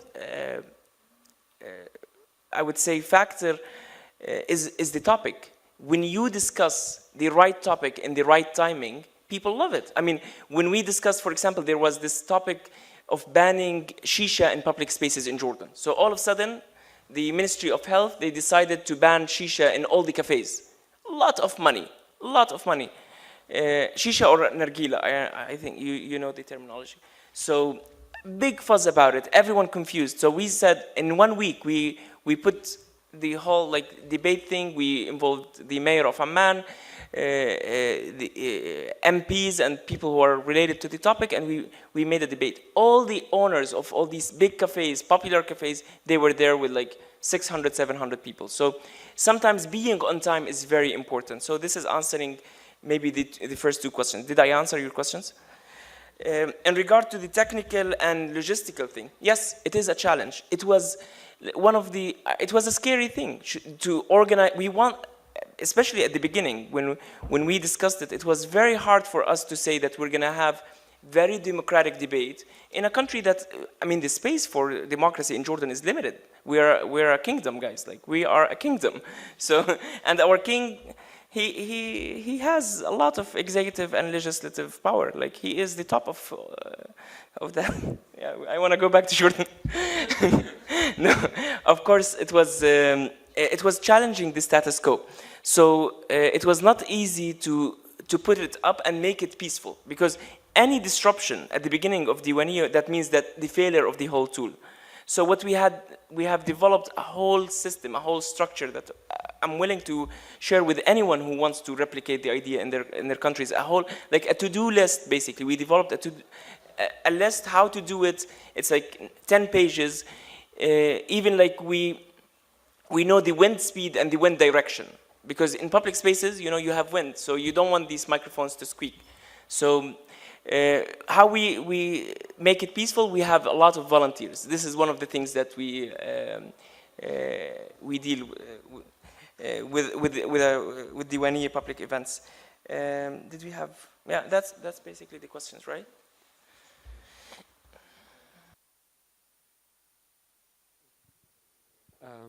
So, first of all, congratulations to you, just because it's easy to move thousands online. It's a lot harder to move even hundreds, I think, offline, and I think that's testament to a lot of legwork. My question is actually, though, for Abbas. I was wondering to what extent your media checking project would be outwards looking as well. Let me explain that. I know this may be the last of your particular problems, but the Middle East is being misportrayed daily across Europe, we see that through our work at Fact Check EU, through our work in the Italian fact-checking website, especially in two terms, ISIS and refugees. On both of these issues, there is continuous misinformation. There is terrorization, even in our, in the Italian media. We were talking about it this morning. ISIS demonstrations in the center of Tunis, apparently, and in fact, it was videos of 3-4 years ago that had nothing to do with ISIS. So, to what extent, and I personally am open to our organizations helping with translation or with, feeding you news from what the media is saying outside of Egypt and about Egypt. To what extent are you open to this kind of collaborations? I think we need media fact-checking everywhere now. Maybe in Italy, in Egypt, in Tunisia. In Egypt, basically, we have a lot of problems that we don't see any other problems outside the context of Egypt. So we decided, at the first, we will focus on the Egyptian mindset. We want to, not to change the mindset, we want to give the people the ability to choose or to filter the news. We don't want to say this is right, this is wrong. We will say no, this is not as you think what it is. When you hear something, you have to check it yourself and understand who is saying this and what is behind. This is the same case you told me today, that the protest in Tunisia, and people started to believe this kind of shit every day. So in Egypt, the mindset is totally corrupted because of the media. So of course we would love to cooperate, but I think we need a lot of effort to start in Egypt first, and maybe later we can exchange information, of course, and maybe work on a large scale to cover the region that we live in. Yeah, but that's a good idea. Thank you. I have two questions. One question is about what happened to the shisha story. Was it allowed or not? And the second question has to do with the fear concept, and not necessarily fear concept, but how do we, I come from Azerbaijan, and public debates and public discussions is something still very much something that doesn't really happen quite often because people are afraid to speak publicly. So how do you deal with this? How do you push people, or how do you motivate people to, I mean, I know you listed a number of things, but maybe it's a question to all of you. What's the, how do you help people overcome fear? Thanks. Should we take questions, or we can answer that? So the shisha is the most important, right? It got stopped. So basically what happened after the debate, a whole momentum in that direction got developed, and the cafe owners, they organized themselves, and they started pressuring the parliament in order to draft a law that would halt the whole thing, and they did it. So it stopped. That's for the... No, it was not banned.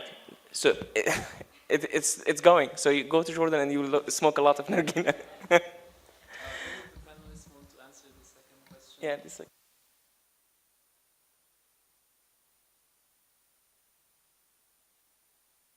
Everyone. It was for everyone. It was open.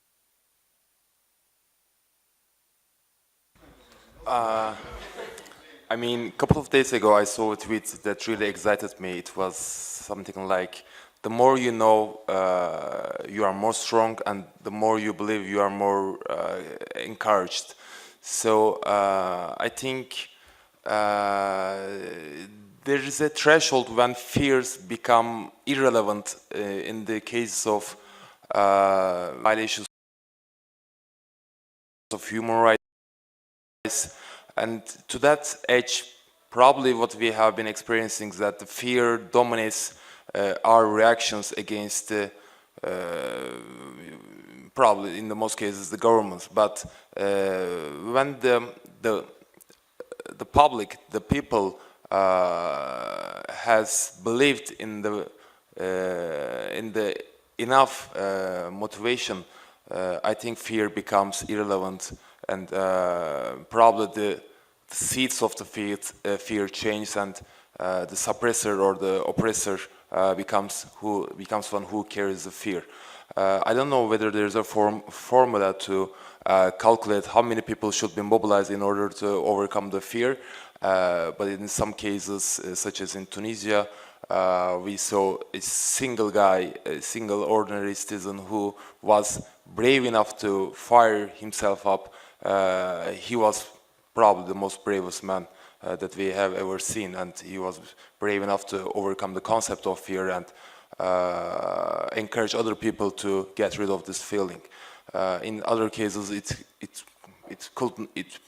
may need like millions of people, but in some cases, just one person will be enough. So I think the level of the belief that has been invested in the cause is the main deciding factor of how to beat the fear.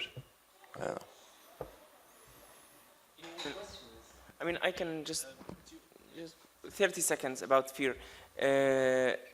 Very important question. People are just afraid. They just, I mean, at the end, let's be realistic, guys. I mean, we are activists, we are interested in politics, in civic engagement, but people are not. People, they want to feed their children. They want to go back to their families, sustain their family needs. They don't care. And that's normal. That's normal that people just want to feed their children. They're selfish. Humans are selfish. They just want to protect themselves and just stay alive.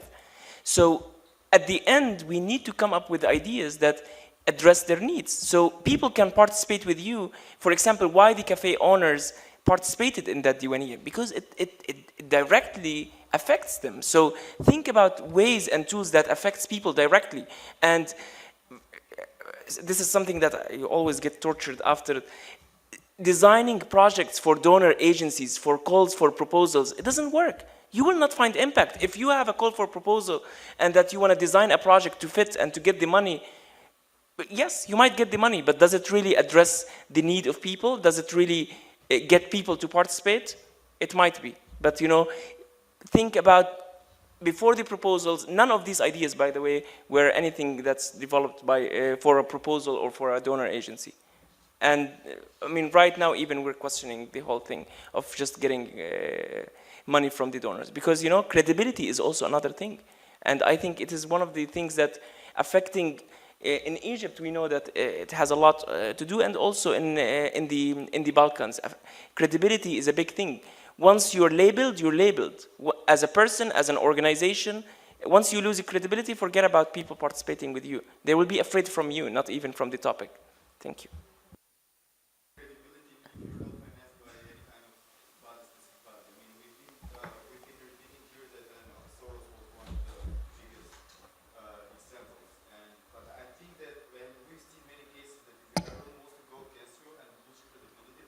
They will, yeah. As far as they have media channels, traditional media channels, you can fight all day, night on Facebook, but they will.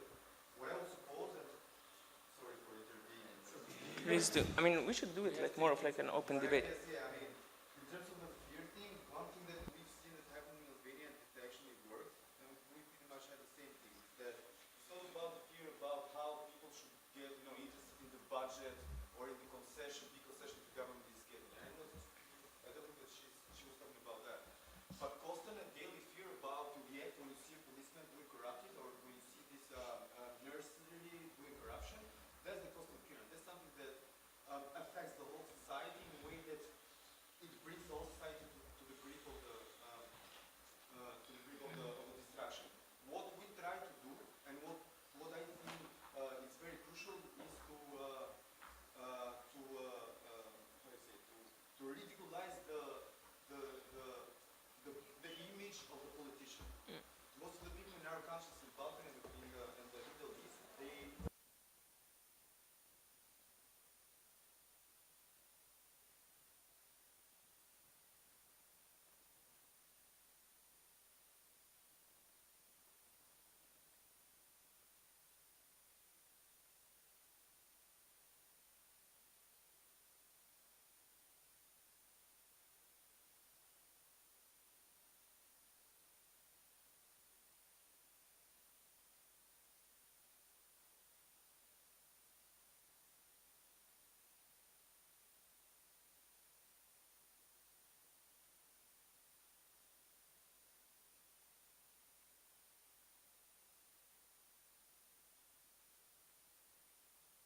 but that can create like confrontational thing that at the long-term level, I mean, when you look at it at the long term, I mean, doing it, you don't want to also go with very severe confrontation with that is not strategic. Yes, you're angry, you can do it, but then what is after it?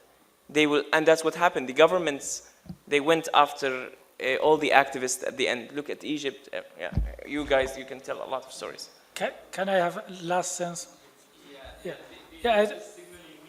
The time is up, but we can give a final sentence to Dana. I think the fear is something instinctive and human, but it's about to have the right motivation to overcome the fear. Thank you very much. We would really love to give more time to questions and answers, but we actually run out of time. So thank you all for listening, and thanks a lot for the panelists. Thank you.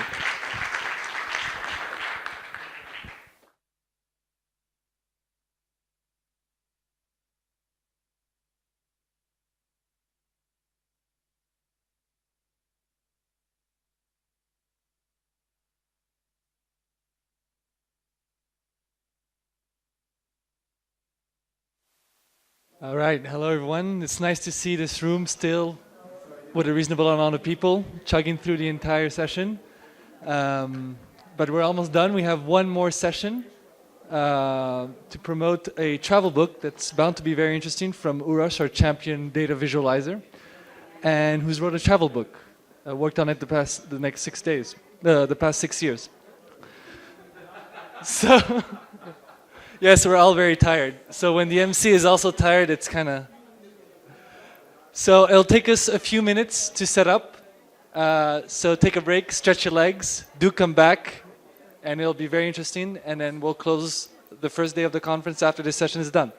Thank you, guys.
Mike, okay, there we go. All right, day one almost over. Last session. It's going to end in a big bang. It's all about called Bantunsan. See, I got my copy as an excuse to finally learn how to read and understand Serbian. So this is my first practice. Atlas jednog putovanja. All right. Thank you. There'll be a book reading afterwards. I'll be the reader, so stick around. It's going to be about 6 hours. With that, I'll hand it off to my co-MC, Tiana, who will go ahead. So, the book, oh, this is loud. So the book was the result of yours and two of your friends' travel through Africa, and you kind of met and connected via something called Klub Putnik or Travelers Club. So I would start with that. Like, what is the Travelers Club? What do you do? And Yeah. Thank you, Tiana, and thank you all for inviting us here. The Travel Club, or Klub Putnika, is a regional organization for independent travelers, travel writers, and for people who would like to know more about this earth we share together in general. And a couple of years ago, two friends of mine, Lazar, Marko, we traveled through Africa for 3 months, mostly hitchhiking. We found people over internet using sites such as Couchsurfing, and we talked with them, and we created a book out of this material that we collected, out of this, a lot of different little fates, little stories that we collected with all those people that we let them in our lives, and they let us in their lives. And it was, all the way from Novi Sad and Pančevo, all the way down to, is this thing working?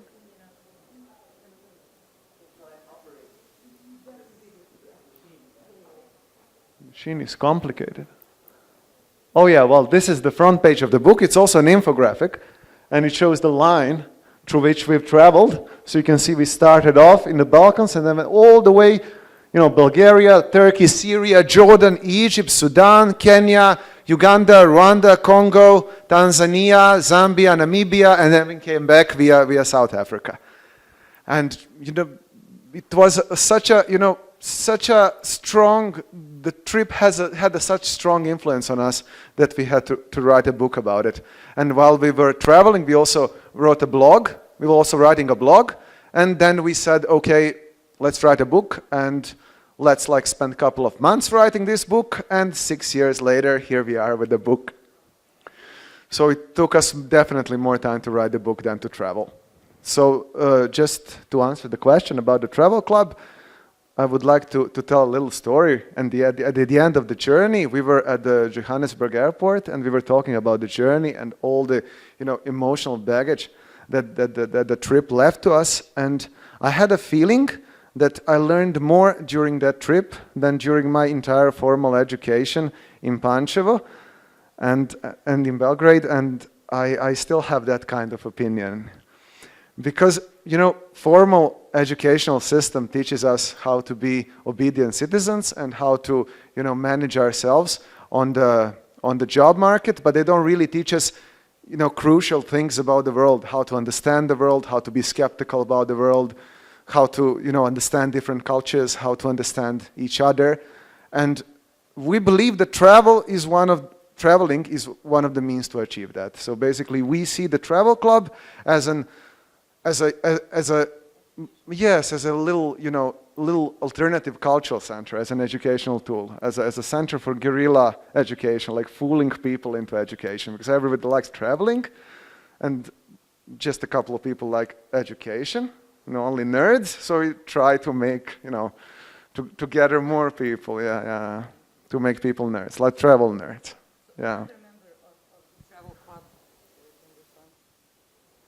Have I? Yes, I have.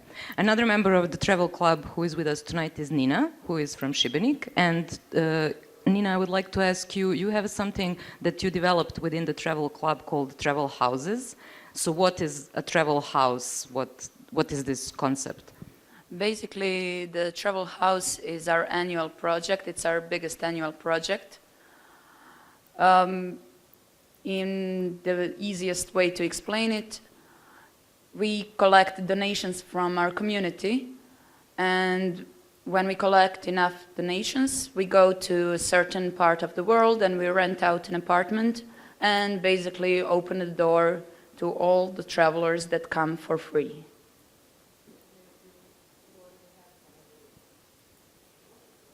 Established travel houses and where?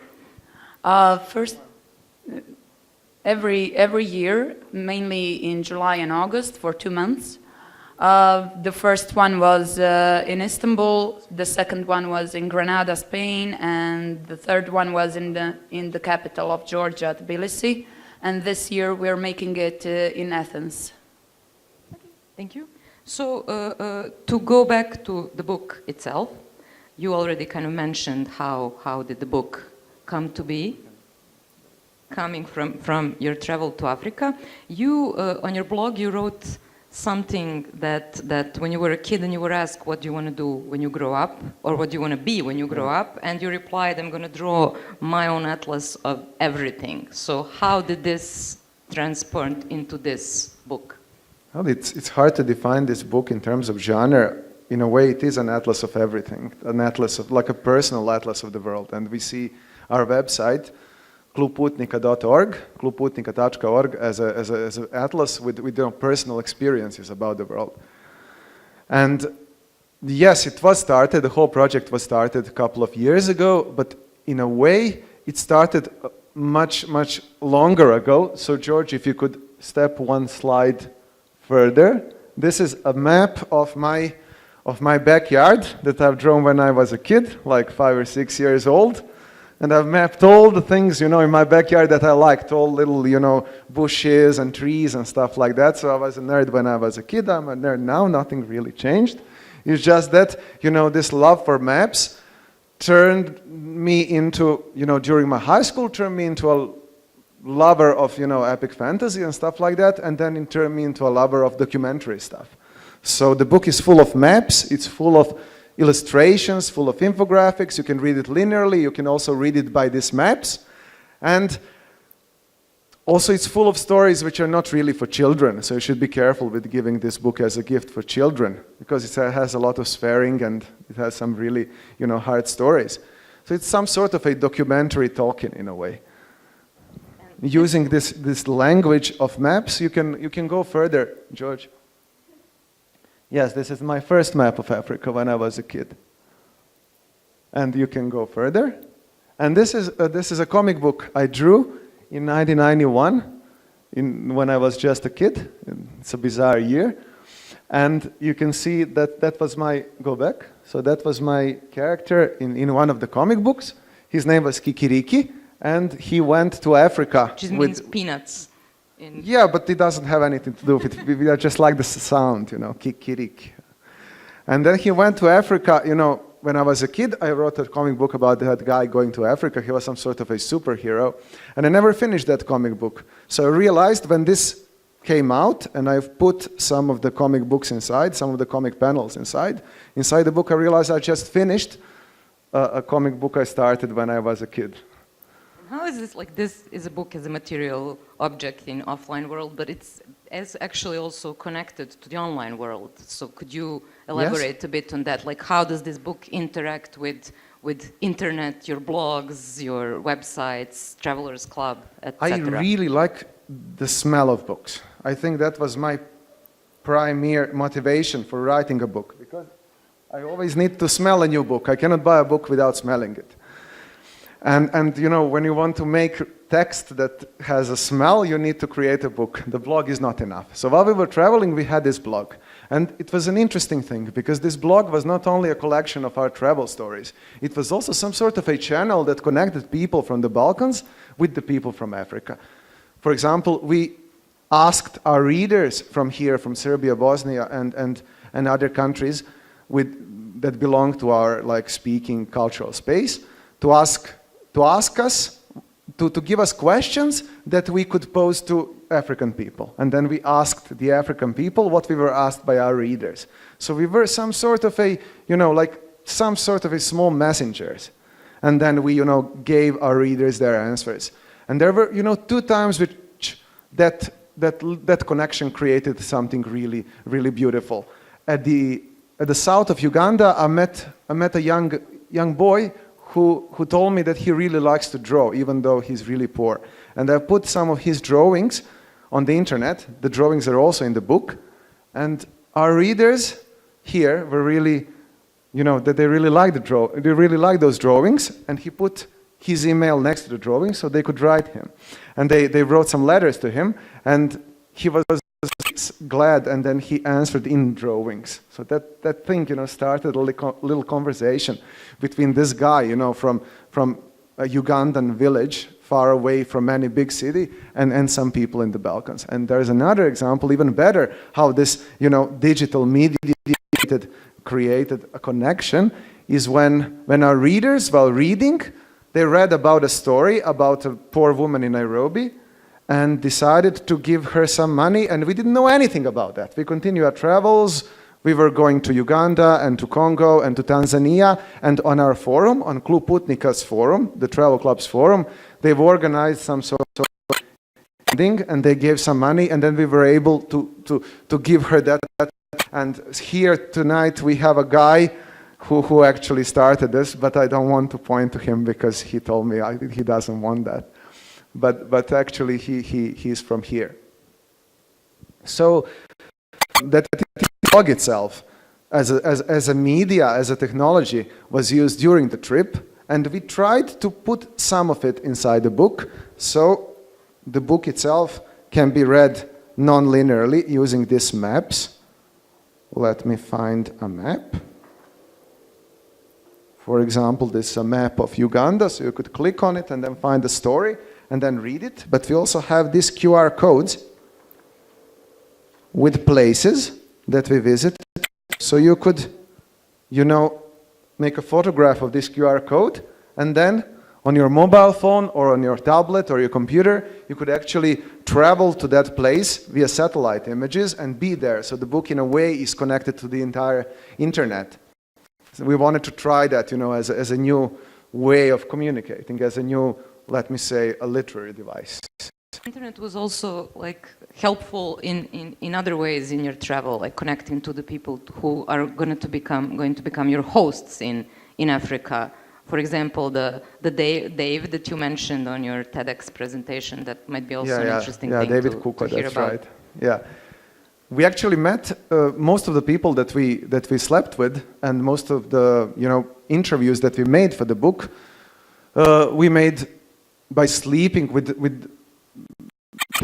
at people who have profiles on different social websites, such as Couchsurfing. We used mostly Couchsurfing. At that time, Couchsurfing was not as commercial, but it was big. We have a real Maasai tribesman, a chief on the internet. He had his own profile with him holding a spear, dressed in red, everything like the Maasai chief. And he had his own social profile on Couchsurfing. And one of the chapters is in his village. So without internet, that would not be possible. So 50 years ago, I think a trip as this one was not possible, just because we didn't have the technological means of connecting people in the way that we do today.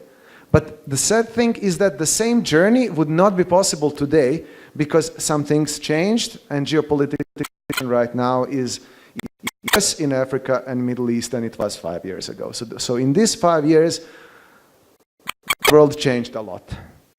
Also brings me to the next question, the issue of possibilities for travel. You also had a point in your TEDx presentation saying that this is something that's basically available to almost everyone if they change their idea of how travel can look like and what travel really is, that you can give up on your comfort and step out of your comfort zone and then different kinds of experiences. And we had the conversation earlier, is this really true for all the demographics? Is it different for you as a white, young, able male, or to someone who is, I don't know, of different gender, of different race, age, ability, and so on. And this is something where I would like also to include Nina and her experiences, and you did some writing and analysis of this, like gender aspects of this concept of travel. So I would like to hear about that.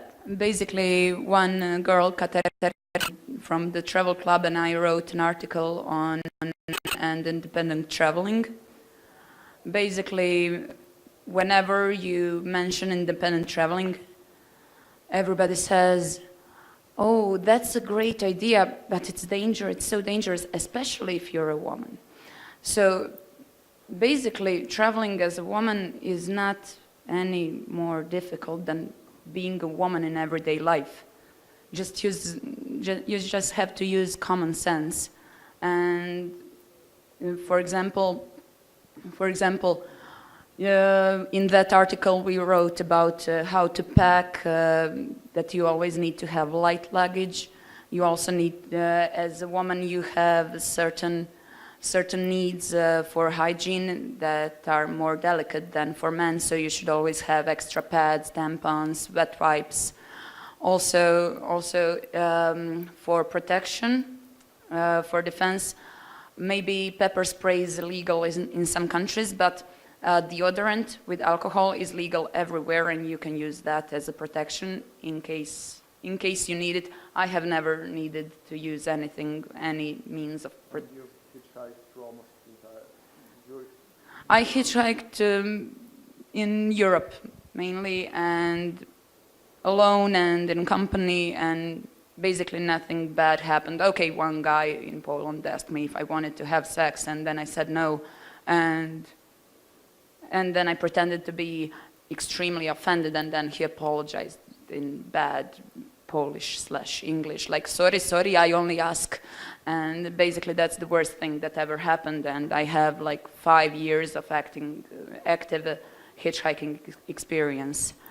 And I would not recommend to anyone to start traveling by hitchhiking alone, not to male, not to female. You should go in company at first, and when you learn how to feel the road, then you can maybe try it on your own, try it alone.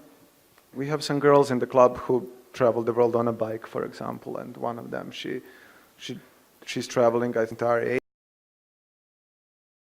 Asia and some other countries on a bicycle, and she said that you can read it on our website. You can read her experiences. So basically, our website has a section for that, for people who have questions with problems with traveling. So if you are a female, for example, are you going to have more problems? I have one story that has to do something with people with disabilities. And that was my first independent travel. I went to Siberia. And it all started when a friend of mine asked me if I want to go to see, the solar eclipse, the full solar eclipse. And it was in Siberia, and I said yes, and we were young and everything, like was, wow, we're going to Siberia, and that's impossible. And then we were there, wow. So everything was wow at that time. And we found ourselves in Novosibirsk. It's quite a big city. It's in the middle of Siberia, basically. It's a Russian city. And you can reach it by train. We traveled by Trans-Siberian Railway. It's something that I would recommend to everyone because it's really cheap, cheaper than Africa. And Asia in general is easier to travel than Africa. And there we met a guy who also travels, on his own with a backpack, using the Trans-Siberian Railway. He's from Poland. He's a young scientist, young chemist, and he has only one arm and no legs. And he travels by this little skateboard. His name was Lukasz Jankowski. I think that right now he's doing his PhD. And when I met him, it was like an entire continent opened up for me. I was really ashamed of everything in my life that I couldn't do. I had a feeling like if he can travel like this, if he can have dreams like this, then it was such a huge inspiration for me. And I agree with Jana that white males can be privileged, but we want to encourage people and give them inspiration to fight any of their disabilities or imagined disabilities, because the main thing is to step out of your comfort zone. And Bantustan, we're going to talk about the meaning of it. So your own comfort zone is another kind of Bantustan. So maybe since you opened that, like, discuss this issue. Why this name? Why Bantustan? Since we know that like its meaning has really like dire political.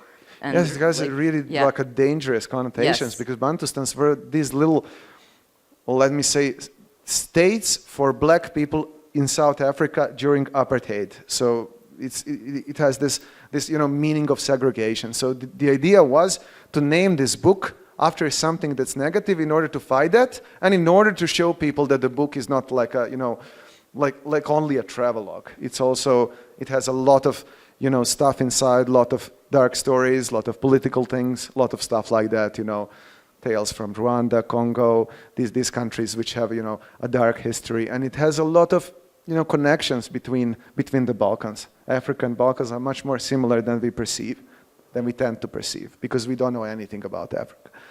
So Bantustan can be, there are several layers of meaning, and at the end of the book we explain it in detail. But yes, it can be a political thing, like a symbol for segregation, any kind of racial segregation or religious segregation, but it can also be a personal thing. Like we all live in our closed little worlds that we invent for ourselves. Doris Lessing, my most favorite female writer, she was talking about that in terms of dungeons that we choose for ourselves to live in. Tamnice koje smo izabrali da u njima živimo. So basically, it's a book about all those dungeons that we live within. Our personal ones, social ones, the ones defined by language, by religion, by economical, relationships, things like that, and what are those boundaries and how to think about those boundaries. So that's why we called it Bantustan. So do you have on the presentation maybe a map with, is this the good one? To Yes, kind of this one explain is us, like, interesting. making these maps. What made it into the maps and why those specific Map is full details? of these little, visual games. For example, in Nairobi, we didn't travel together all the time. In Nairobi, everybody found a different host. There's a story about that and how we had a little fight, the three of us and everything. You'll find that in the book. And Lazar went to one part of the city, Westlands. Marco went to the other part, Kayola, it's the round one, and I went to the triangle one. So I've chosen a different graphic style for each part of the city. Because not only it has a different rider, but it's also a different social class, and it happened by chance. So Lazar went to that part of Nairobi which is like for the upper class, and I went for like the part of Nairobi which is middle class or lower middle class, and Marco went to the slums, like the real Nairobi slums. You also have couch surfing there, like in Nairobi slums. So you have these different, little things there. And on the left, you have animals, which are actually logos of of big companies in Nairobi, because in Nairobi everything is branded, even churches, so everybody can create his own private church. It's very, libertarian. So it's a sort of a social commentary. So there's a lot of these things. And George, you can go further away. For example, the text down there, it's in Arabic writing, but it's not really in Arabic script. It's in our language, like in Bosnia, Serbo-Croatian or whatever, but it's written in the Arabic script, and that's called Arabica. Maybe you've heard about that. It's like the old Bosnian sort of, it's an Arabic script that was somehow adjusted for our language. They invented special characters for something like that. And the text written down there is in that language. So because we're like language nerds, we like to play with this kind of things, different writing systems, different alphabets, different things, different, symbols that connect cultures and at the same time differentiate cultures. So a lot of things to decode when reading the book That's and right. looking at the maps. Yeah, that's right. So you have so far had several presentations of the book in the region, I guess. Yes, only this in is the region. the 5th one. Okay, so is there like a difference in the reception of the book in different cities, different countries, or is it, in what's the reception in general of the book? Well, all the people were really, really positive. Maybe Nina want to say more about the reception. Basically, everything was great in all the cities, but Belgrade 2 days ago, it was insane how great it was. Basically, people were just arriving and wanting to buy a book. We sold like a fifth of our books only in one day in Belgrade, which is wow. And we've also been in Zagreb, Osijek, and Novi Sad. Do you get like a lot of questions, and what is it that people are most interested in regarding to the book? Well, hidden love stories. How much did it cost, the journey? Well, it was much, how much did it cost? It costed, it depends on whether you count visas and the plane ticket when you go back. So half of the cost was that. So it was, let me say, around 2,000 euros each, but 1,000 euros was only for that, for visas, because visas are really, really expensive. For Sudan, for example, altogether it's almost 150 euros, because first you need to buy some sort of a letter recommendation from your embassy, then you need to buy visa, then you need to buy some extra visa thing, then you need to buy some sort of a secret police approval that you are okay for Sudan. And you can imagine Sudanese secret police. It's worse than Serbian secret police. Okay, so it was, those things were expensive. And life was not that expensive. It was like 300 euros, 300 and something euros per month for each of us. So visas are travelers' worst enemies, so to speak, Yeah. from this experience. Okay, do we have time maybe for some questions from the audience? If anyone wants to ask anything? Yes?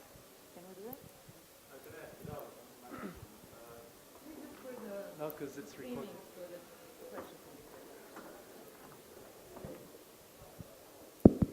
Okay, my name is George.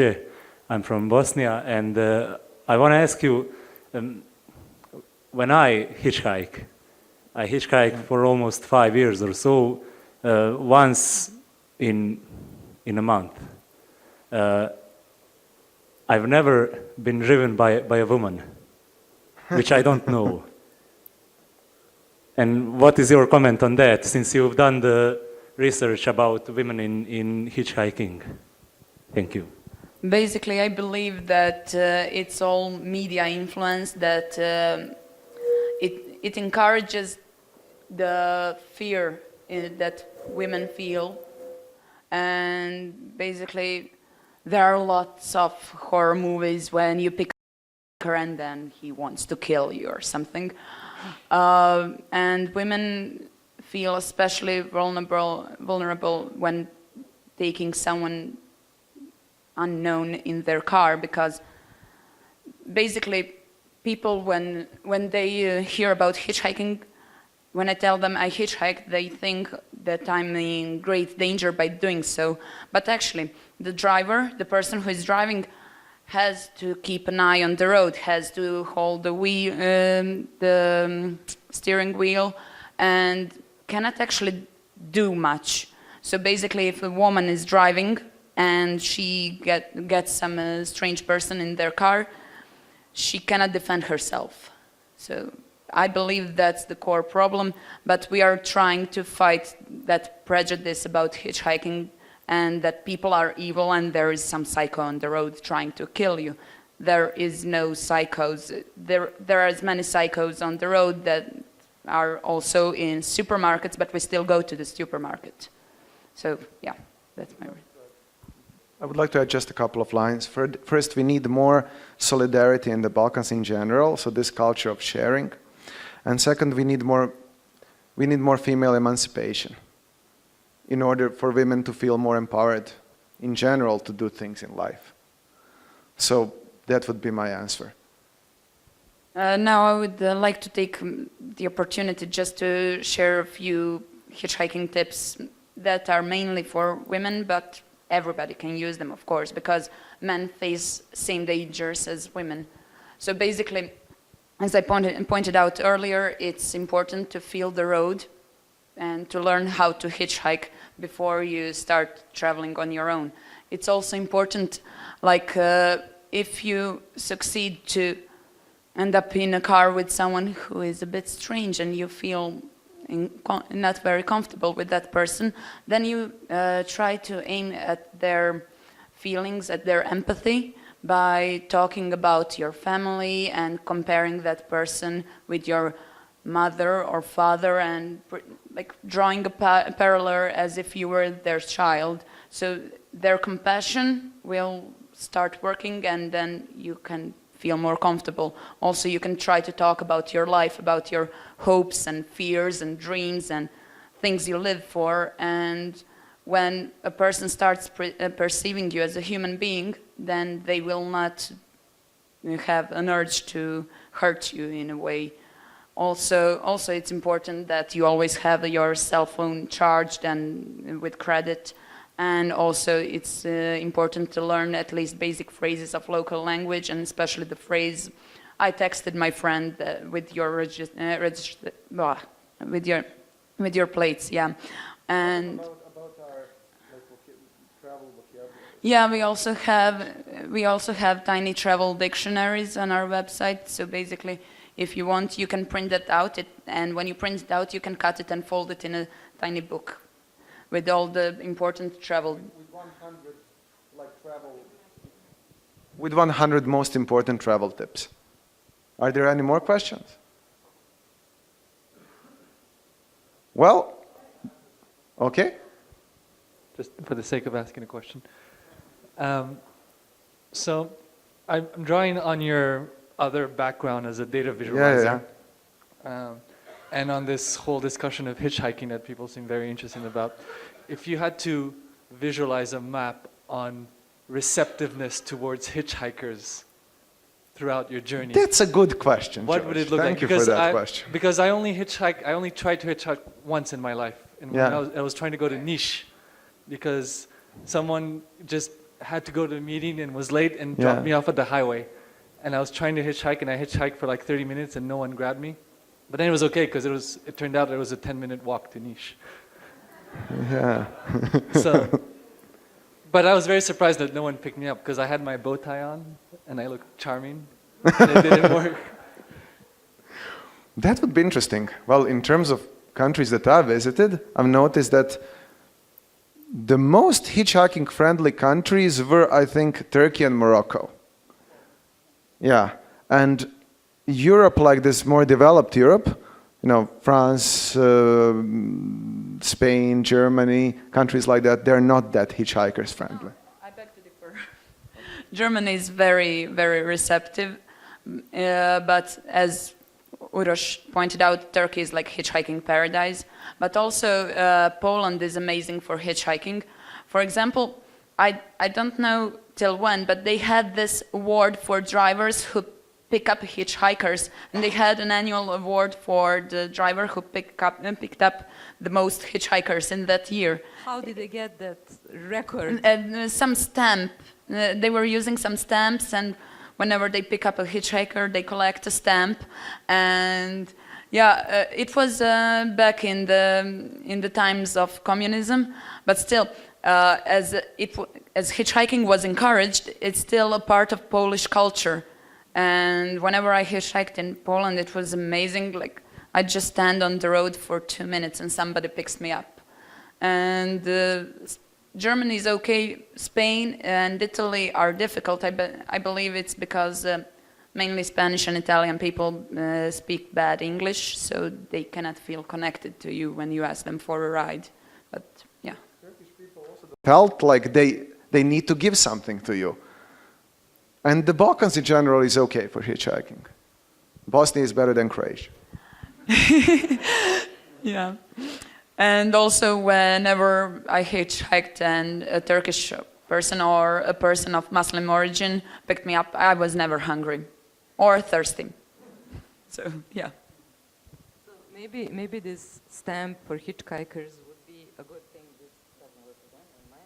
Good thing for a travelers club to try to implement in this region as a concept. We would like to do it, yes. That would be cool. Okay, so I think we can wrap it up. I just want to say that the book, we are selling it for 10 Bosnian marks each, and we are trying to cover, the production costs of a book like this, and also try to cover some sort of other cost for the travel club. So none of the money that we make from the book will go to the authors. Everything will go to the club, so we can create this sort of, like a culture of sharing and a culture of crowdfunding in the Balkans. And that's very important. The travel house that Nina mentioned, it's not only, like a free place where people could come and be there. It's also something that's important because of this culture of crowdfunding. So the people here, I think, should develop this culture of having this attitude. Nobody's going to help us. Our countries are not going to help us. Our state officials, stuff like that, they're not going to support the culture. We need to support the culture, and we need to organize ourselves. So that's what we're trying to do in our, let's say, field. And that's why it's important. So, and it's also important that people know that they can make the change. Like all of you, like maybe you cannot fund the whole project and give us 2,000 euros, but if you give like maybe 5 euros for the project, and then 500 people does that, we fund the whole project. So it's important to know that you are important. You can help to make the change. And you don't need to wait for your, country's Ministry of Culture or something to support you. You can do it on your own, but we can do it on our own only if we connect with each other, only if we learn how to organize ourselves and to make these sort of things. Yeah, so I hope that we will be able to continue doing this. And that would be it for now. If you want the book, you can come. You can hang out with us. For 2 books, you also get a badge, travel club badge, and you get a magnet that I've drawn. And for 4 books, you get 1 book for free. And it's good, because I think it's a good present, and it can fill the gaps in your, because and it looks nice on the shelf. Yeah. So thank you both very much. It was really a pleasure. Hvala ti, Ana. And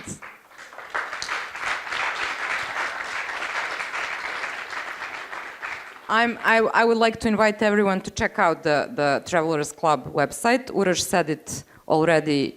For those of you who don't know the language, feel free to approach us and ask us. We will write it down for you. Also, come get the book after we are done. Yeah. Yeah, there is an English version of the website. We also have the book translated, but we haven't published it yet. Okay, and then also like Travelers Club, I think now is Serbia, Croatia, and Bosnia. And am I Montenegro. Right? And Montenegro. And we have lots of people from Macedonia because they feel they belong to the cultural space, even though we don't have Macedonian language on our website. This also might be an opportunity to kind of broaden it up a little bit if there are people from other countries who would like to join, so you can like spread we are further. very open. Yeah? So yes. this is also a thing to talk about, and hopefully you got the travel bug from Uroš and Nina. And this closes our first day. Tomorrow we start at 10 o'clock. Dinner is at 9. You get all the information at the info stand. And this is it, I think, for tonight. Thank you all very much for being here and participating today.